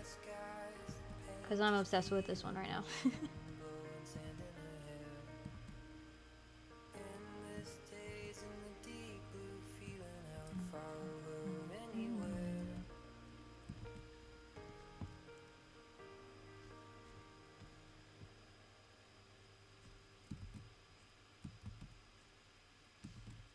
That one's kind of unresolved too. It kind of just ends.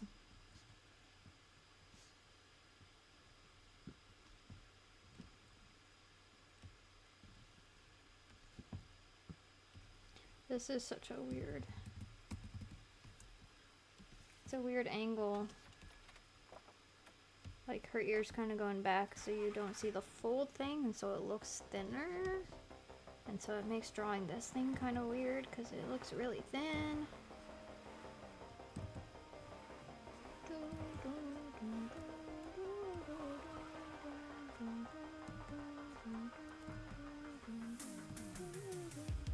Okay, that looks better.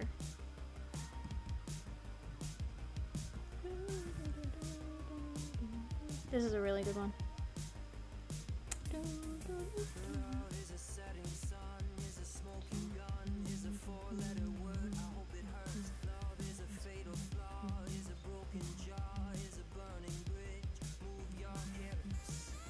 What is this webcomic gonna be about?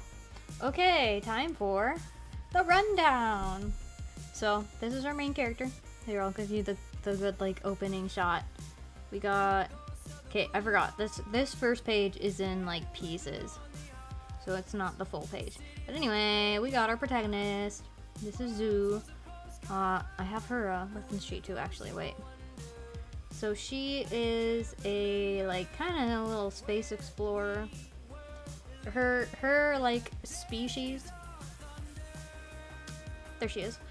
Her species are kind of like, you know, curious, and they're really all about like growing their knowledge and all that stuff. Days of Thunder, good song. Yes. So they like they have this, they're big on learning about other cultures and like growing their knowledge and expanding their ideas of the universe and all that stuff. So she is it's essentially an archaeologist, but her job is to go out and find like ancient ruins and artifacts and stuff to like bring back home for her people to study, so they can like learn more about these ancient cultures and the histories of the, you know, the races of their galaxy and all that stuff. Yeah, they're like imp creatures, kinda. They were not intentionally designed to be imp-like. I was kinda just like, I started with her literally having antennae, very stereotypical alien antennae, and then I was like, well, I want kind of the antennae vibe, but without it literally being cheesy antennae. So they ended up becoming horns, and then I was like, well, we're rolling with it.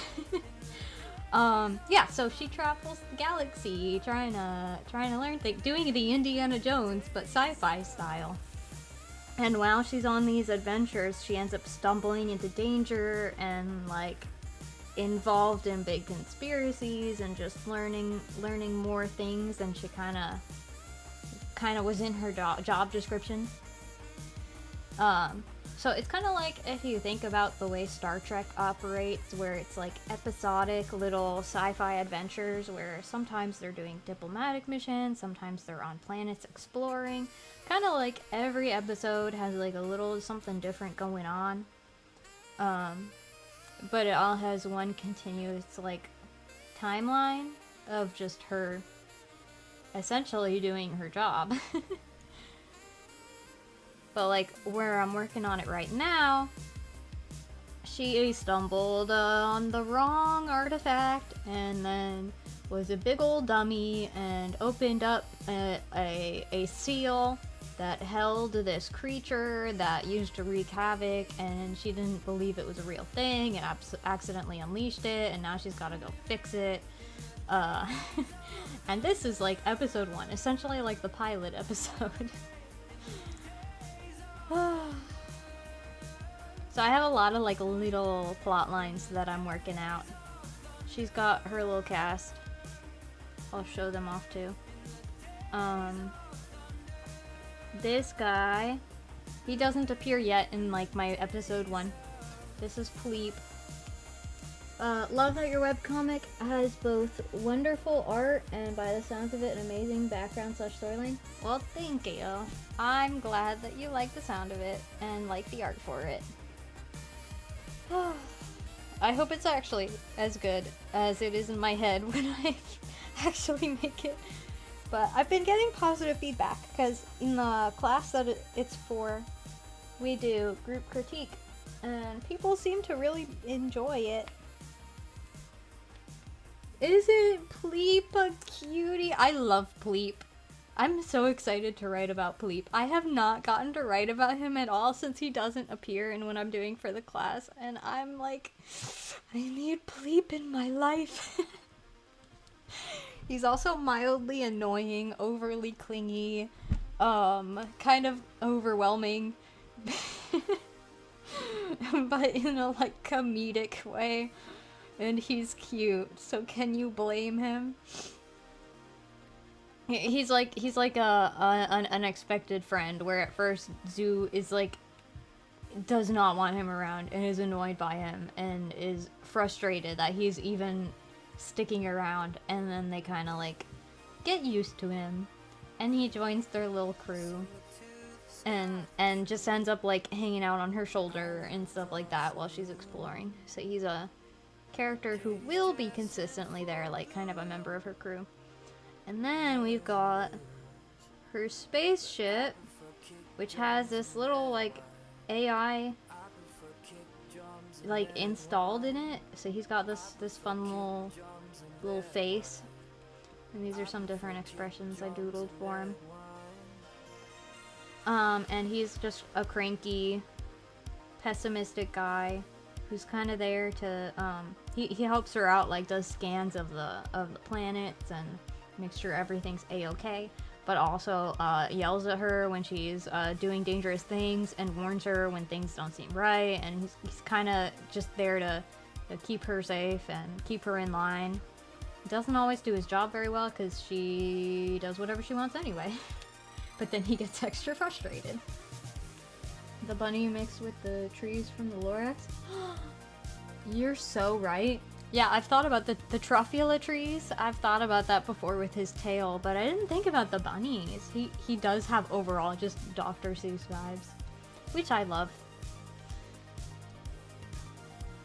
He is gonna be an icon for sure. Yes, this is a very good song. And I'll show you my other character that I've designed so far. I'm working on a couple other characters who are like side characters who are not part of the crew. We've got this guy. This is Zoo's boss, who she like reports in with and communicates with while she's on journeys, and then when she's back home, like coordinates with him and reports about her findings and stuff like that. So he's an important character, but he's not on the ship with her. And then there's a couple other characters who I'm working on currently, who are like other staff of the company she works for. I bumped something. And I like know their full personalities. I'm just working on their design still. He's your favorite. I like him too. Besides Pleep. Yeah. I especially like him because I've determined his whole personality. And like story details for him. I like him a lot. Remember to log in your Uma Musume. Oh my gosh. I will forget. Has it started already?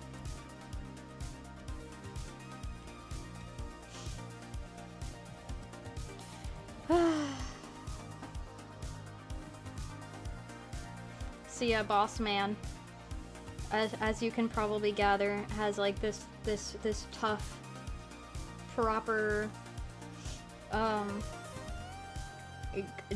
what was the word?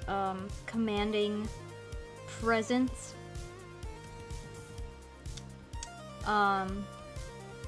But is a little bit of a baby deep down. He's also kind of a nerd. He's like, he's got a good head on his shoulders. He's a smart guy. He knows how to command and how to lead from inside his cozy little walls, but he doesn't have like outside world experience. So the moment he has to do something adventurous, he is totally out of his element.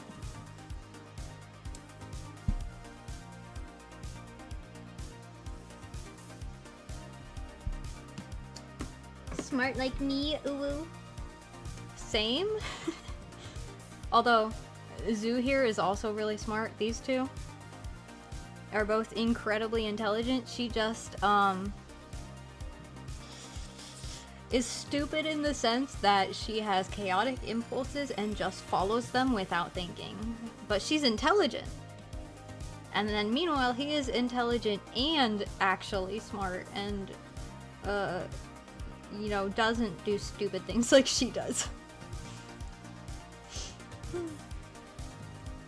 But also, if you get him talking about rocks, he will go on an autism tangent. Not that he's autistic, just he will go on that style of rant about like rocks and artifacts and nerdy stuff because he's kind of a nerd, but most people don't see that side of him because they see him being a boss or being the tough guy, because that's the role that he fills.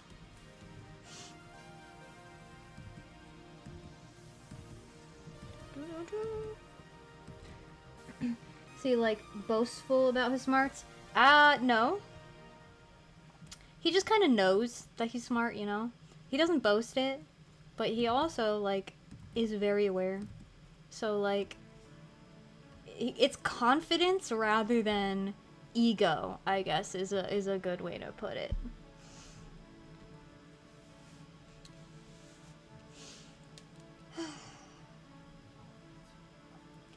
He's very much the, I fill this tough guy role because that's the role I'm supposed to fill, and he's good at it.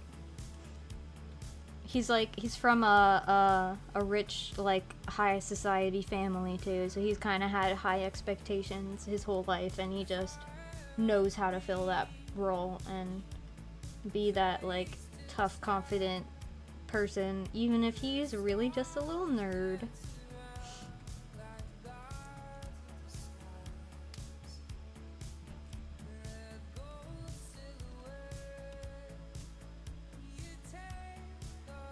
Nobleman.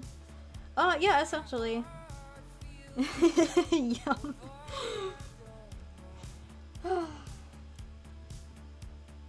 This is a really good song too. Los Angeles.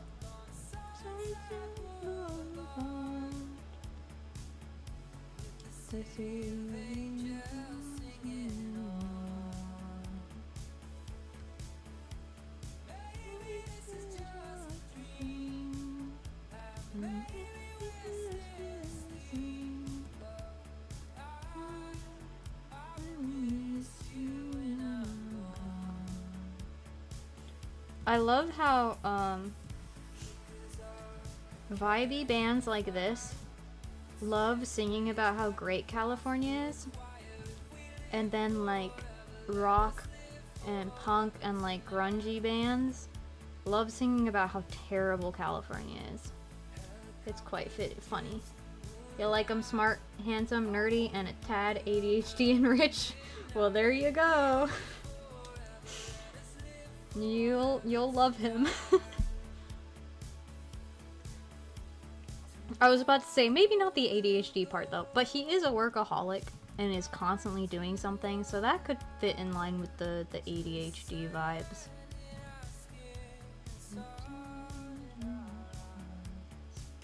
He cares very much about doing things right, so he's like always working and putting in his all.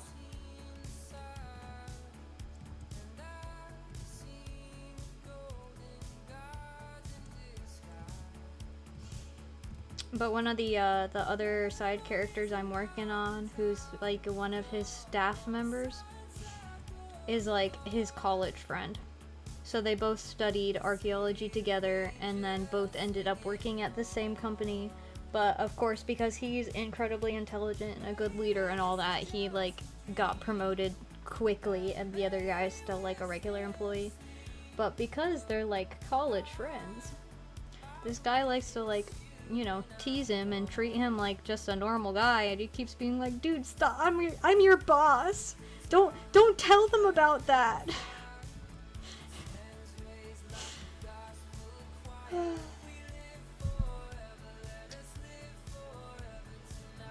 Both men, yes.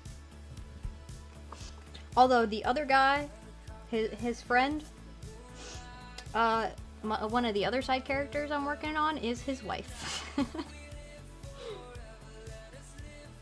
Oh.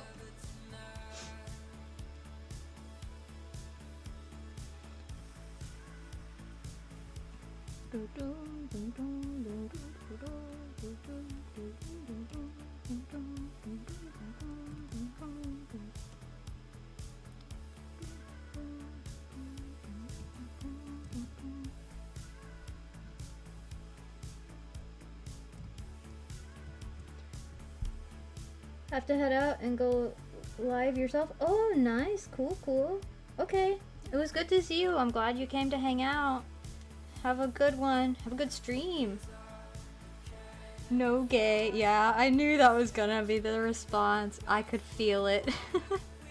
I'm sorry. I definitely think those two characters would get shipped if one of them wasn't married. But I want a cute married couple moments. I'm not a big like romance person generally. But I'm also like a pessimistic person, and when I see like two characters dating, I'm like, oh, it's not gonna last. They're gonna end up breaking up anyway. They never commit with these things. So when they're already married, it's instantly cuter.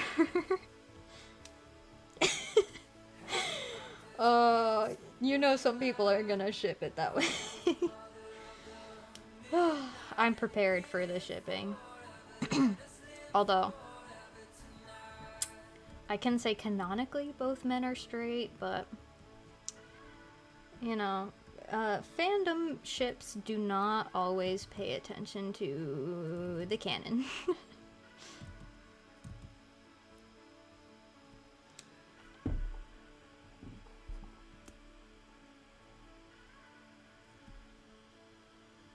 Yummy, yeah.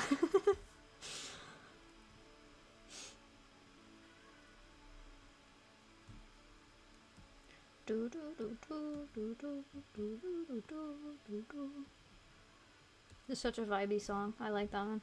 Just a good vibe. Good time.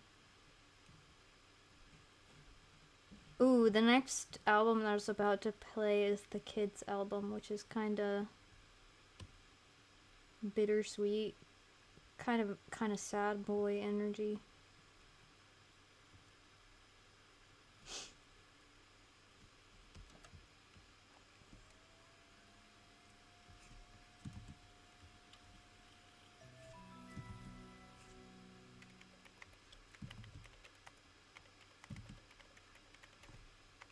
You know, I kind of miss old keyboards like that. They sounded kind of nice. Yeah, it's getting real late. I gotta end stream pretty soon.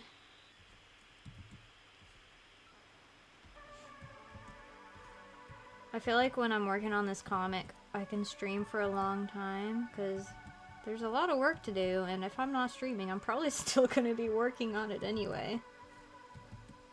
So I'm like, well, might as well just keep going. But I can only stream for so long.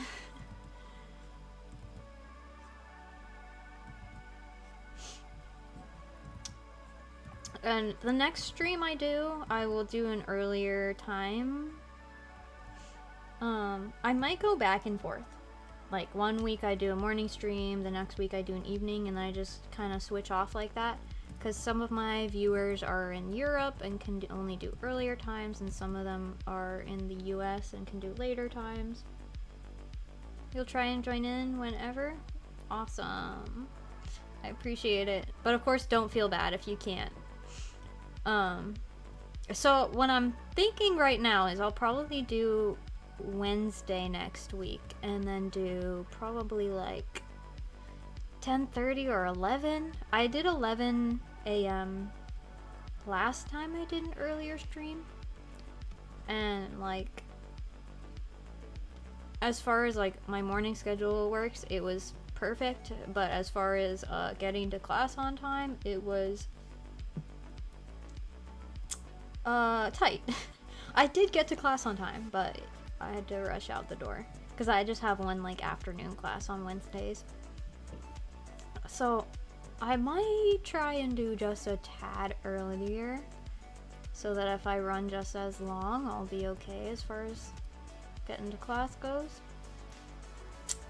But I might just do 11 and then end slightly earlier because I don't sleep very well. I stay up really late and then I don't roll out of bed until like 10, which is bad, and I need to fix that, but will I ever?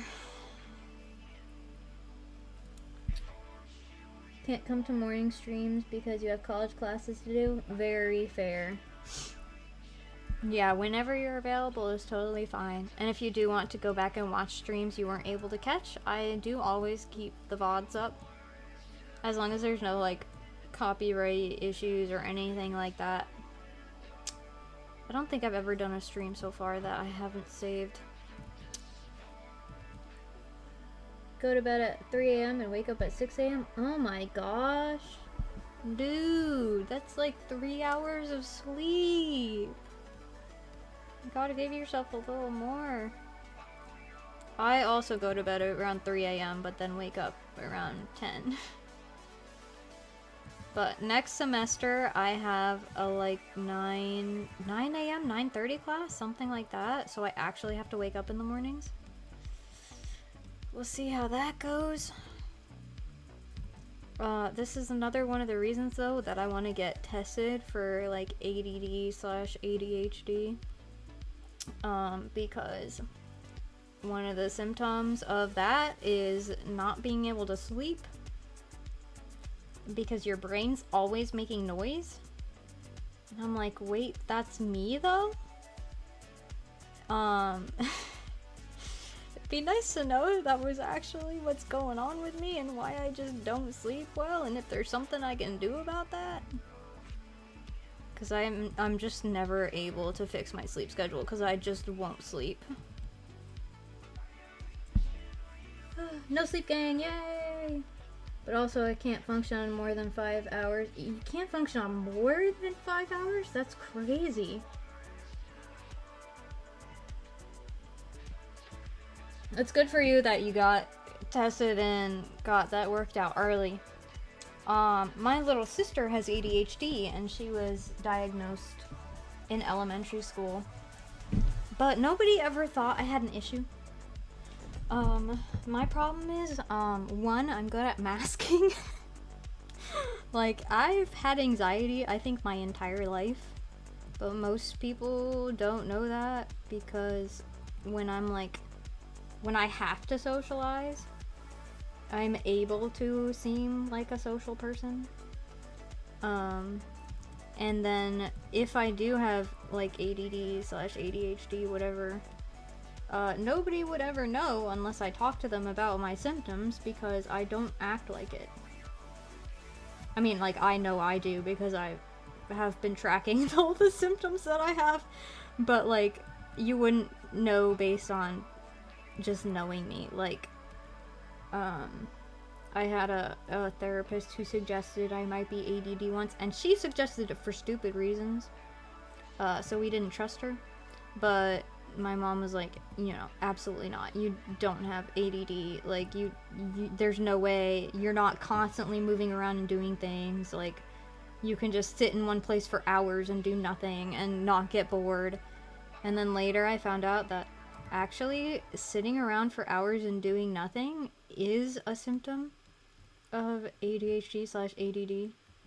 Because it's essentially the, like, overwhelm of feeling like you have too many things to do, but you don't know what to do, and so you do nothing, and you just sit there and, like, or just, like, can't do anything. It's that, yeah. Used to run around your desk, so it was kind of obvious. Yeah, see, that's how my little sister was, and so she got diagnosed with ADHD because you would look at her and go, yeah, she has ADHD. But I am subtle about it. I sit around and I'm quiet and I'm chill and I'm not constantly doing things, and I can't handle a million activities. Like, I tried having a part-time job while in full-time school, and it was, like, terrible. I didn't have any time for homework. I couldn't get anything done. Can't deal with it. But, like, people kind of assume if you're not doing a million things at once or you're not running around constantly, then you can't have, like, ADHD or ADD, and that's just not true. So that's fun.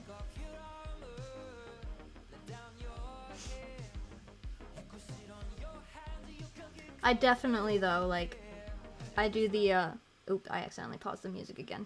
I have a button on my earbuds that pauses it. Okay. This is a really good song too. But I totally do the overstimulated / understimulated thing. Like, if I have no noise going on, I can't focus. It's too quiet.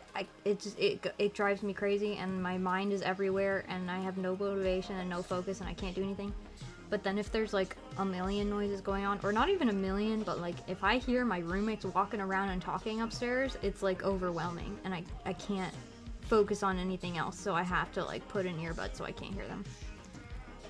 And I get overstimulated very easily. Very subtle about it now. I understand. I do feel like you do kind of, what's the word?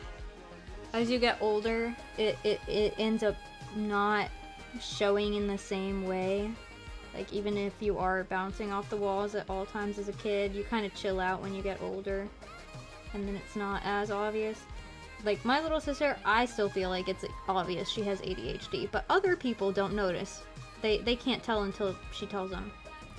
Like, she has a friend who's ADHD, and then I think I mentioned it when we were hanging out at one point, and then she was like, "Wait, you're ADHD? What? I never knew that." And I was like, really? People don't know? But yeah, she's like much more subtle now than she used to be. She kind of just is always doing something now as opposed to bouncing off the walls.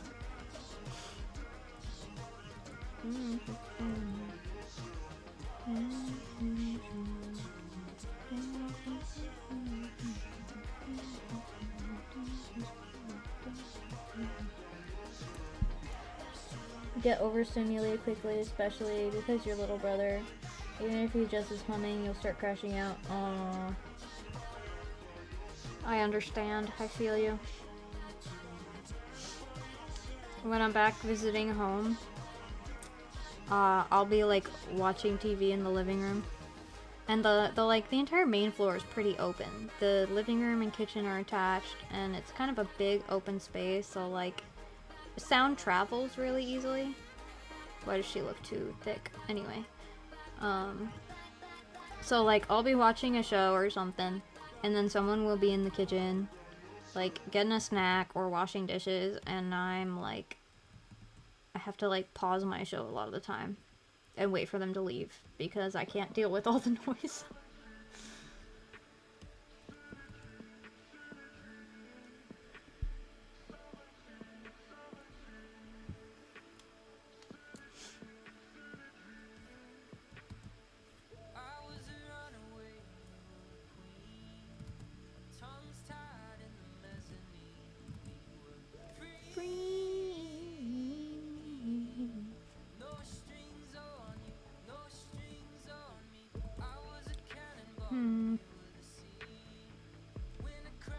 Something feels slightly off. Breathe.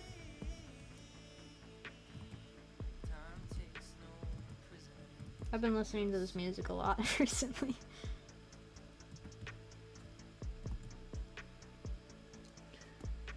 Three distinct sound sources in your ears, and it is not fun. What?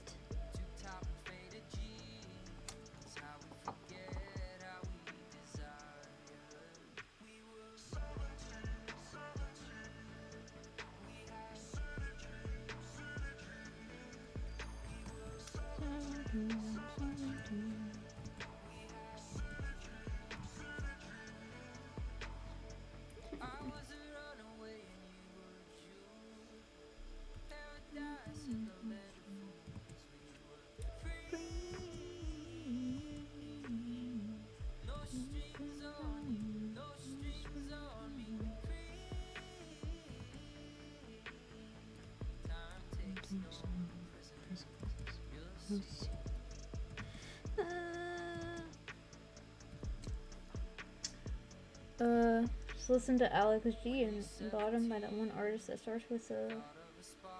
I don't know that one. got the stream, Ocean Stream, and Musume. Well, why don't you just end one of the sound sources if it's not fun? Or mute Uma Musume or something?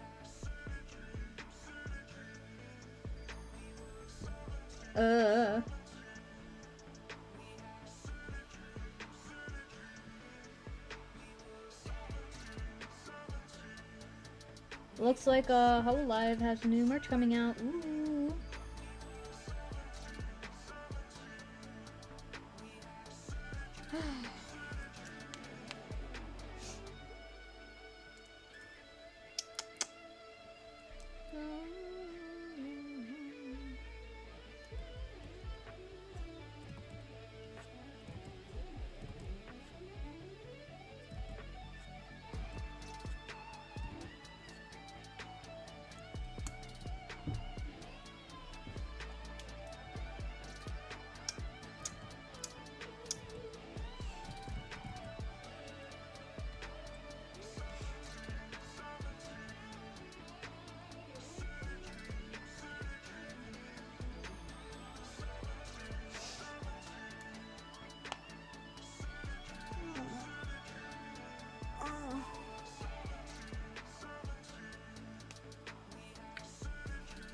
Gotta have both 3 different sets of voices and 3 different sets of soundtrack all at once, I guess.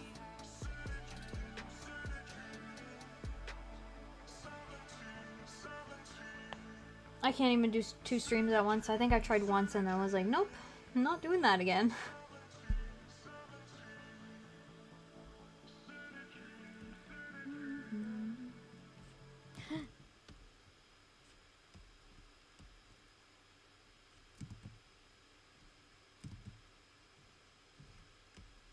Okie dokie.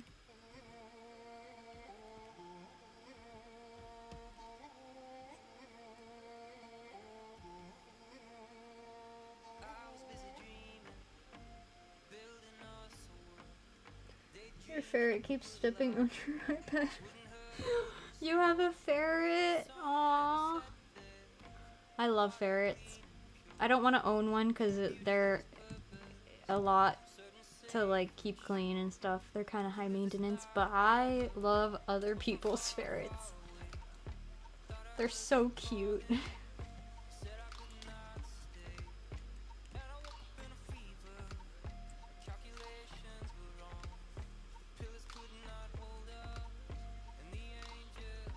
Her name is Melody. Aww. I love that.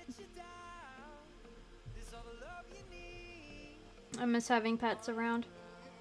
I have one mini wiener dog back home that I only get to see when I'm visiting. I used to have more. I always used to have cats, but currently none. I'm just waiting to graduate because my mom is done having new animals. She won't get any more. So I'm like, well, I'll get my own when I have a job and can afford them and take care of them. She's like me, high maintenance.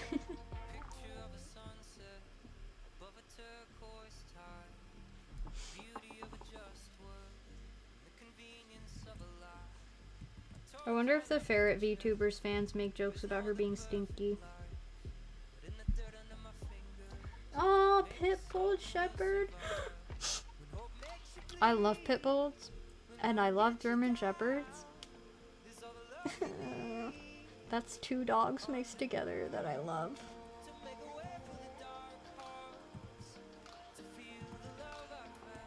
You used to have a bunch of cats. Aw. Me too.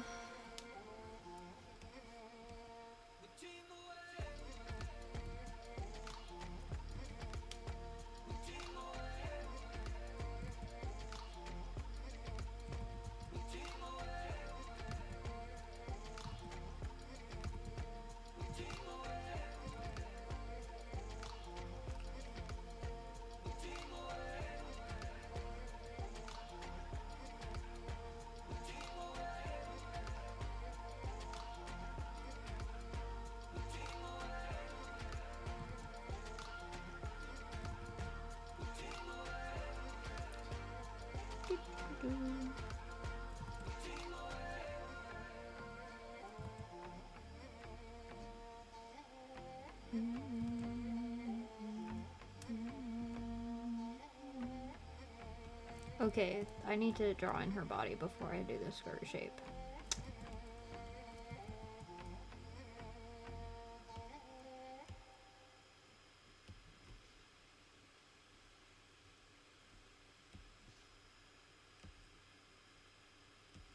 Yeah, that's not quite right either.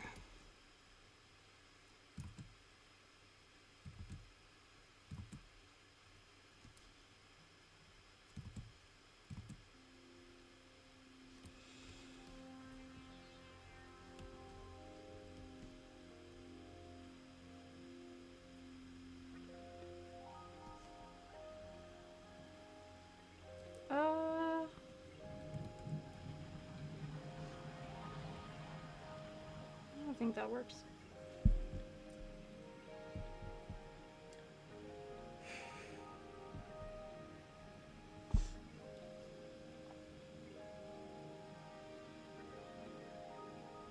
Yeah, I personally haven't watched Limu, but I do like her model design.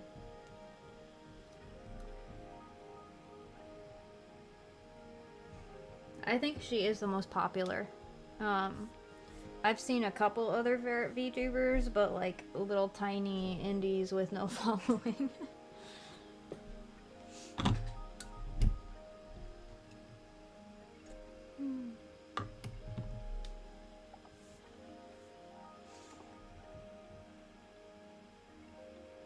Aww.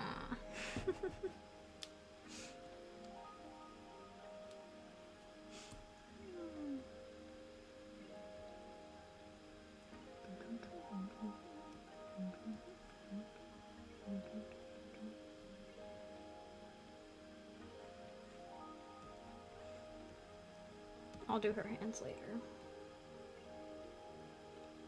Let's see. Oh yeah, I have to do that one still. I have to work on the anatomy for that one, because it wonk. I gotta finish that one, that one.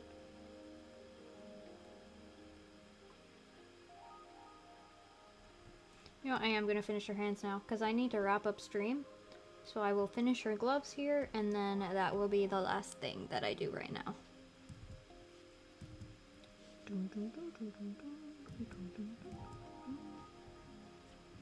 Maybe you guys can help me decide on a detail for this cover art I'm working on.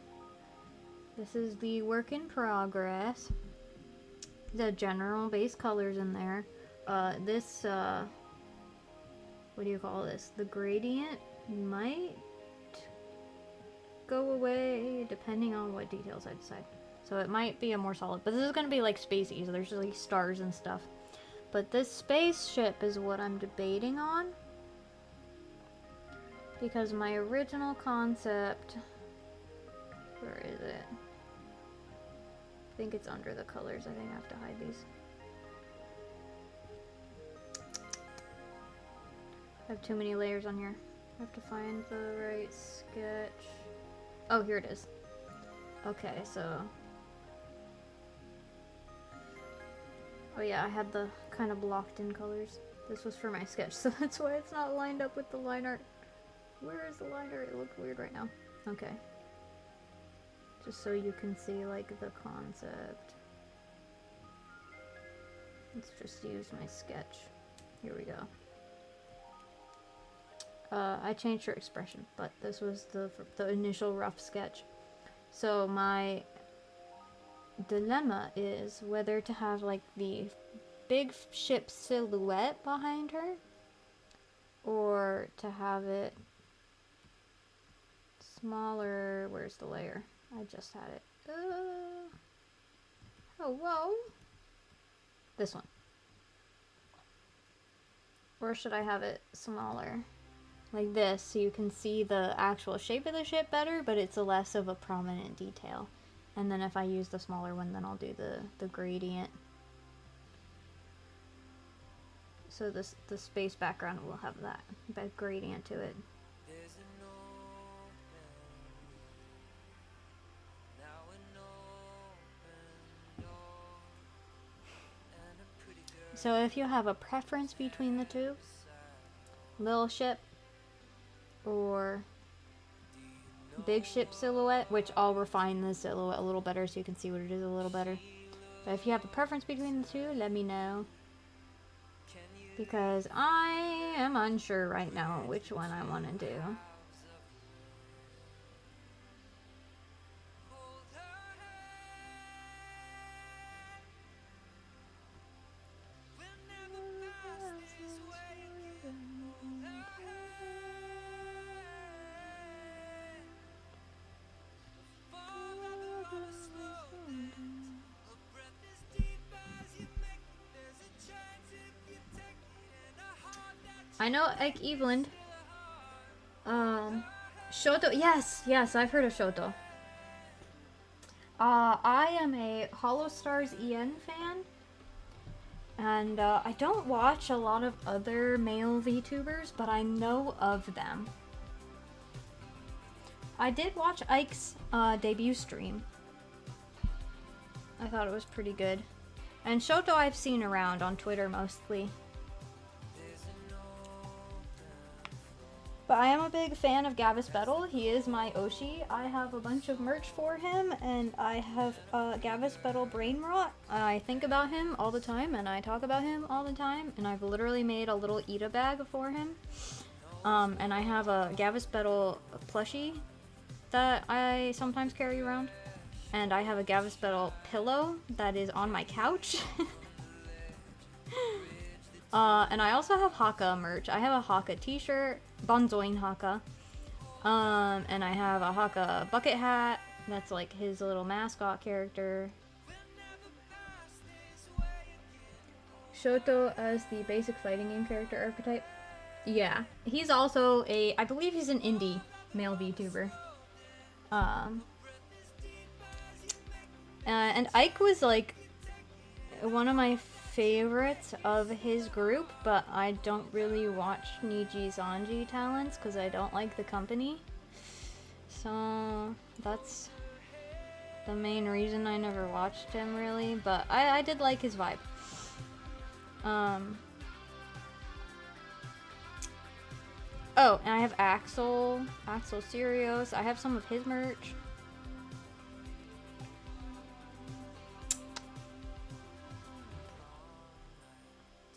I have stickers for a whole bunch of the Hollow Stars boys.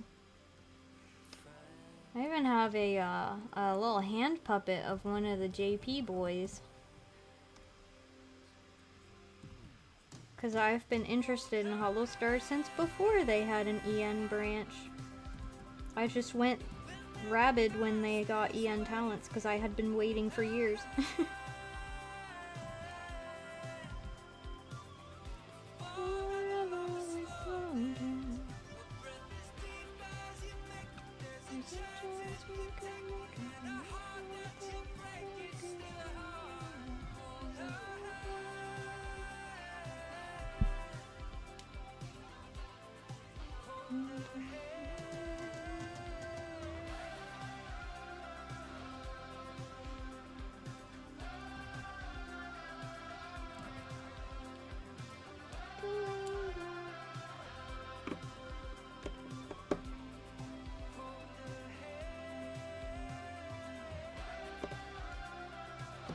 Sen's is familiar, but I'm not sure I know that other one.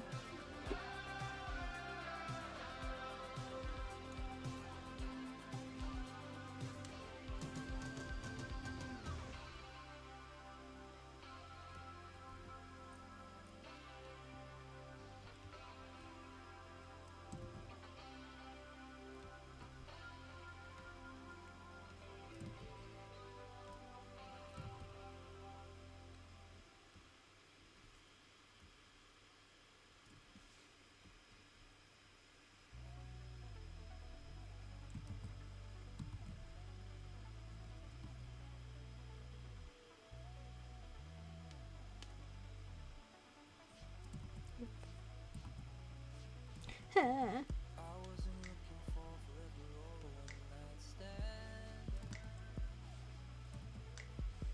I was just hoping for a smile or a quick slow dance. But when I saw you, there was nothing I could ever do to ignore the smell of smoke across the room. Wow, imagine a VTuber being straight SMH. I'm just kidding. My Oshi is. You're made of gasoline. I was just hoping for a smile or a quick slow dance. Fighting fire, without you the same. Tell me it's wrong. We both been lying. I wasn't looking for a sign.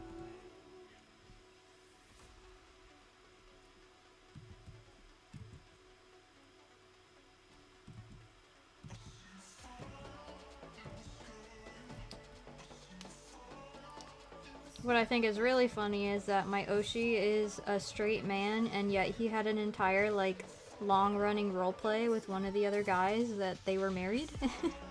And then they had a very dramatic divorce. When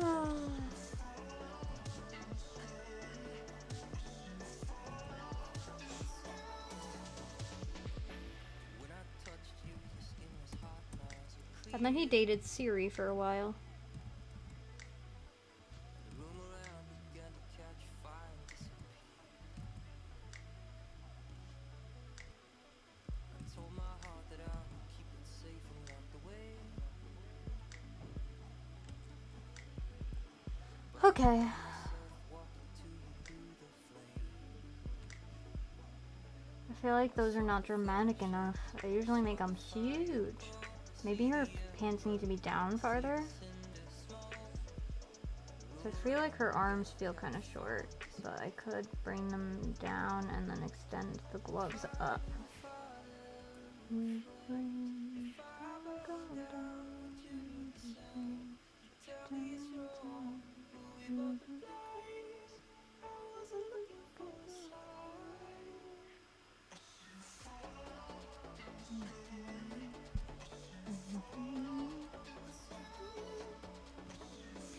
Okay, I'm gonna put them like here.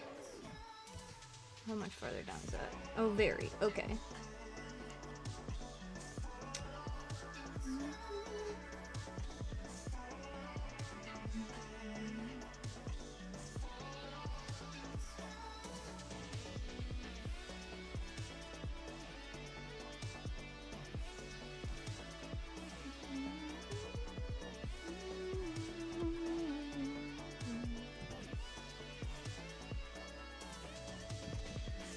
I should see if there are more good music artists who allow their music to be played on stream.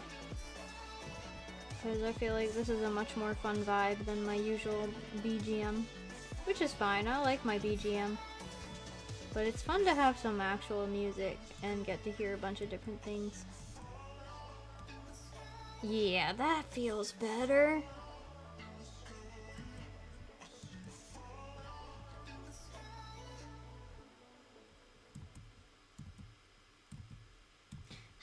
Sometimes I just can't line. Okay. Put two beating hearts together, stitch the seams and pull the lever. Strange desire. Oh, this one's monsters. This one's good. Sparks and wire. I sign the dotted line.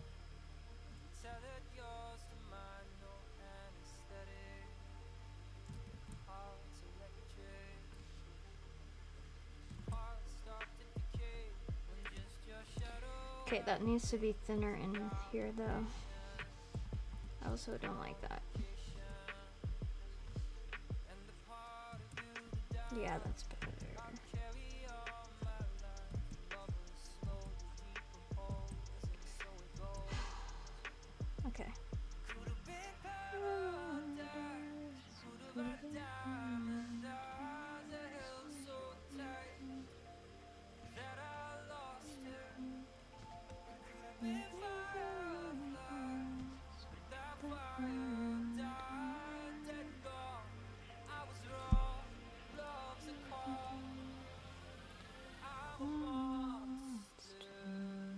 Monster.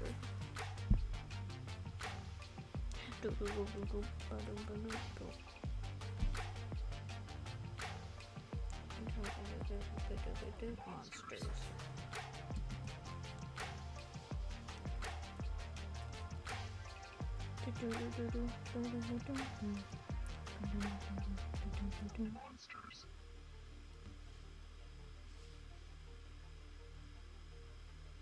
Hope lingers on after the one you love is gone. Thought I smelled your ghost in my winter coat. Our love became a void, another hole in the noise that can't erase what we became. It could have been paradise, could have been you and I played the fool. You played the martyr.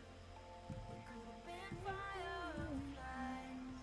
Some fires die. I meant no harm. We were both wrong.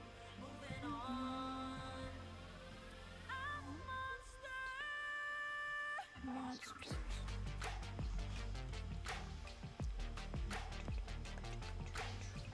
Okay, this needs to come down more because this one does, and then this one feels shorter even though it's actually not. So, just need to extend this slightly.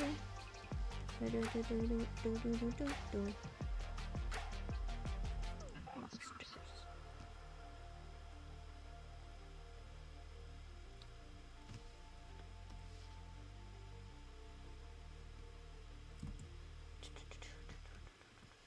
Okay, that's better.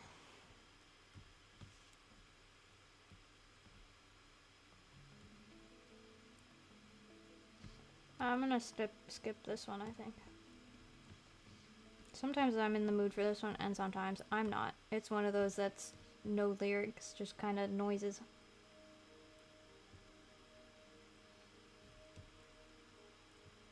Okay, now this one looks too short.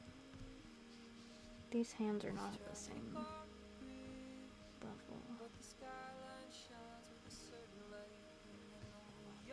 Putting so much effort into these weird little bean hands.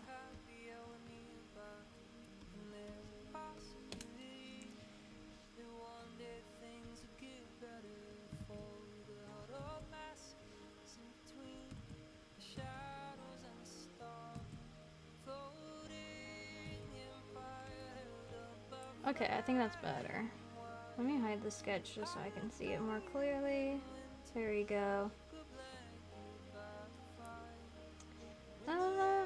Is it perfect? No. Is it more than good enough? Probably.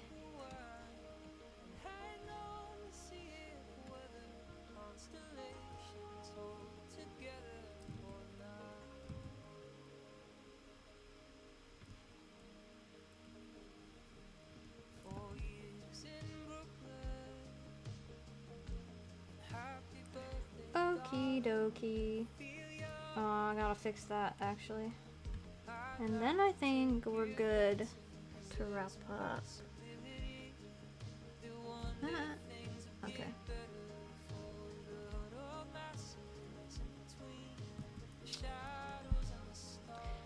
Okie dokie. There's that. I didn't do the patterns on her arms or her tummy. There we go.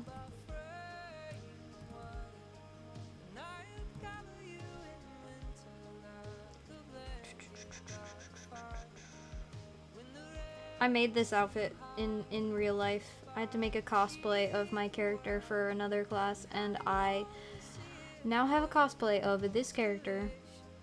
So all these outfit pieces actually work in real life. Well, I edited the belt a bit. It doesn't look quite the same, but it's because I made it out of foam and it wasn't gonna work quite the same way in that material.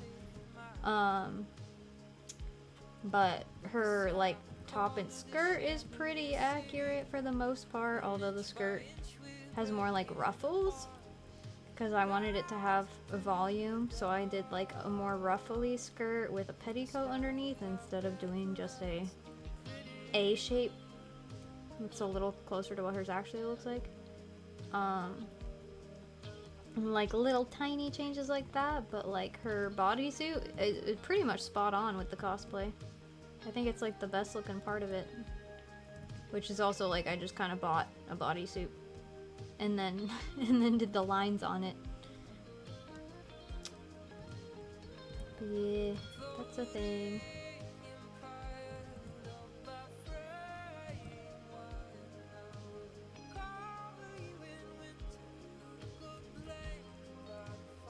I might have to actually draw this in here. Okay.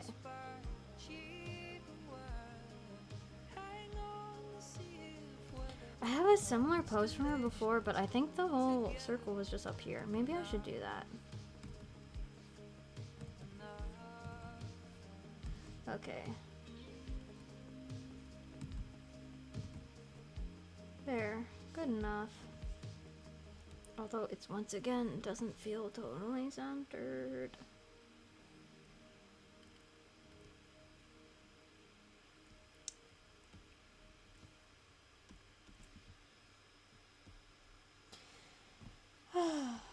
Okay, now. Oh no, I forgot the pattern on her arms. Oopsie.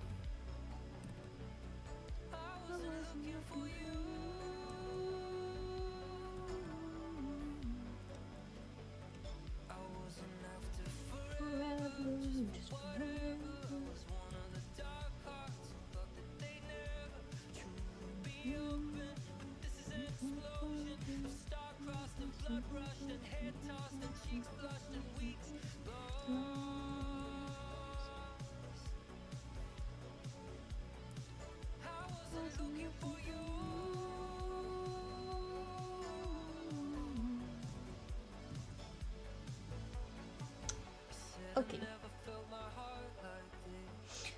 Now we're gonna wrap up.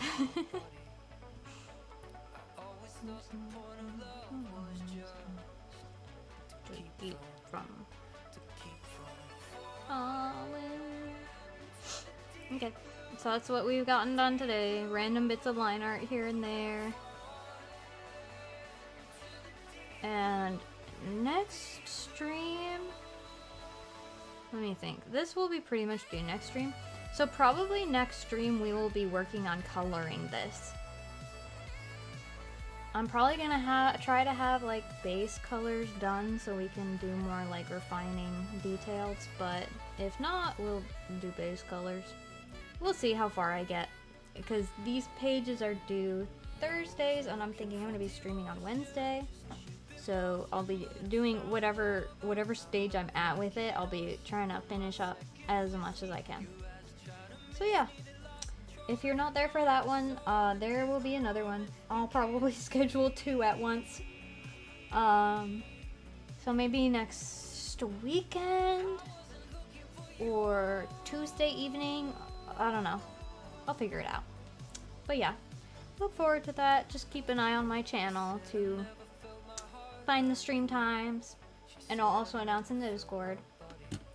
Thanks for hanging out with me today. Good night, everybody. Or good morning or good day if you're in a different time zone. I had fun. Until next time. I hope you also enjoyed my synthwave with me.